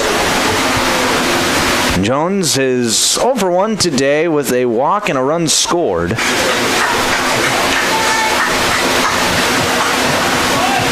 Bases are loaded here in the 4th. 7-4 your score. And Dakota Valley, like I said, they've scored 7 runs. And they've obviously knocked in some hits, but feels like they're still just waiting for that knockout blow. As the first pitch is low and away, 1-0. Here's the pitch. Fastball on the corner, called a strike. It's 1-1. So just waiting for that knockout blow to where it really puts this game out of reach and away. They could do that. Here's a pitch high. It's 2 balls and a strike.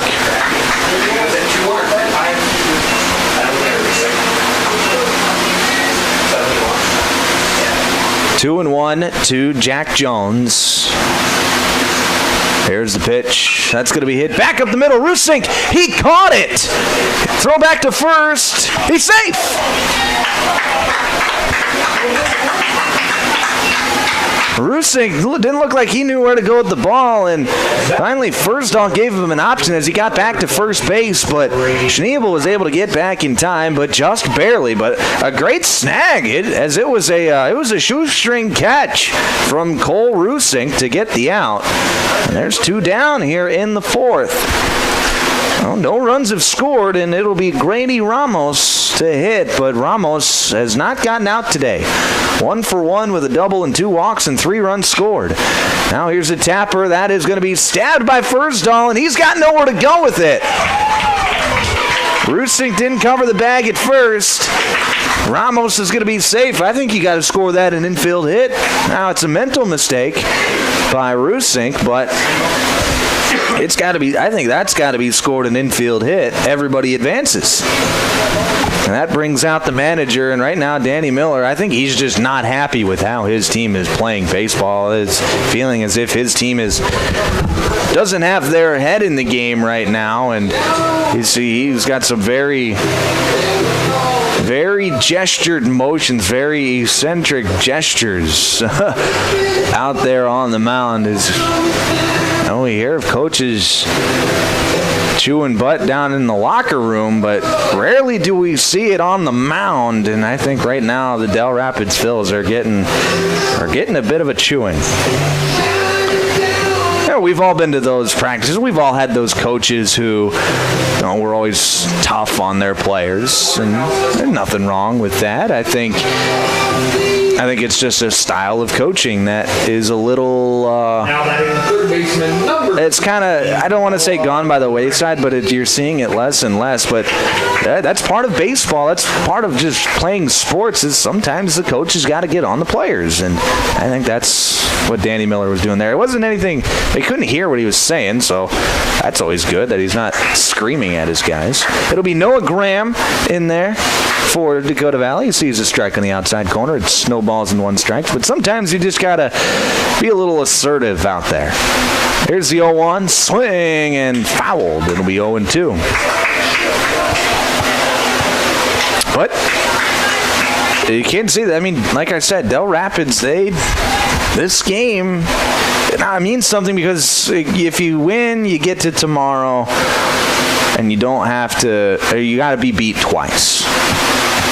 And that pitch runs inside, and that is going to hit Graham right on the side, so that'll drive in another run. The catcher, number 84. The third hit by pitch in the inning, and it is now 9-4 in favor of Dakota Valley, and Jack Weesey to the plate.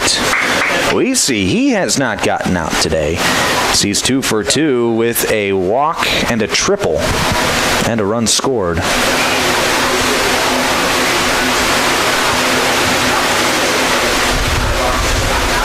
I remember my coach back in high school, football coach. I was lucky enough as the first pitch as a ball. I got to be coached by the legendary Kent Mueller, South Dakota High School Sports Hall of Famer, a Hall of Fame coach. 13 state titles. Kind of speaks for itself as there's a pitch outside. It's 2-0. But I remember his favorite saying that he would say to his players was, Are you stubborn or are you stupid? Because I can fix stubborn. I can't really fix stupid. And God help you if you're both. As we see, he gets hit on an inside pitch. So that's going to drive in another run and make the score 10-4. Now batting the pitcher, number 8, Sterling Schaaf. Bases still loaded. Sterling Schaaf out there for Dakota Valley. 3 runs have scored in the inning.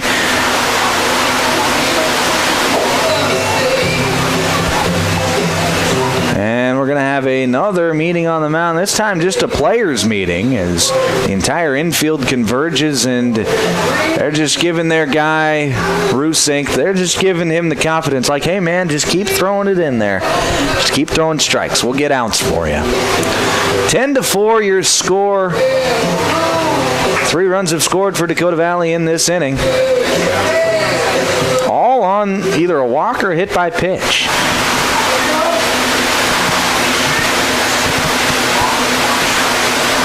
It'll be Sterling Schaaf. He sees a pitch outside. It'll be 1-0. And Schaaf hitting from the left-hander's batter's box, so maybe this will be a welcome change for Rusink. So there's a pitch outside. It's 2-0. But if you're Del Rapids, like I said, they don't need to win. It'd just be nice to. 2-0 pitch. That's going to be outside, and that is going to get to the backstop. Ramos comes in to score. Everybody advances. It's now 11-4 on the scoreboard. 3-0 count to Sterling Schaff as well. There are 2 outs, so Del Rapids is just 1 out away from getting out of this inning, but it has been a tough one. 4 runs in, 2 runners still out there. There's a strike on the outside corner. 2-1.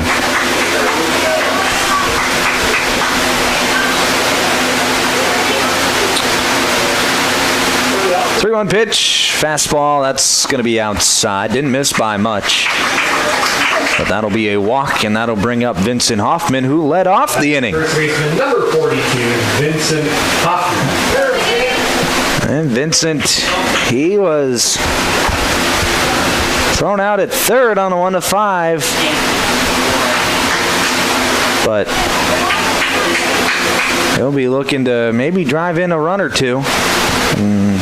We talk about putting out a knockout blow. Here's pickoff attempt at first, and he's safe. Close play at first is Fursdahl. Circled back around the runner, trying to just catch him off guard.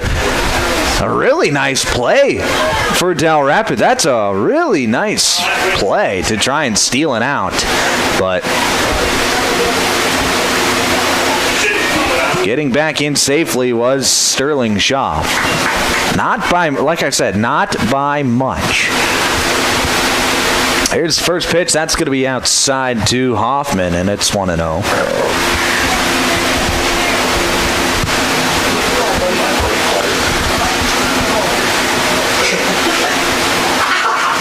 Here's the 1-0 pitch. Tapped foul. 1-1.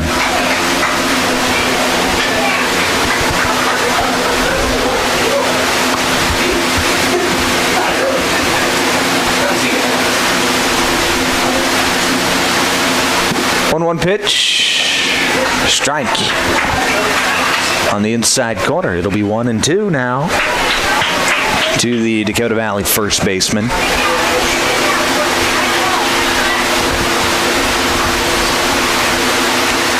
And the 1-2. Fastball just misses outside. It'll be 2 balls and 2 strikes.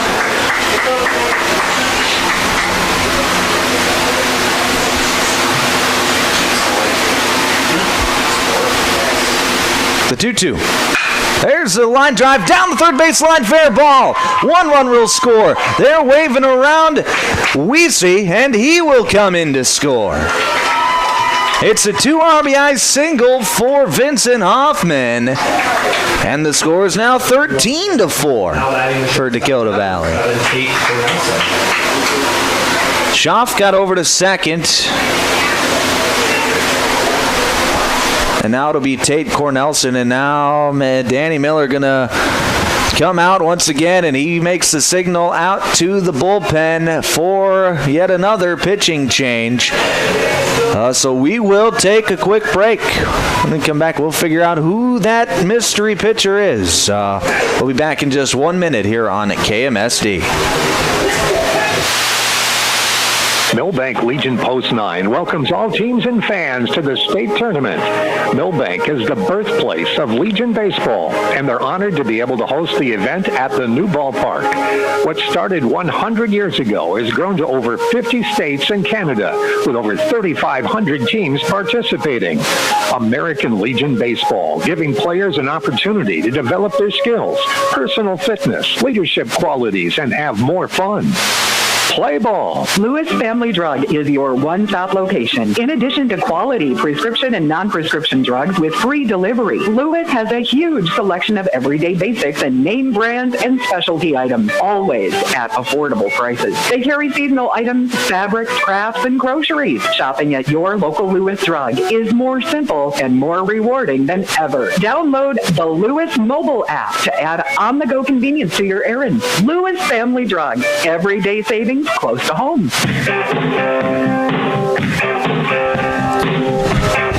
Back here on KMSD, the new pitcher for Del Rapids will be Tommy Lavoie, coming in off the bench.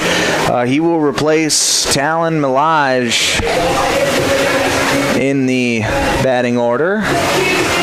And Cole Russo Sink. He will go and play third base, it looks like, for Your last call for the final 50-50 draw. for Del Rapids. So those are the pitching changes and defensive switches for Del Rapids here in the top of the fourth. You know, we came into this inning saying Dakota Valley hadn't really given that knockout blow quite yet. Well, they're getting dangerously close to the knockout blow as they've scored 6 runs in the inning. They lead 13-4 here in the top of the fourth inning. And we talk about Del Rapids not having to win today. They've already punched their ticket to tomorrow. It looks like they will be playing in that. It looks like if the score stands, we will have 2 games here on KMSD tomorrow. The first one at 1 o'clock, the second one 60 minutes after that. Obviously, still some baseball left to be played, but it'll be Tate Cornelson to see Lavoie. Just first pitch from Lavoie is low. It's 1-0. Swing and a base. 1-1. And, you know, we talk about the tournament just being set up this way and how it's difficult. Teams have to have depth at the pitching on their pitching staffs. But, you know, I think a fair criticism as that pitch is popped into the air, giving Chase his first all, but he can't quite get there. It'll be 1-2. Jackson Pepple also giving chase. But I think it brings up fair criticisms about how the tournament is set up and how Del Rapids, they won yesterday. Why did they even have to play again today if they are the only team out of the 8 to go 3-0? Pitch on the outside corner, called strike 3. And that will end the inning. Dakota Valley, they score 6. They lead 13-4 as we head to the bottom of the fourth. We'll break back in a minute here on KMSD. Looking to sell your home or lake place? First Choice Real Estate is here to help. Whether you're upsizing, downsizing, or simply looking for a fresh start, they want your listing. Their experienced team of agents are ready to go to work for you with proven marketing strategies and a local touch and the local knowledge you can trust. Contact First Choice Real Estate in Milbank today to list your property. Make First Choice Real Estate your first choice. Online at millbanksbest.com. Roy's Sports Shop in Watertown welcomes all teams and fans to town for the Legion Tournament. Roy's has been the sporting goods leader in this area for over 55 years. Uniforms, sports equipment for baseball, softball, hockey, and more. Plus, clothing and footwear, too. Get in the game. Get into Roy's Sports Shop on Highway 212 in Watertown, across from Watertown Ford. Shop weekdays 9 to 6, 10 to 3 on Saturday.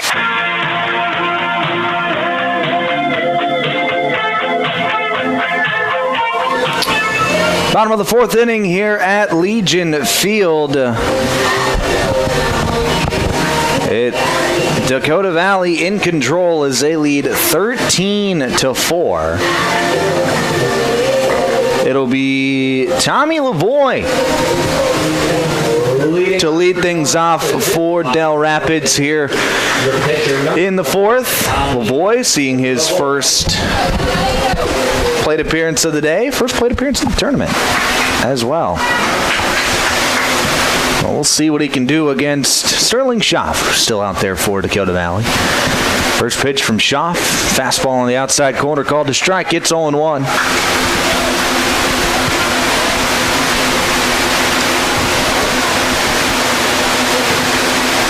The 0-1 pitch popped up and out of play. It's 0-2. Well, before the break, we were talking about tournament setup and how, Del Rapids being the only team that's 3-0, they already punched their ticket to tomorrow. How come they have to play today? And how the tournament is set up is Lavoie foul tips it into the glove. That'll be a strikeout for out number 1. That'll bring up Lincoln Fursdal. It makes sense in how they got to where they did, where everybody has to play every day and whatnot. You still have to play 5 games. If you win your first 3, then you would technically only have to win 4 in 5 days, and it gives you what some would consider an unfair advantage. But I think, and this is just my school of thought, might not be a popular opinion, but there's a pitch outside. It'll be 1-0. If you win your first 3 games, you should be rewarded with a day off, and then a team has to come in and beat you twice on that 5th day. As Fursdal hits it foul down the first base line, it'll be 1-1. And I've given this a fair amount of thought. Is how I would change it is, so today we had Groton and Parkston play each other in the first game. Parkston played in that 2-0 game yesterday. There's a pitch low. It's 2-1. Since Parkston had lost that game, they should be playing in the second game tonight, and then it would be Groton and Dakota Valley playing in the first game for a chance to play Parkston in the second game of the night. As that pitch also dips low, it's 3-1. And then the winner of what would have been Parkston versus whoever won the first game would get to play Del Rapids tomorrow for the championship and would have to beat Del Rapids twice to win the championship. Now, you'd have to play like teams like Dakota Valley and Parkston and Groton would have to play an extra game, so they'd have to win to be champions in that scenario. Would have to win 7 games in 5 days. Really 4 days, because you lost in game 1. Fursdal draws the walk. That'll bring up Jake Heinz. Heinz sees a pitch low. It's 1-0. Or sorry, that was in there for a called strike rather. So it's 0-1. Here's the 0-1 pitch. That's going to be lifted high and out of play. It'll be 0-2. But that's just how, and that makes sense to me. If you want to say it gives an unfair advantage to the team that goes 3-0, I think that is also a fair criticism. But I also think you should be rewarded more for being the only team that goes 3-0 in the first 3 days of the tournament. And there's the line shot out into right field. That'll be a base hit for Heinz. Fursdal, he'll get over to third base. Nice piece of base running there. So Lavoie comes in, or Heinz rather, comes in off the bench, gets base hit. And now it'll be number 23, Matt Nelson, hitting for Kenny Swanson. So everybody getting in for Del Rapids tonight. Matt Nelson, also a left-handed hitter. So that makes 5 left-handed hitters in the lineup. Or I guess still just 4 because Bunkers is out of the game. But we've seen 5 left-handed hitters from Del Rapids tonight. There's a pitch low. It's 1-0. Yeah, that's not something that you see from a lot of different Legion teams.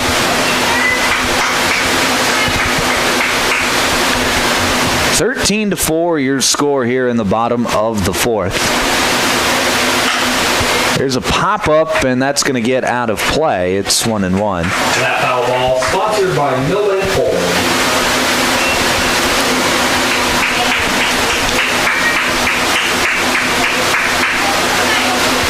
Ninth hitter in the lineup. Up next, it'll be Cole Rusink. And that pitch, that's going to run inside. And that got it. So the bases will be loaded for Cole Rusink, who has already hit an inside the park home run today. Well, we'll see what Rusink does here. He sees the bases loaded and just 1 out. And his Del Rapids Phils trailing 13-4.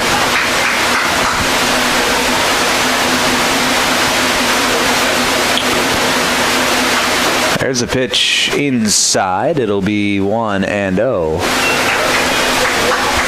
Schaff, he's kind of quietly gotten his pitch count up. It's at 62 here in the fourth with just one out.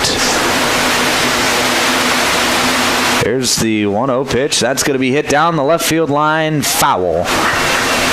It'll be 1-1. My Giants, I'm a San Francisco Giants fan. Don't ask me how. Living here in South Dakota my entire life. But I am.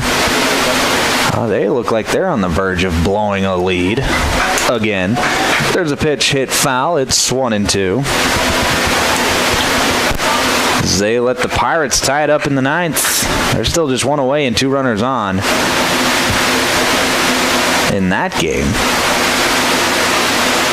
Not that we have to talk about Giants baseball. It's just a depressing topic. Here's the 1-2. Fastball in under the hands. It'll be 2-2.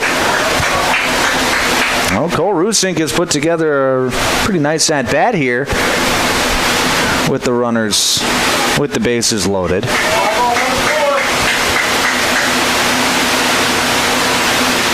Here's the 2-2. There's a pop fly out into center field. Coming in is Ramos. He makes the catch and the throw home. It is in time. Ramos with the outfield assist cuts Fursdal off at home. And it's a double play to end the fourth. Great piece of defense there from Grady Ramos. And the lead remains 9 for Dakota Valley. It's 13-4 as we head to the fifth. We'll break back in a minute here on KMSD. No runs up. Calling all anglers and adventurers. Discover the ultimate convenience store at Jurgen C-Store in Wilmont. New to our lineup, live bait. That's right, we've got fresh minnows and wriggling worms to help you hook the big one. But wait, there's more. Our deli serves up savory burgers, mouth-watering Piccadilly pizza, snacks, cold beverages, and a whole lot of yum. And don't forget to top off your tank while you're here. Fill up your car, pickup, and boat with top-notch gas so you can hit the road or the water without missing a beat. For all your fishing and fueling needs, there's only one name to remember, Jurgen C-Store in Wilmont. Another great Stills and Oil Company C-Store. Let the adventure begin. Hi, Darren Mertens here from Milbank Ford. We have a great new inventory on hand here, so come in, check them out, take a test drive, and have Chuck work out a great deal for you for some new transportation. We also have a lot of very nice pre-owned units. If you are in the need of service, call in and talk to Gene, Ryan, and they will take care of all your maintenance and repair needs. 605-432-4525 or milbankford.net. Milbank Ford, West Highway 12 in Milbank.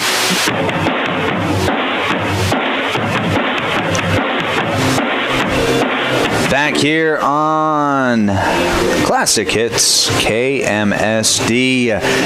It's the top of the fifth inning. Dakota Valley in front at 13-4.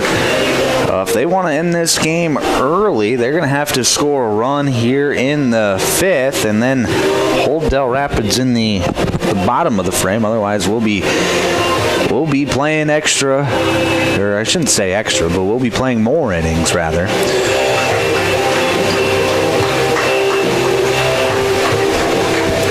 It'll be the 7, 8, 9 hitters for Dakota Valley here in the fifth. It'll be Jake Pick, Will Schneebel, and Jack Jones. In the top of the fifth inning, the right fielder, number 15, Jake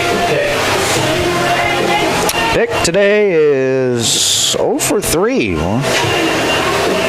But he does have a run scored as he reached on a fielder's choice last inning and ended up coming around to score. Lavoie still out there for Del Rapids. Here's the first pitch. That's going to be a fastball up. It's 1-0.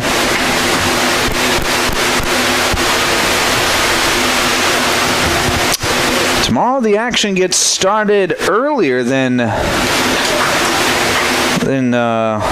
usual, as the first game will be at 1 o'clock, and you can listen to that here on KMSD. Chad Knowles is going to be on the call tomorrow for 2 games, or at least what it's looking like is 2 games, as there's a pitch low. It's 3 balls and no strikes to Jake Pick. If Del Rapids can't come back in this game, it'll be 2 games no matter what. If that strike is in there, it's 3-1.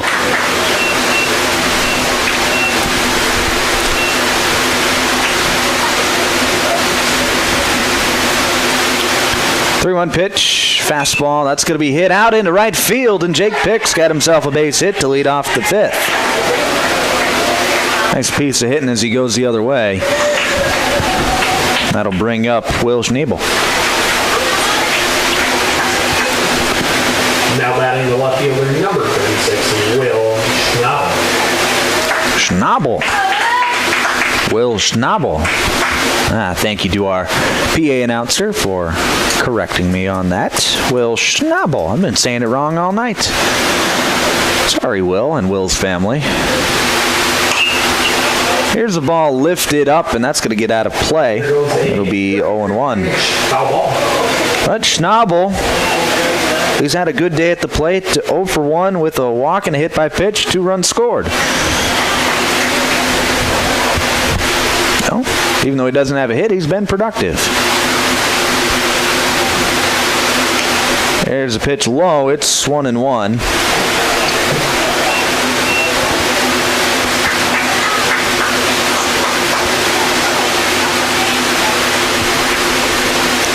One pitch. That's going to be driven high and deep out to left.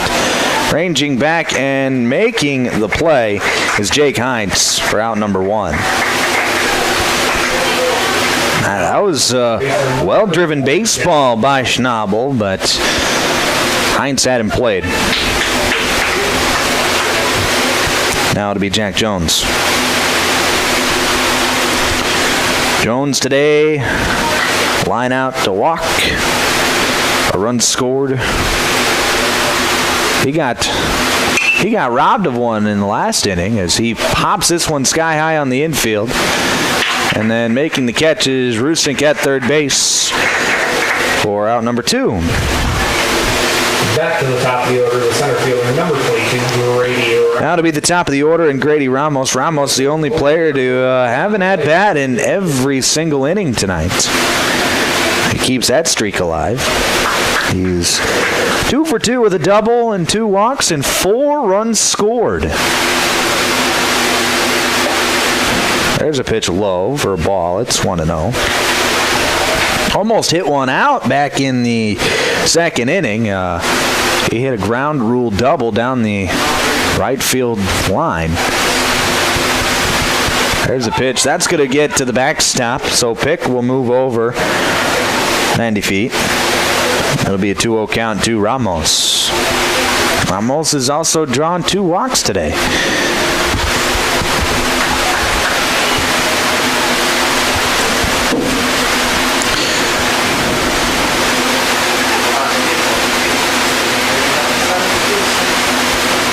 Two 2-0 pitch from Lavoie. That's going to be outside. It'll be 3-0.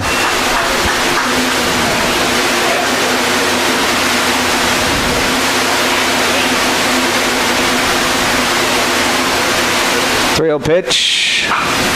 3-0 swinging, and Ramos hits it foul. Could be 3-1. Now you could say that was just a 3-0 pitch where it didn't look like it might have been, maybe on the edge, where Ramos is like, I just want to hit a little bit more, but I'm going to hit this foul. 3-1 pitch, hit down the line, foul. It'll be 3-2. That was a fastball in on the hands, and Ramos was able to turn on it and hit it foul and get barrel on it as well. So a nice piece of hitting there. 3-2. That's going to be hit to the second baseman. Fields it, gets the out at first. So Dakota Valley's turned away here in the 5th. We head to the bottom of the 5th. Score still 13-4. We'll take a break. Back in a minute here on KMSD.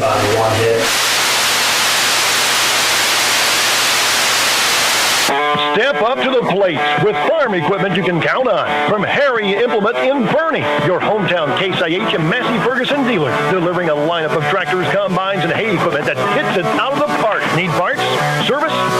your corner. Family owned since 1935. Harry Implement is built on hard work and rooted in the land. Just like America's pastime. Harry Implement in Fernie. Sales, service, and parts that cover all the bases. Harry Implement, proud to support the Groton Legion Post 39 baseball team at the state tournament. Here's where the good ideas come from. Street Graphics, Main Street, Milbank, working with local schools to provide ideas and solutions for fundraising. They can customize a design just for you. T-shirts, trophies, banners, buttons, contract printing, they do it all. They work in quantities from 1 to 5,000. Printing and promotions, they print on anything but paper. See them at streetgraphics.com. That's graphics with an EX. Main Street, Milbank, South Dakota, streetgraphics.com.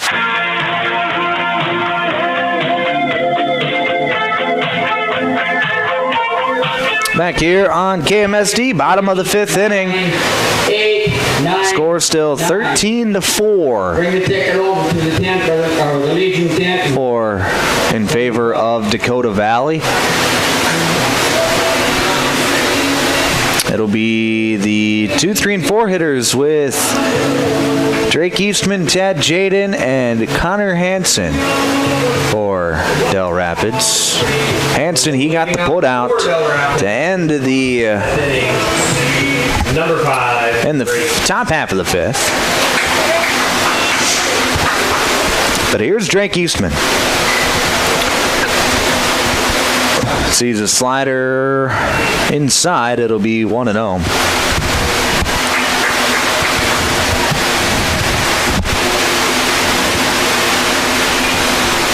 One-0 pitch.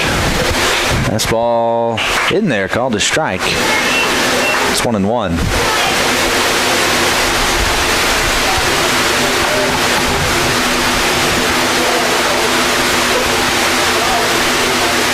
Here's the 1-1.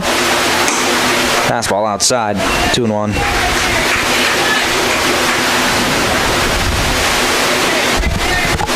Sterling Schaff still out there for Dakota Valley. He's pitched a good one. There, pitch fouled straight back. It's 3-1. Into his 5th inning of work. Up to just hit pitch number 70. Giving up just 4 runs. 3 of which coming off of that Cole Rusink.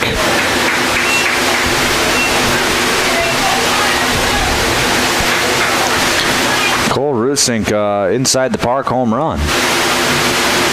Full count pitch. That's going to be up and away. It's a ball. And that'll be a walk to Drake Eastman, and that'll bring up Tad Jaden. Number 13, Tad Jaden.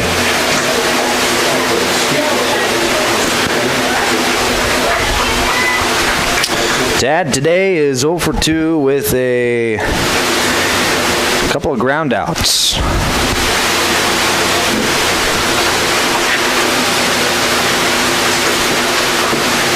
First pitch he sees here is in the dirt. Eastman takes off, and he will be up safely at second base on the wild pitch. Didn't look like he was stealing on the pitch. It looks like he didn't leave until he saw that the ball had already been in the dirt. That's when he decided to take off. So it'll be a 1-0 count now to Jaden. Sees the pitch up. It's 2-0. Right now, Schaff is up to 74 pitches through 4+ innings. Like I said, his pitch count sneaky getting up there. That pitch is outside. It's 3-0. And the only reason it feels like that is because we've had so many different pitchers for Del Rapids tonight. We just haven't seen Schaff pitch that much today. Just because his innings have been quick while the Del Rapids defensive innings have been long. 3-0 pitch. That's going to be low and in, ball 4. That'll be a walk to Tad Jaden. Now that'll bring out the Dakota Valley manager. And, we had kind of saw this from Schaff in his first appearance of the tournament against Milbank on Saturday, where he did not throw very many pitches, and he didn't get very many outs either. He got through, I believe it was an inning and a third, an inning and two-thirds potentially in that game. And he threw under his 45 pitches. So in that game against Milbank, Schaff only threw 2 innings, threw 40 pitches, but only 22 of them were strikes. So he's only throwing about half of his pitches for strikes in that game against Milbank Post 9. Tonight, what has he been doing? Schaff has thrown 4 innings, has 4 strikeouts, 4 walks, thrown 76 pitches, 45 of which have been strikes. So he's had a few more strikes tonight than what he did against a little bit better strike-to-ball ratio, but not much. As the first pitch he throws to Connor Hansen is outside for a ball. Runner takes off, Eastman for third, and he will be up without a throw. Had a big jump on that play. That pitch is outside. It's 2-0, and part of that is tonight's strike zone has been very tight. Very, very tight. Not anything, really. The umpire's not giving anything off the corners, so the pitchers have really had to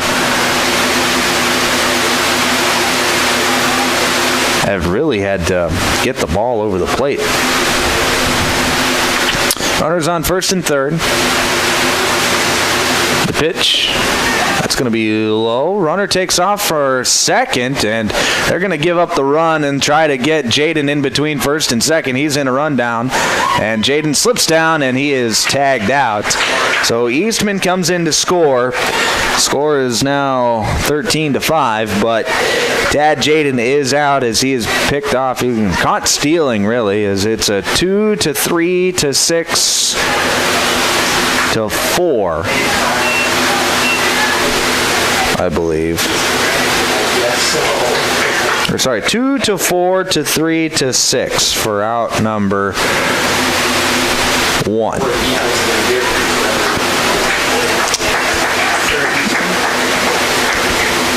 And that'll be a walk to Connor Hansen now. So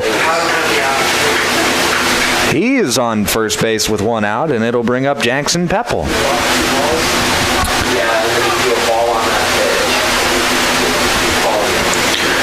So Jackson Peppel, 0 for 2 today. See what he can do here in the 5th.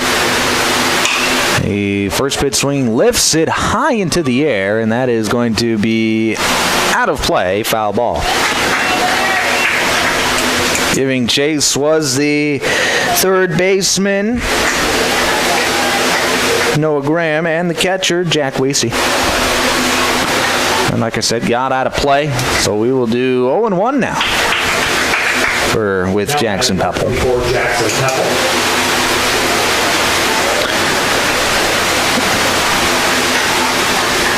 This game already over the 2-hour thresh mark, just here in the bottom of the 5th as well. It's been a long game so far. There's a swing and a pop-up, and getting behind it and making the catch is Jack Jones for out number 2. So that'll bring up Tommy Lavoie.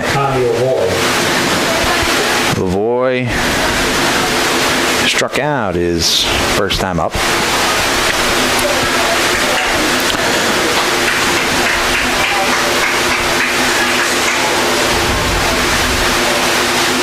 Swing and a miss, strike 1.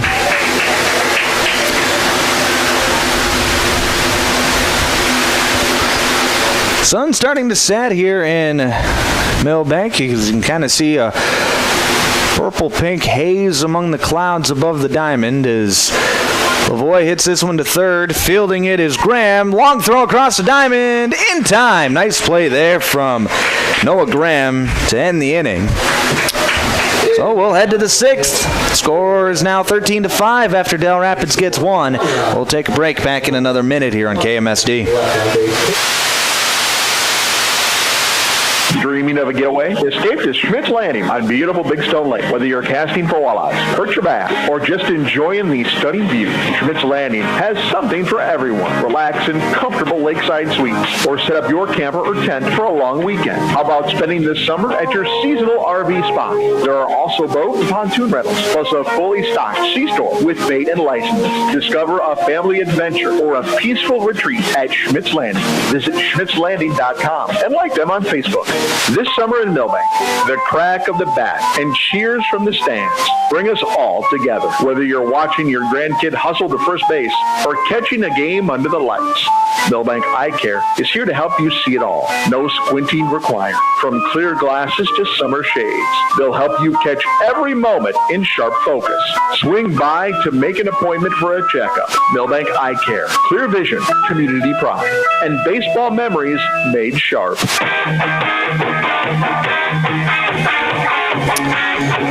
Top of the 6th here at Legion Field. Dakota Valley in front, 13-5. After Del Rapids gets one tomorrow, or last half inning. I don't know what I'm talking about. We're getting into the point of the night where I've been on air since 4 o'clock today, and going on 5 hours, I suppose. There's a break in there, but your mind starts to wander. I'm a wandering mind in the first place. You should see me at work some days. Sitting in the studio all by myself, and oh man. It's entertaining for me. I try to make it entertaining for you. I keep myself entertained. It'll be Noah Graham to lead things off for Dakota Valley here in the 6th. He sees a pitch outside for ball. It's 1-0. Tommy Lavoie still out there for Del Rapids. He'll likely get the ball for the rest of the game. As here's a drive deep out into left field, and that is off the wall. Graham's going to round first. He will be up with a double. But that's a loud contact double as that banged about midway up the wall out there in left field. Left center field, I should say. And it's a lead-off double for Dakota Valley, and that'll bring up Jack Weesey. Weesey today, what has he done? There's a pitch high. He's tripled, he's singled, he's walked, he's been hit by a pitch, and he scored 2 runs. Yeah, I'd say that's a pretty good day.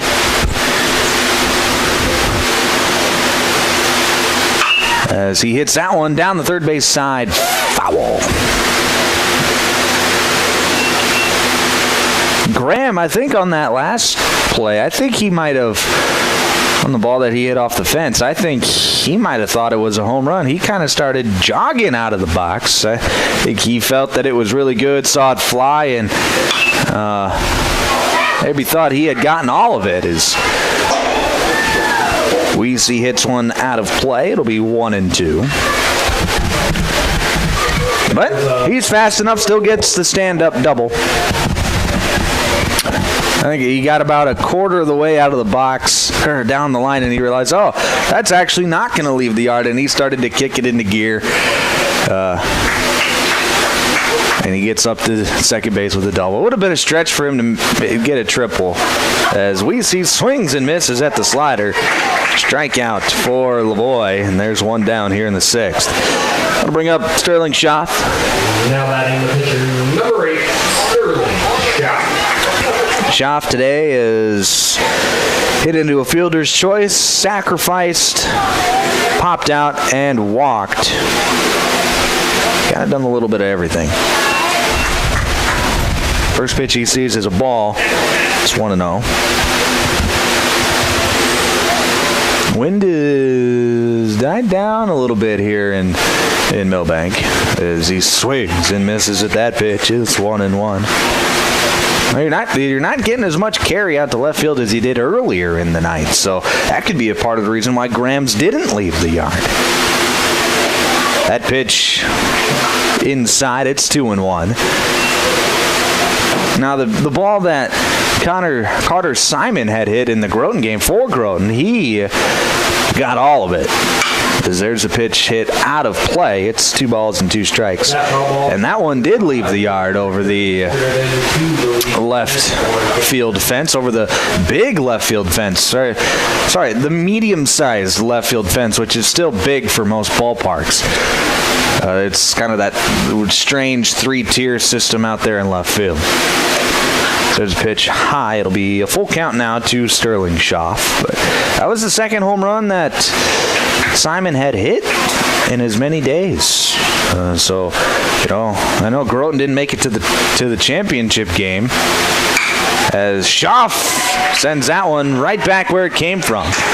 And that's going to be an RBI single as Noah Graham comes around to score. It's 14-5 now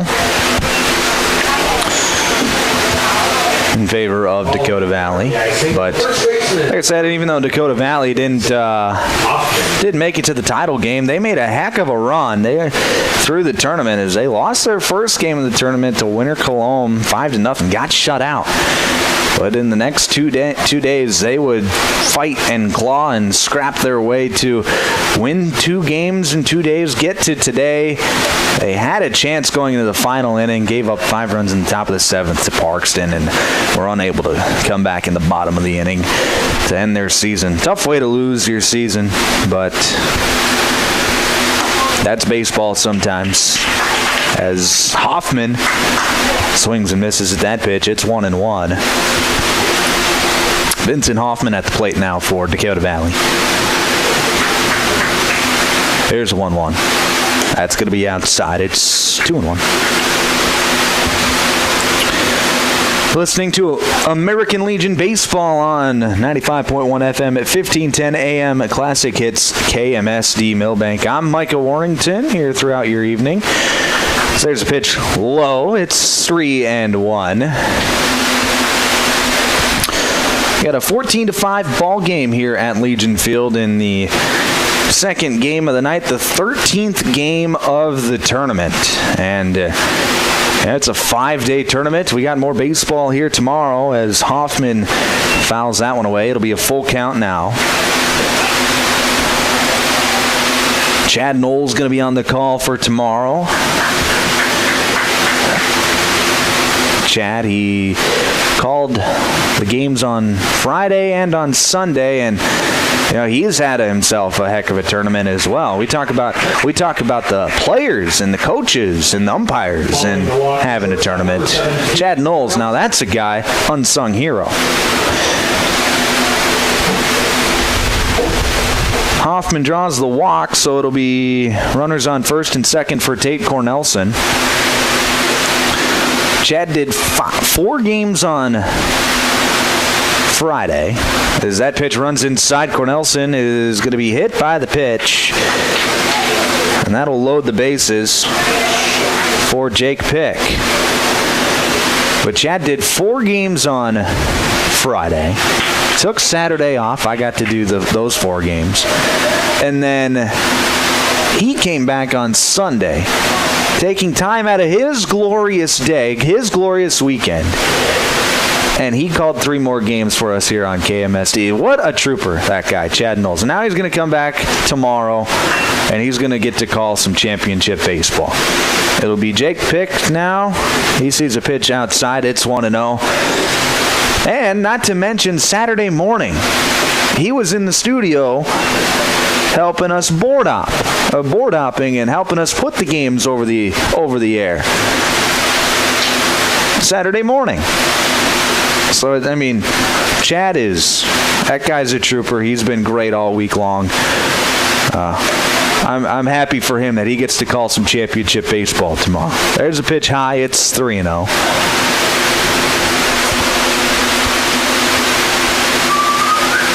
I know if he has as much fun as we have listening to him, and he's a pretty happy camper. There's a pitch in there for a called strike. It's 3-1.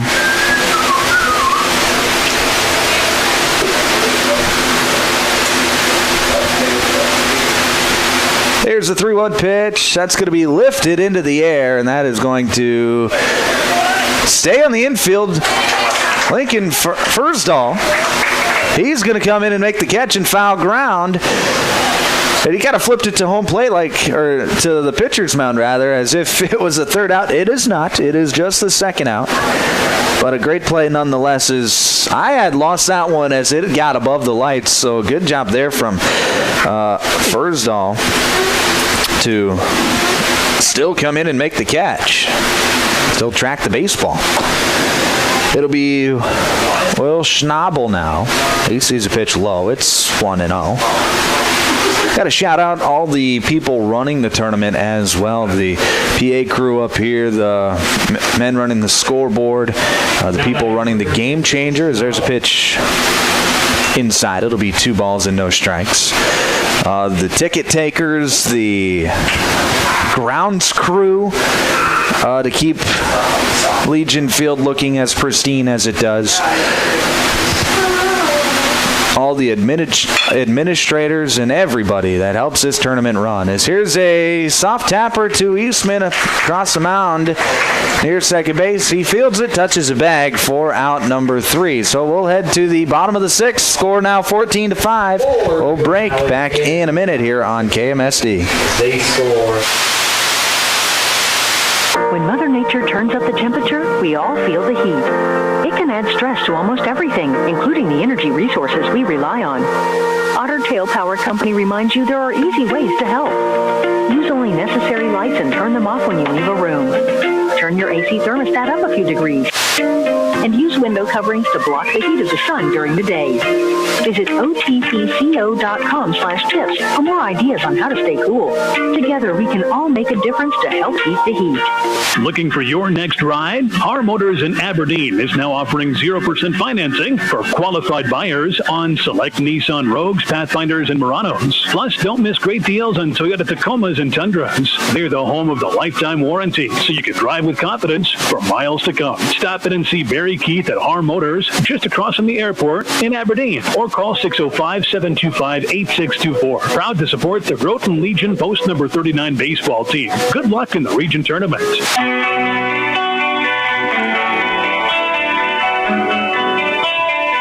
Bottom of the 6th inning here in Milbank. Del Rapids trails Dakota Valley by a score of 14-5. Do it for for Del Rapids. It'll be Fursdahl, Heinz, and Nelson, the 7, 8, 9 hitters in the lineup. It'll be Schaff still out there for Dakota Valley, up to 84 pitches as we start the 6th. Before the break, I was giving some thank yous. I want to give another big thank you to Doug back in the studio. He's been there each and every day for the tournament, and he has done a great job getting us in and out of breaks, getting us on the air for here at KMSD. I know he's relatively new to this whole radio thing, but he's done a great job, so thank you very much, Doug. Like I said, he's been doing a great job all week long, and he'll be back tomorrow, it sounds like. So there's a pitch. First pitch to Fursdahl is going to be high. It'll be 1-0. Or maybe he won't be back tomorrow. Maybe Jeff will take that one over, do the one final game for him. I'm not sure how that's all going to work, with it all being during the workday. There's a pitch low. It's 2-0. But if Doug isn't back tomorrow, I'll say this. It is a much-deserved day off. Much deserved, because he's been in the studio each of the last 4 days, taking time out of his sweet day to help us put some games on the radio. There's a pitch on the outside corner called to strike. It's 2-1.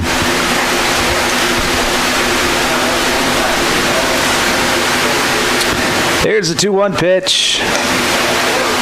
Fastball on the outside corner. It's 2-2.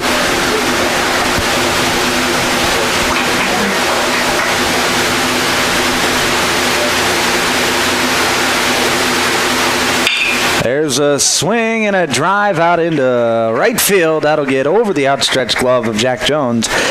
Firstall. It'll be a base hit for Firstall. There is a man aboard for Jake Heinz. Number 7, Jake Heinz.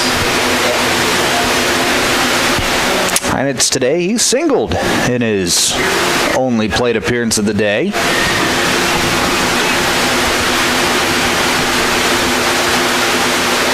There's a pitch in there for a called strike. It's 0-1.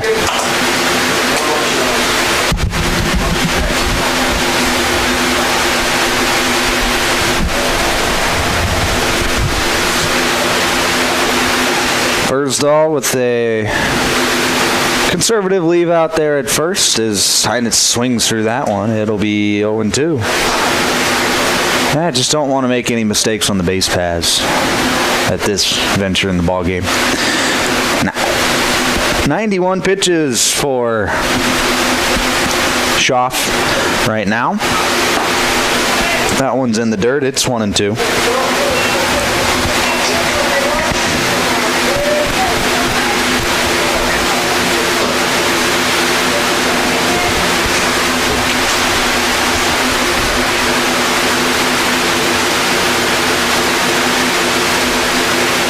1-2 pitch. That's going to be hit in the right field. Base hit. Heinz has got a couple of hits today.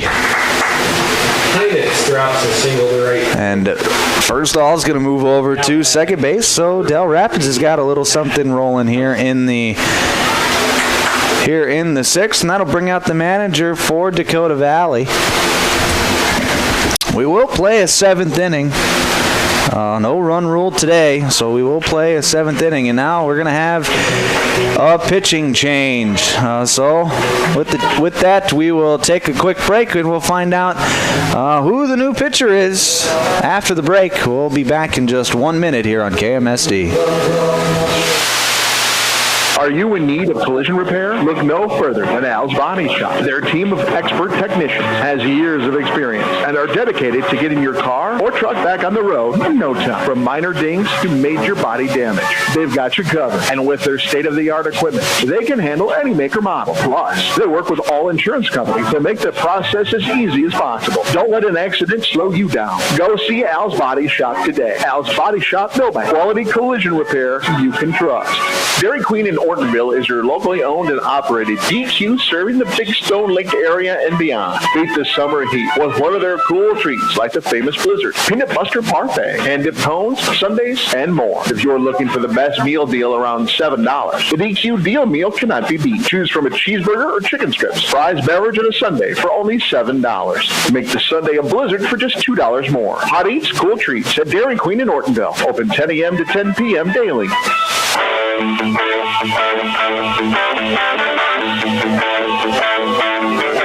The new pitcher for Dakota Valley is going to be the former first baseman, number 42, Vincent Hoffman. Just a straight switch as Schaff will go out and play first base now. So Hoffman will get the task of getting the final 6 outs of the night tonight for Dakota Valley. He'll have to face Matt Nelson, Cole Rusink, and Drake Eastman, barring a double play, possibly a triple play. Hey, triple play is in order with 2 runners on base, but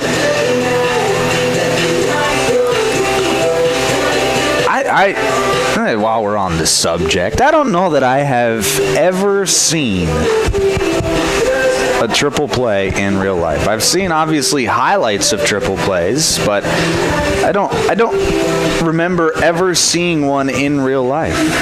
Just one of those rare things. It doesn't happen real often, and if you watch a lot of baseball, it's one of those things where you feel like it's bound to happen at some point, but it's so rare that it just doesn't. As the first pitch to Nelson is in there for a called strike, it's 0-1.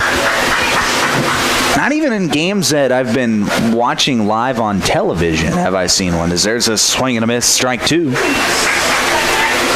Just kind of, yeah, I don't know. Just one of those things.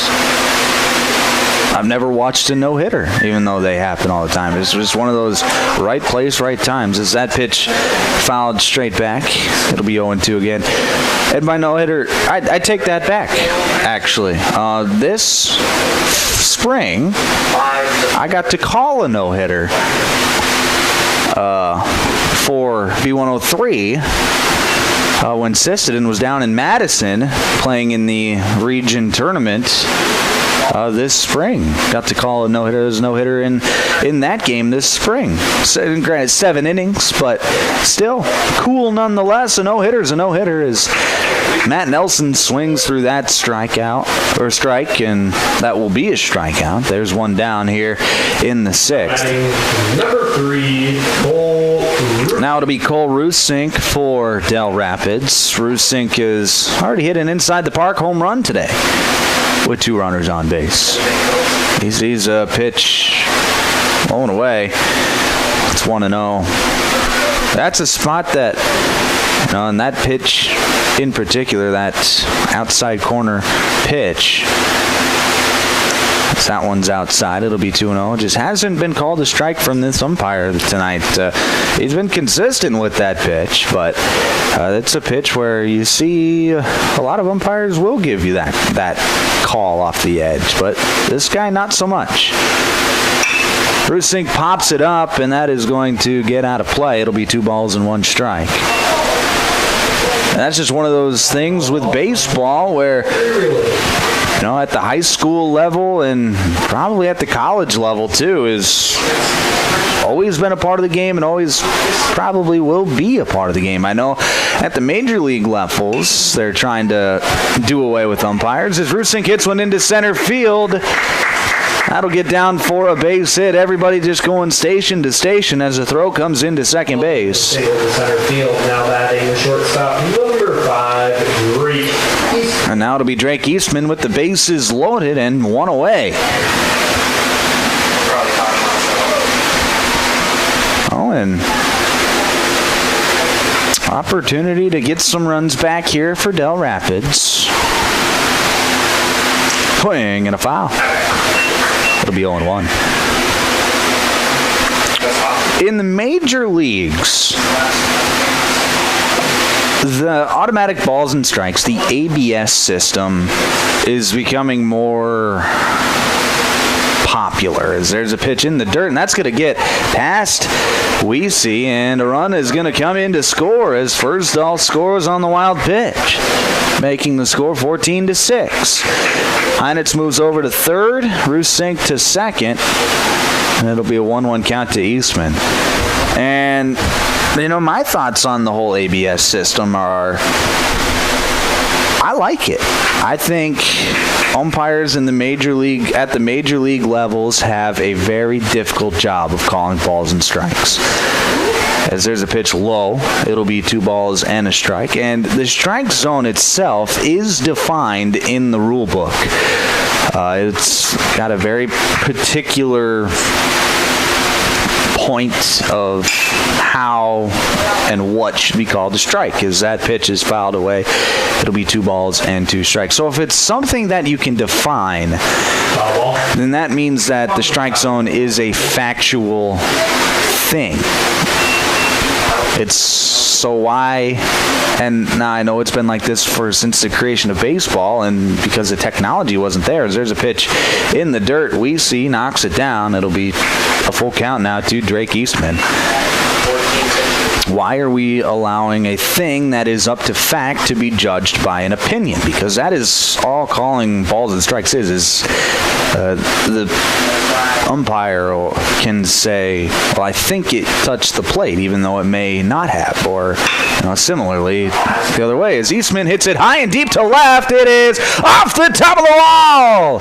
1 run is going to come around to score. 2 runs will score. Eastman will trot into second with a 2 RBI double. And Drake Eastman, he actually just got robbed of a home run as that hit would have been a home run had it been about 10, 15 feet to the right, but instead he hit it to the tallest part of the wall, and it banged about 3/4, maybe even 7/8 of the way up the wall, but it banged off the top of the wall. And Drake Eastman's going to roll into second with a double and a couple more RBIs. That'll bring up Ted Jaden. That's pitch outside. It's 1-0. So the score's now 14-8 out there on the scoreboard, and Del Rapids slowly starting to inch their way back. There's a pitch low. It's 2-0. But to finish my thought about the strike zone is, if it's a factual thing, why are we leaving it up to opinion? Especially if we have the technology to make sure that it is correct every single time.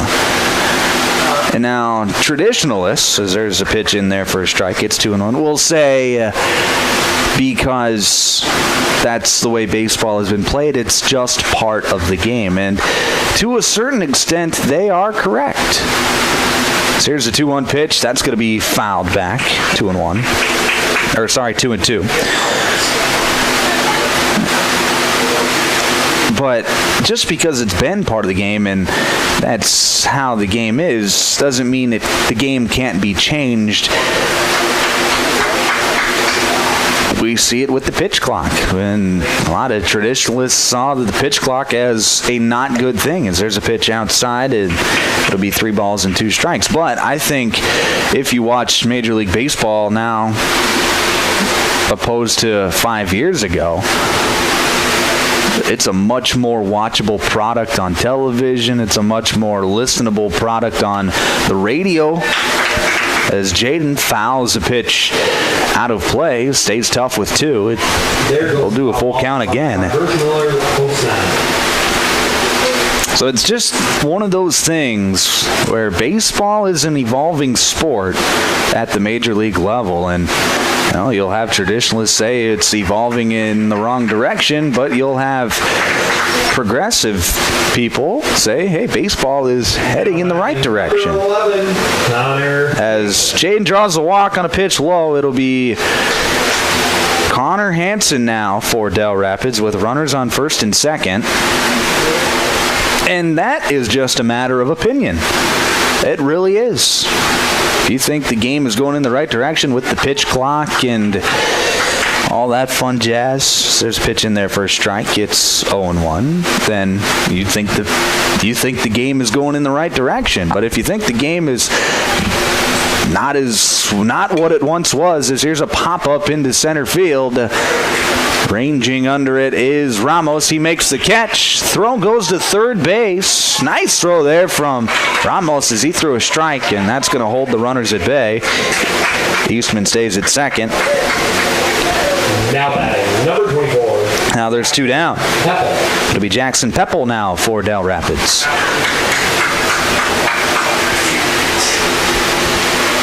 It's all just a matter of opinion. And I'm not here to tell you whether your opinion is right or wrong. Your opinion is your opinion. And if that's how you feel, that's how you feel. There's a pitch in there for a called strike. It's 0-1.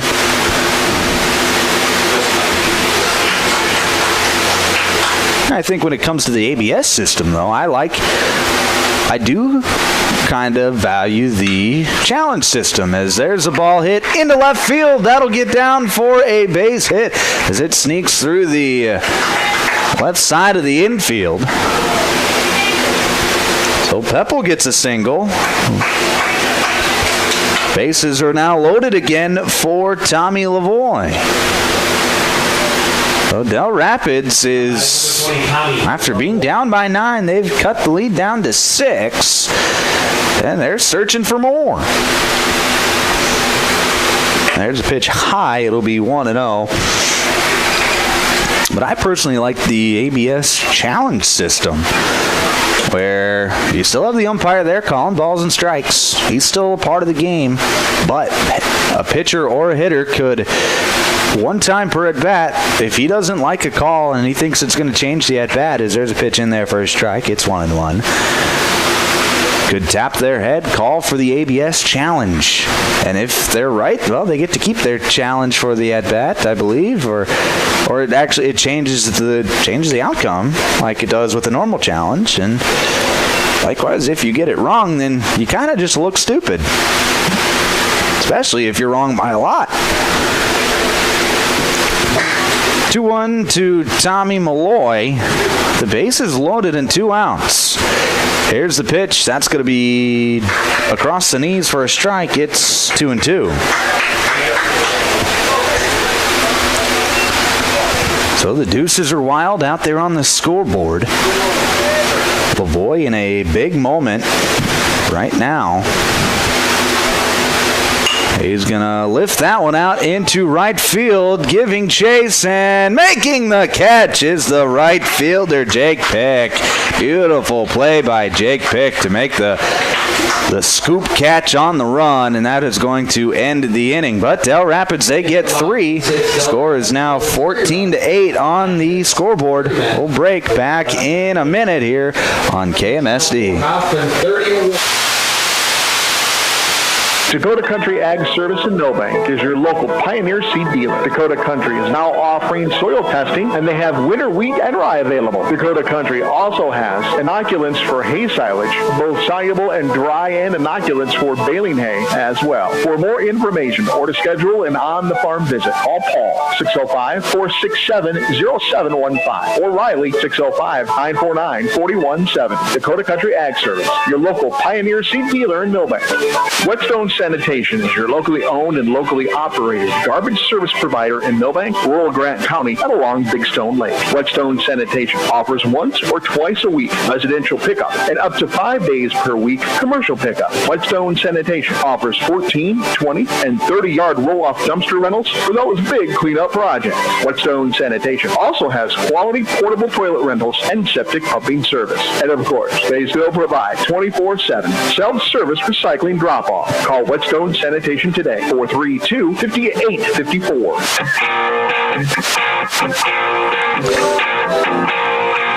Back here on Classic Hits KMSD. It's the top of the 7th inning, final inning of regulation. We've made it, folks. After it has been a marathon here in game number 2. If you're still tuning into this one, thank you and congratulations. You have been a part of what has been my longest broadcast as a broadcaster, I believe. I think this is going on to be the longest single game that I have called. There maybe has been a football game that has been longer, but this has definitely been the longest baseball game I've been a part of. We're approaching 3 hours in this game, as we got started about 6:45. Is the, I believe 6:45 I believe was first pitch. So we're just 15 minutes away from making it 3 hours. It'll be Jack Jones to lead things off for Dakota Valley here in the 7th. First pitch he sees is a strike on the inside corner. It'll be 0-1. We've been here since, or at least I've been here since 3 o'clock. There's been people who have been here longer than I have, as that pitch is fouled down the third base side. A lot of people who have been here a lot longer than I have, and credit to those people. They are the true heroes.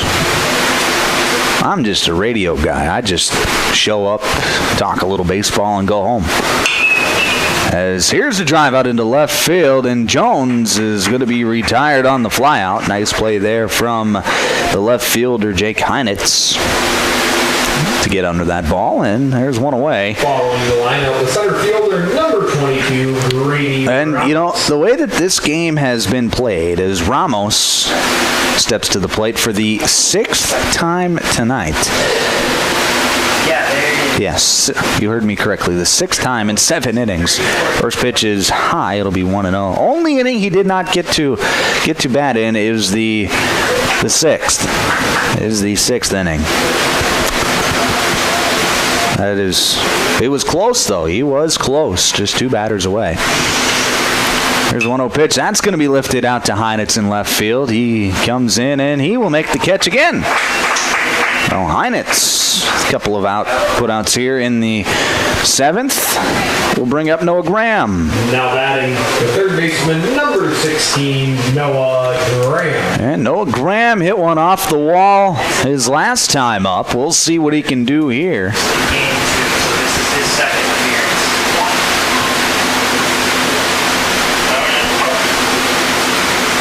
Here's a pop-up in foul ground, giving chase, and he can't make the play. That was Connor Hansen.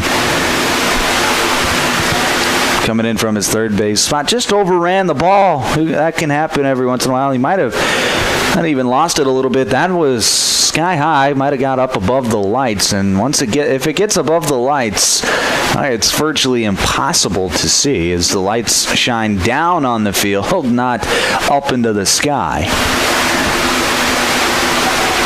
Here's the 0-1 pitch. That's going to be out of play. It'll be 0-2. Credit to the kids who were chasing the foul balls and have been chasing foul balls all day long as well, all tournament long. I mean, it's almost a part-time job if you can get here all tournament long and then chase after foul balls. You could really make enough money to set yourself up for the next summer.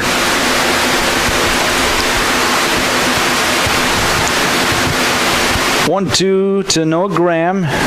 Here's the pitch. Curveball just misses. It's going to stay high. It'll be 2 balls and 2 strikes.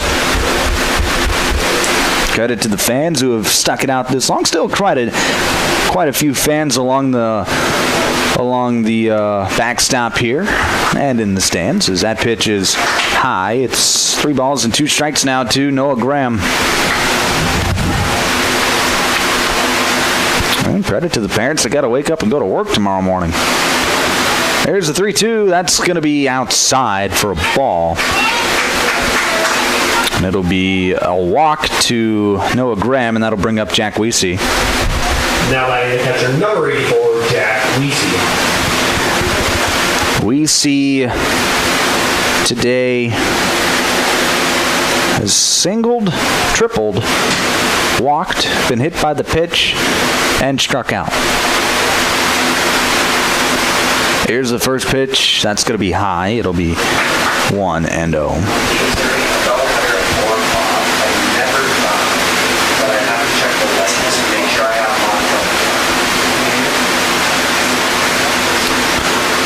Pitch, fouled straight back. It's 2-0. This game got started a little bit later, like 6:45. That's a late start time for a first game that started at 4 o'clock in the first game. But that game took a long time, but that didn't feel like it took a long time because of how exciting that game was. It was just a back-and-forth bout as Weesey drives this one deep out into center field. Jaden on the run is able to get behind it and make the catch. Nice play there. Good jump from Tad Jaden. And that'll end the inning. So we head to the bottom of the 7th. Final chance for Del Rapids. They need 6 to keep it going. We'll break back in another minute here on KMSD. No hits. As the temperatures rise this summer, the Millstone Family Restaurant in Milbank has decided if you're melting, we're melting. With their all-new summer menu featuring all things melty. Start with the chicken Parmesan melt with crispy chicken, deep-fried mozzarella cheese on toasted Texas toast. Yum! The cheesy taco wrap and elevated super burrito with Monterey Jack cheese sauce. So cheesy. The super quesadilla, a classic cranked up a notch. And the cheeseburger salad just may be your new favorite. If you're melting, we're melting. At the Millstone Family Restaurant, East Highway 12, Milbank. Pro Image Partners. Pro Image Partners. So many reasons why you your pride. You want the best for work or play. We're your one-stop image shop. We'll help you show your pride.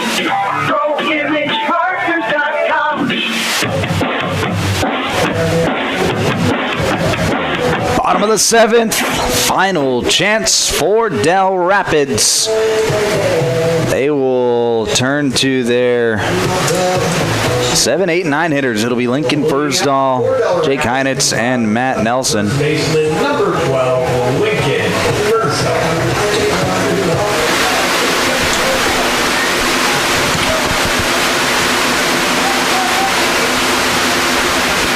Fursdahl, he led off the last inning with a single. He would later come around to score. He'll see a strike on the outside corner. It'll be no balls and 1 strike. So Noah Graham came in to close out this game. He is up above his 30 pitch threshold, so he will not be available for Dakota Valley tomorrow. It'll be 1-1 to Fursdahl. Here's the pitch outside, 2-1. And that is something that can be a bit of an oversight for these managers, is just pitch counts and where their pitch count where their guys are at in terms of pitch count. Is there's a pitch low, it's 3-1. Where how they want to use their pitching staff, that can sometimes be an oversight for some of these managers. Not saying that throwing Noah Graham out across 30 pitches is a bad move. I don't know what Dakota Valley has for the rest of their pitching staff and how they want to use it. Maybe they have no plan. They didn't have any plans to use Graham tomorrow. Batting number 7, Jake Heinitz. As Fursdahl draws the walk. But I've always been an advocate for just leaving your options open. As Heinitz, first pitch swinging, pops it up into the air. Jack Jones behind second base, makes the catch. 4 out. Now batting number 1, Matt Nelson. Now it'll be Matt Nelson.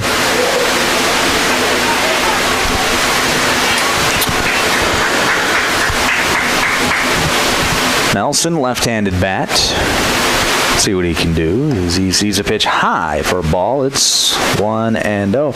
If Del Rapids was able to make this comeback, well, not easy. They're still down by 6 runs. Got a long way to go.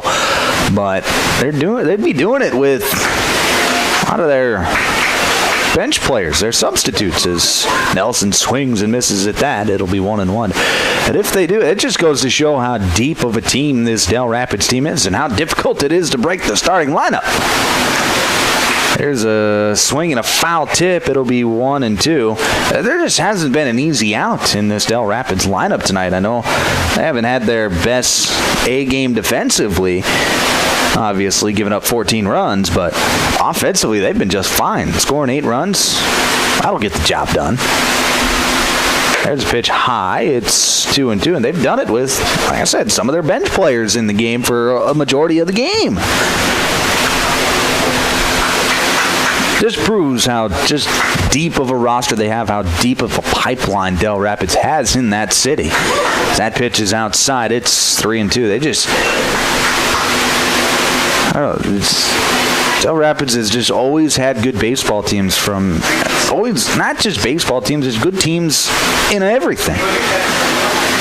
Swing and a miss. That's going to be a strikeout as Nelson waves at that fastball. There's 2 down now, and it'll be Cole Rusink up at the plate. Well, final out for Del Rapids.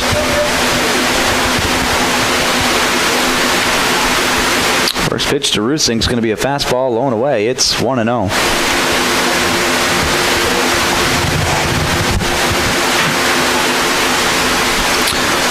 Again, we'll be back tomorrow for the final day of the Legion tournament as Rusink hits that one out of play. It'll be 1-1. final day of the Legion tournament is tomorrow. Chad Knowles is going to be on the call. We'll have the first game starting at 1 o'clock. That pitch runs high. It'll be 2-1. Del Rapids down to their final out of the night.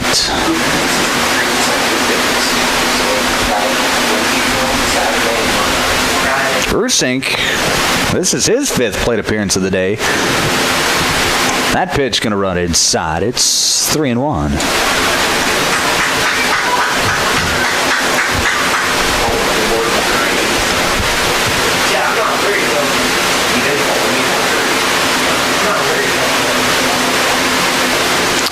The 3-1, that's going to be lined foul down the third base line. We'll do it again. Or that'll actually push the count to full. Yeah.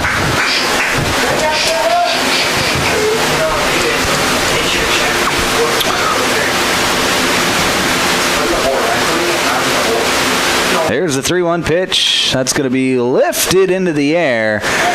Coming in is Ramos, and he can't get there. That's going to be a single for Rusink.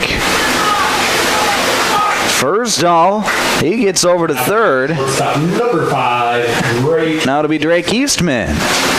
Just a bit of a miscommunication as Ramos was sprinting in, and Jones, it landed in what Jones played spot on the field where Jones could have easily gotten to, but Jones might not have known where the ball was. Those pop-ups get above the lights and you lose them. It can be really hard to track them down again as Drake Eastman swings and misses at the first pitch he sees. Here's the 0-1. Fastball just misses. 1-1. Give the umpires a lot of credit. The players, they can go back into the dugout when their team is in. They can sit down for a little while. Umpires, they got to stand up for the whole game. They got to give these guys a ton of credit. Here's a tapper out to Cornelson. Cornelson goes to second and gets the out there. And that is the ball game. Dakota Valley, they are going to advance to the title, or the first game of the day tomorrow, not the championship. They got to still play their way into the championship. It'll be Parkston versus Dakota Valley in what will be another doubleheader tomorrow night. We will play a full 15 games in the tournament this year at the Class B American Legion Baseball Tournament. Del Rapids, they will automatically go to that game 15, and they will get home field advantage in that game. Dakota Valley, they will play Parkston tomorrow at 1 o'clock. Again, you can catch all that action here on KMSD. We'll also have our live stream up and running at BigStoneRadio.com. But Dakota Valley, they win this game a score of 14-8. 1 o'clock.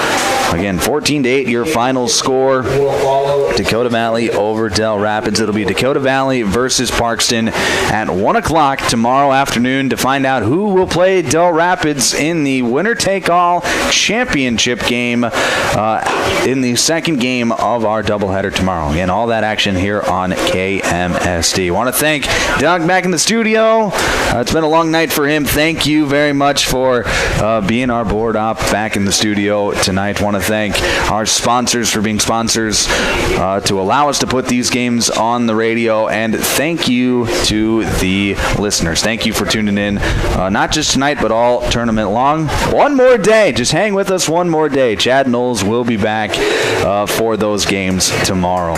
All right, for everyone at KMSD, I'm Micah Warrington.